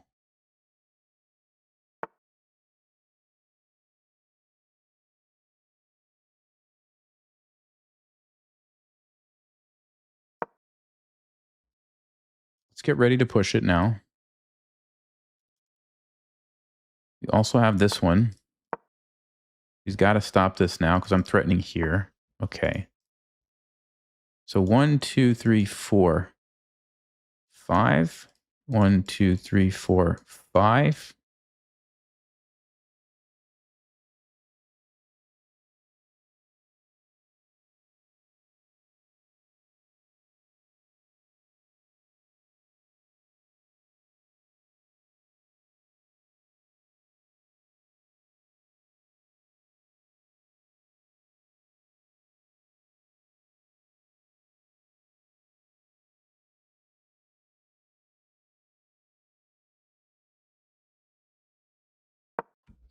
Okay, let's go with the pawn. I don't know if it matters. I could have also used the king, but I'm going to go with the pawn.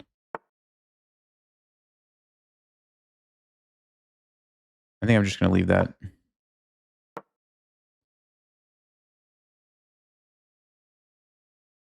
Because once I get the pawn here, he's done. He's done. I don't think he's fast enough. So here, here, here. If you take, I have a queen. If you go here, I get a queen. Yeah, that's it. Here, here. If you, oh, what if he ignores me? Hold on, hold on.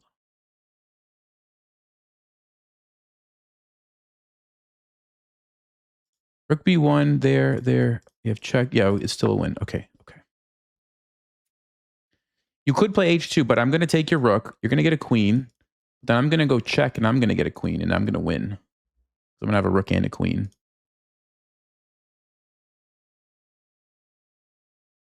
Yeah.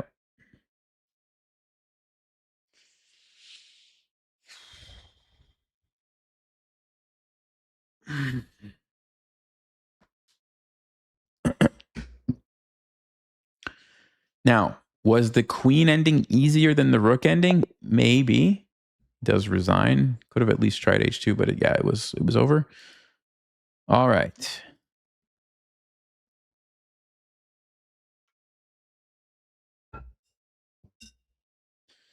Oh, okay. Good game. 92. Good game from us. Brilliant move there. Queen B8 was, or Queen D8 was brilliant. Nice. Nice, nice, nice. Okay. So let's talk about it. So he goes, what's happening? Trying to get there we go. So he goes here. Of course, I can't take the queen because it's pinning me. I could have taken it, I guess, too. And just played this position, which probably would have been fine. That was kind of similar to my other ideas of going like here forcing this trade. And as long as I can get away from the checks, it's an easy win because I just push and get another queen. I just wasn't sure if like there's some crazy perpetual check if I mess up, but yeah, apparently there's not. There's not. I mean, I just keep running and eventually I guess I can get away. I just wasn't sure how easy it was going to be. There. You get away and then you get the queen, something like that. That probably would have been easier, but this is also, I guess, a winning ending. Yep. Yeah, I'm just faster with my passed pawns. So if he would have played h2, I was going to take. He gets the queen. I go check. He moves. I get another queen. And everything is defended and we are good to go. And if he would have taken my pawn, of course I can get the queen right away and this is too slow.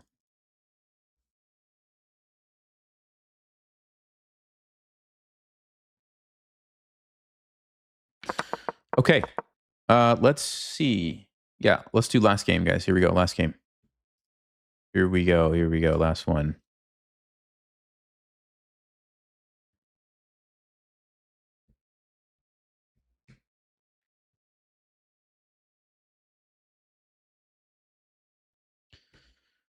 $24.61. Let's go. Just do a quick check of the account. Ooh, 1500 bullet. Doesn't review their games. 97 accuracy. Rapid rating used to be 1800 and they just spiked like crazy to 2400. 1700, 1800 blitz. Nope. I don't think so. No, thank you. Goodbye.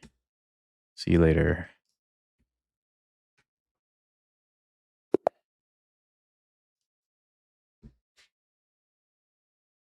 Okay.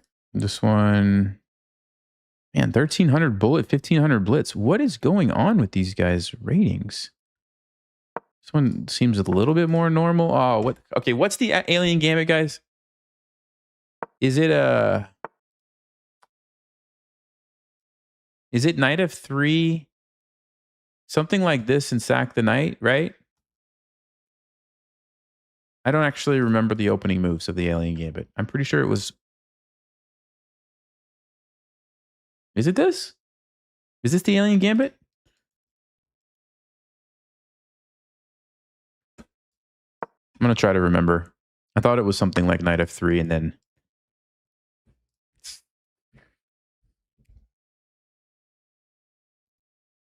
Is it cheating if I get help from chat on the alien gambit? I mean, it's kind of cheating, right? Probably should just do it on my own.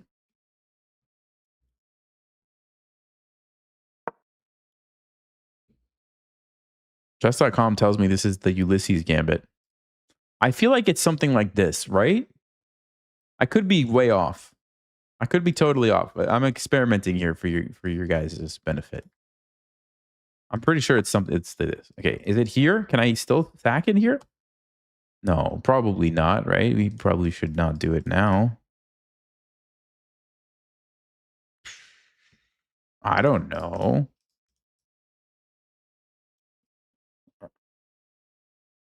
I don't know what I'm doing anymore. It was e4, c6, d4, d5, knight d2. Takes, knight f6, knight g5, h6, knight. Oh, it's the other knight. Yeah, so I'm definitely not doing the alien gambit anymore, am I? Okay, well, you know what? It's fine. It's fine. We'll figure it out. We'll figure it out. This is the Ulysses gambit, all right? The Ulysses gambit for the win. How about this?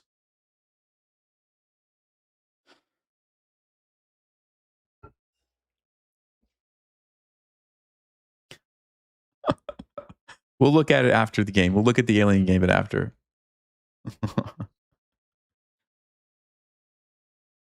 Instead, we end up on a Ulysses gambit. I don't need that pawn because I have bishop e3 and castles. Yep, here we go. Here we go. And if I can't castle, I'll play rook d1. Castles. So we've got a bunch of pieces. We've got a lead in development. We've got some open lines in the center. I mean, what more could you want? What more could you want from the opening?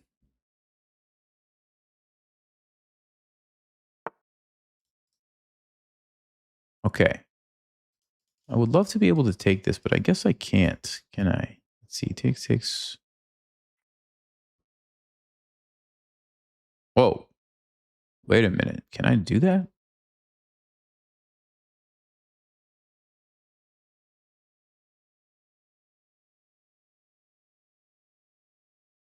Wow. I actually see an unbelievable idea here. I don't know if it works, but I think I'm going to try it. Wow.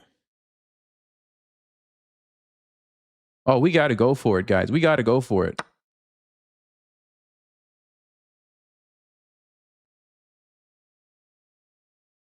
We got to go for it.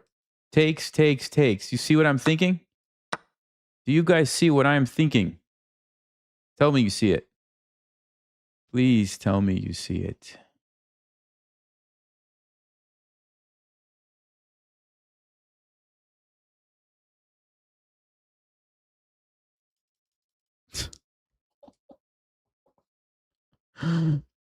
Oh my. It looks like it works. Is he going to take it and give me the opportunity? It really looks like it works, guys.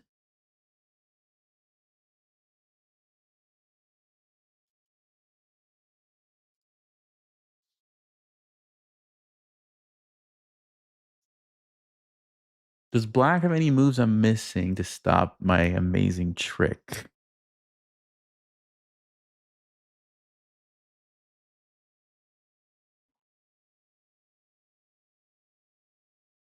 I don't see it. I don't see it. You guys are close, but yeah, you're close. I'll just say that.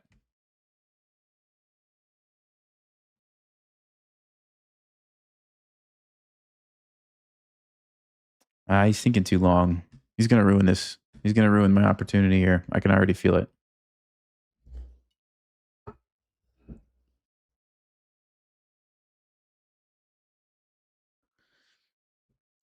The problem is, okay, rook d8 check, king takes, bishop g5 check, f6 takes. I lose like a bajillion pieces.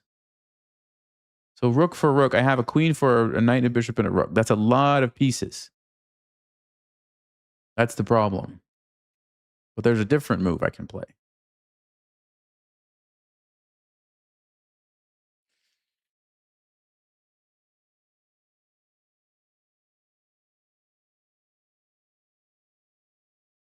Come on, buddy. Just take the knight. You know you want to.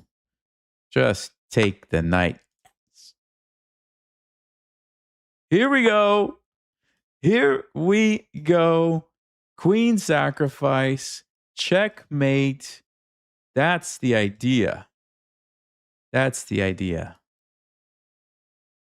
That's what I'm talking about right there. Ulysses Gambit, my new favorite gambit. Even though I was trying to play something else.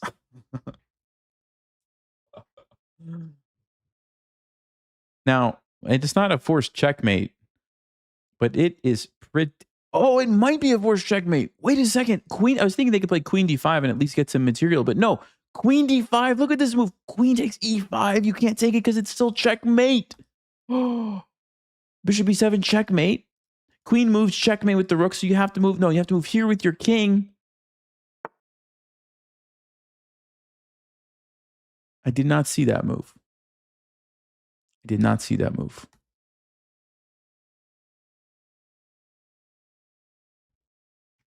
That's a really good move. I thought we won the game, but now we're down a piece. That is so sad, isn't it? That is so very sad.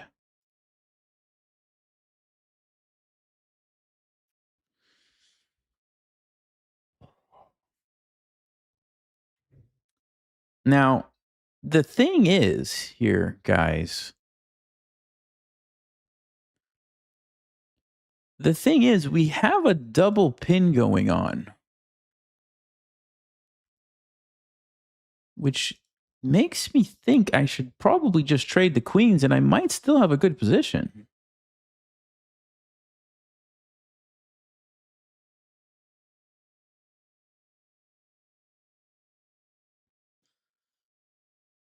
Alternatively, I don't have to trade the queens. Oh, that is fascinating, actually.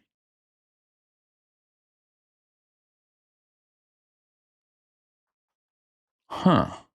So, okay, let's just think about this. If we do take and bring the rook over, he's going to play g6. And let's say I go rook c8. He's going to play bishop g7. Oh, I have a check. No, I have a check there. Let's go. Let's actually go because black is in a... Yeah, they have an extra piece, but you can't move any of your pieces.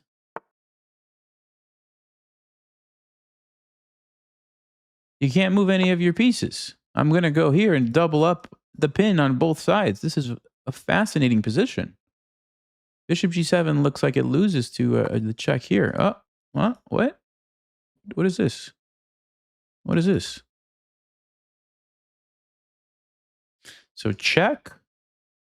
If you move here, I get the piece back. So you're going to go here or here. If you go here, I have checkmate. So you're going to go here. But if you go there, then I have the bishop coming. Yeah, this loses, right?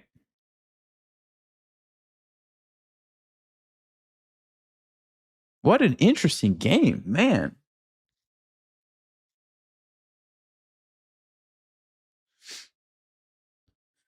I mean, I suspect we're not even in a worse position. Even though we're down a piece, I suspect Stockfish will say white is just fine here. Believe it or not. We'll check it after the game. I think black's already in trouble. We're going to get the piece back. Our pieces are so active here.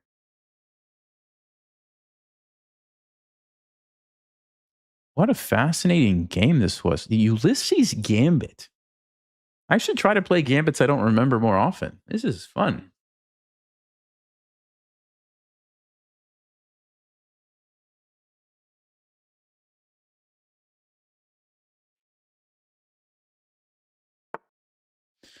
Okay, so he goes up. So option number one, we take it. Option number two, we go check, force the king here. Nah, but I mean, probably just want to take it, right?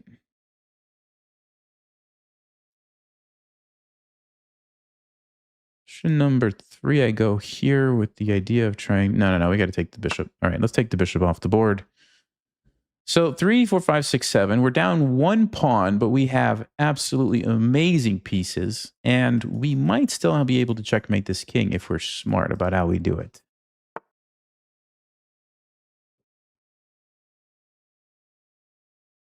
Or I can just be greedy and start taking more pawns. That's fine too.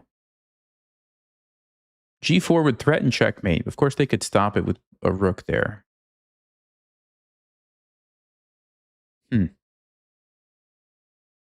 Or I can play bishop e7.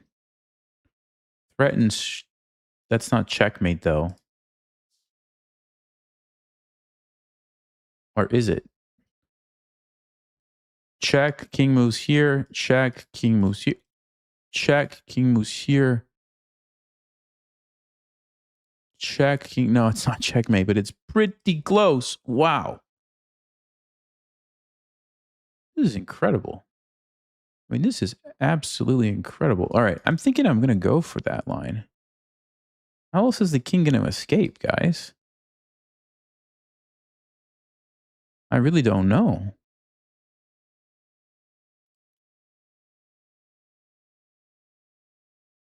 Check, king goes here. Check, king goes here. Check, king goes here. Check, king goes here.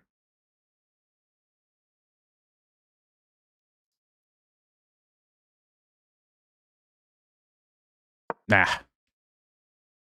We've come this far. Come on, Nelson. Don't be scared now. Already sacrificed your queen. Why not go for it? It doesn't look like it's mate, but it looks like it's really close. I'm hoping that maybe I missed something along the way. So what's our plan? Here, here, here, here. The bishop's stopping these, so it has to go back. So close, guys. So close. Ooh, we could play h4, bishop g5, checkmate. Oh, that might just do it. That might just do it. Oh my. Oh my. Check.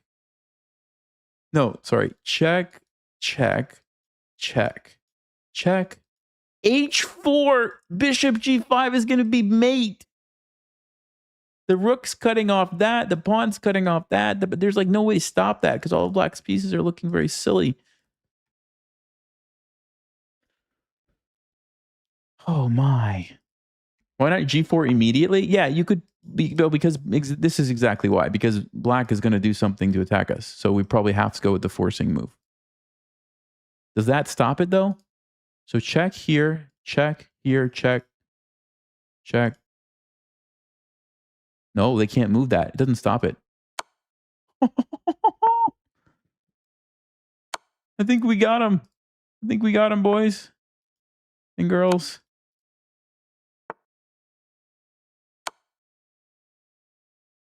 This is amazing. h4.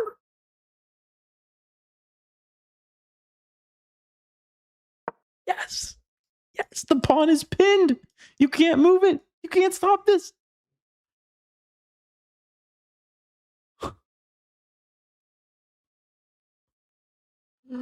What is happening? What is happening? Can anyone find a move for black that gives their king an escape square? I don't think so. I think this is literally a pre-movable checkmate. I think it is.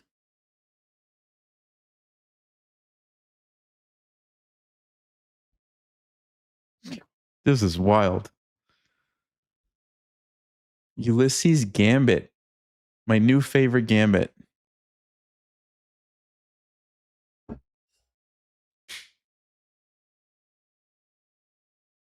Sent to commentators? Yeah. Wow.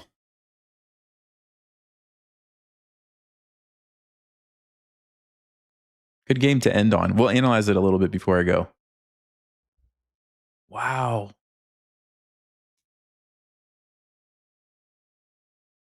It shows you how powerful like two rooks and a bishop can be, though. If the king is, doesn't have support from other pieces, you can just see the power here.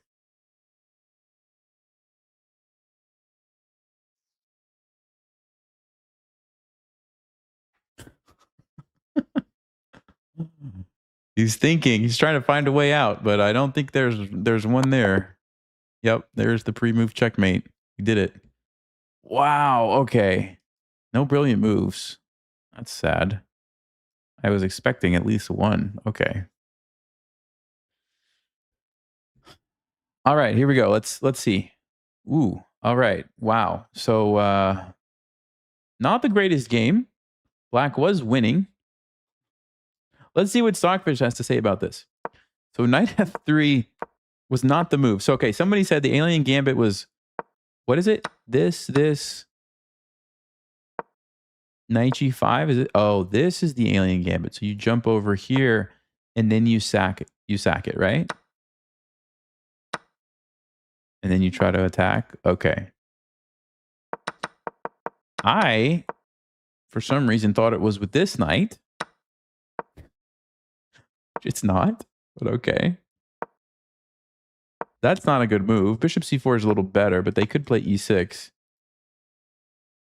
And we're almost back into a von Hennig sort of, but not exactly. Okay, so I played this. Okay, yeah, this is the Ulysses Gambit. This is where it starts. So let me actually do one thing. I want to see if any masters have played this gambit 4 times. They've played it 4 times. 3 times this position has occurred. Oh, no, now it's back to 4. Okay, after bishop c4, white actually won a couple of those. Knight c3 has been played. Best move for black is bishop f5. They could just defend. Okay. Thank you, Wadi. Appreciate it. Yeah, glad you enjoyed the games. So we're kind of in unknown territory already. This is a super rare move, by the way. I mean, knight f3 has like what percentage are we talking about here? I'll just show you guys. Watch this. E5, knight c3, e takes c5, knight d2, f3, bishop d3, c4, knight f3. Less than 1% out of thousands and thousands of games. Only 12 people decided to be crazy like I did with knight f3. So if you are looking for surprise value, Ulysses Gambit might just be it. All right? That's all I have to say about that.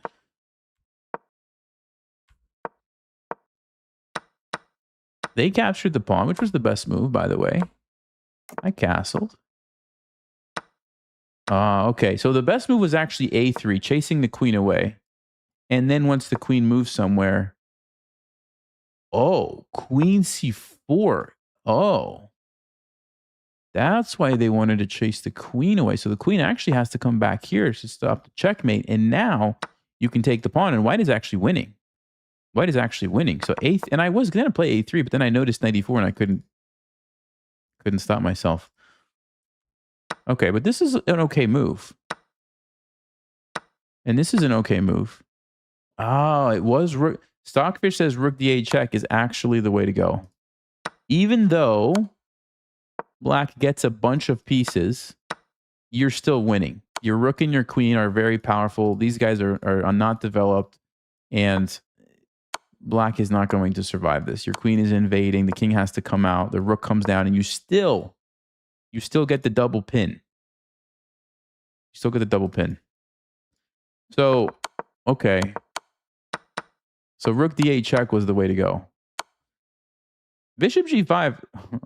Here you go, guys. I'll just put it on. You can see bishop g5 gets a draw. Stockfish thinks it's a draw. And they found the only move. Only move is f5. Wow. So if they take my queen, this was the point, guys, of going for checkmate. I actually didn't realize f5 was a move. I thought they had to move their queen away somewhere and they would get checkmated. I thought maybe they go here. And I was showing you guys this move. Same deal. Which is pretty cool. But f5, good move by the opponent. And yeah, Stockfish says it's equal. Now, interesting. After taking, I actually messed up. Stockfish says it's equal. If I go here and then drop my queen back to h3. So leave the queens on the board and we have the pin here. So what was black supposed to do? I'm really curious. How was black supposed to get out of this mess? h6. And then if I go back, let's just say rook g8. This was the only way. And they're not giving me time to do this because now their bishop is coming out, controlling that square. They've defended the rook and they've cleared the back rank. And I no longer have my pin here. Wow. That's what black needed to play. Or rook g8 right away is also good. With the idea of going, well, eventually going here in bishop e7. Uh-huh. They messed up by playing g6. Yeah, that was a huge blunder because it does allow rook c7. And from there... Oh, you know what? g4 actually is a forced mate? What? Okay, I thought about playing this, and then I thought to myself, they're going to move their rook here to stop me. Oh, wow. I did not see that at all. Okay. Pause the stream, guys, if you want. White to play, mate in 2. Does anybody see it?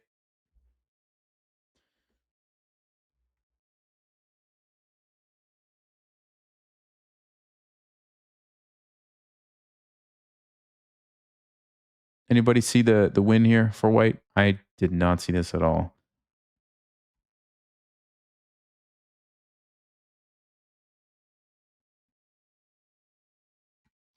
Okay. The move is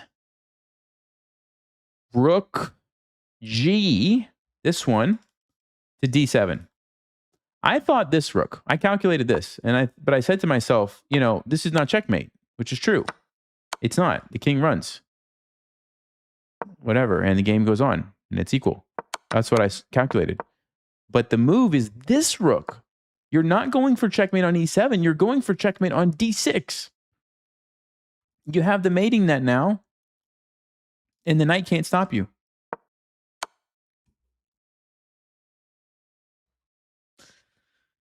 Wow. So G4 was actually the move. The key move was G4. What I did was also good. I'm threatening a bunch of stuff, but it's not a forced mate if black plays king f5. They actually allowed me to do it, though, and now it is a mate. So, wow. H4, and against any move from black, checkmate with the bishop. This has got to be one of the coolest games I've played in a while, though. I mean, look at that. Look at that position. Wow. Wow. Man. All right, guys, next time I'm going to learn the Alien Gambit. Seriously, that'll be the next stream. I'll learn the Alien Gambit. We'll play it, okay? Or maybe I'll learn the Ulysses Gambit. Let's actually do a poll. Hold on. Let's do a poll. Would you rather see the Alien or the Ulysses Gambit?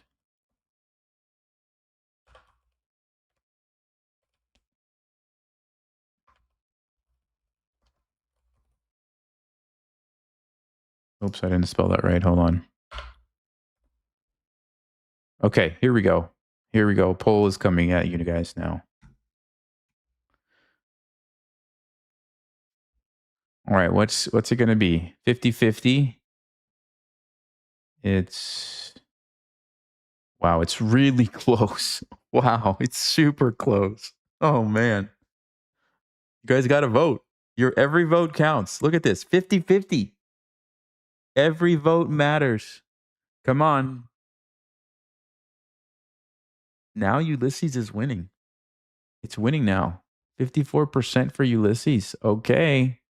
There's a lot of people here that have not voted. Only 10% of people have voted. So I'm going to wait just a second.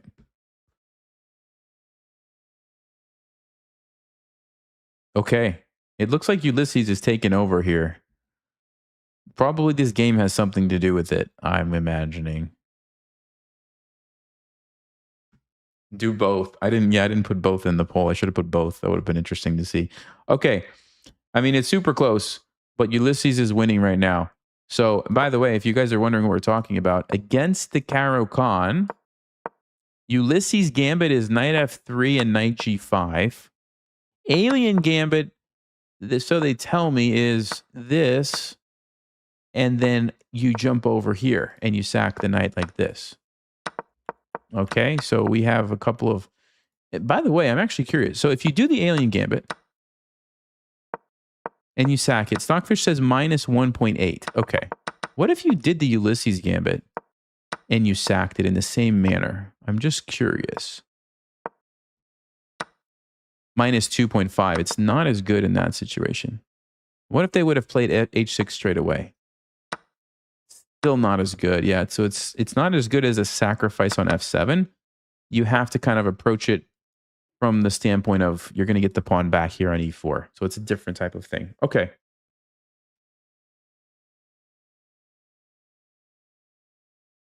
All right. So very even on the voting. Thank you guys. Wow, that was much closer than I thought it was going to be. All right. I got to go, guys. This was fun. We had some great games. We got up to 24-65. I think I was on a winning streak somehow at the end. Let's take a look. Yes, I was. We actually, wow, we won. How many games in a row did we win? 1, 2, 3, 4, 5, 6, 7, 8. 8 wins, a draw. So out of the last 10 games, I've won 9 and drew 1. That's wild. Okay. See if we can keep that going next time. Anyway, take it easy, guys. Thanks, Rob, for being here. Steven, take it easy, guys. We'll see you next time. Stay sharp, play smart, take care. And those of you in Chess Vibes Academy, we have a boot camp happening right now. So make sure you watch those videos, ask your questions. We're going to do a special live stream coming up, I think, next week. So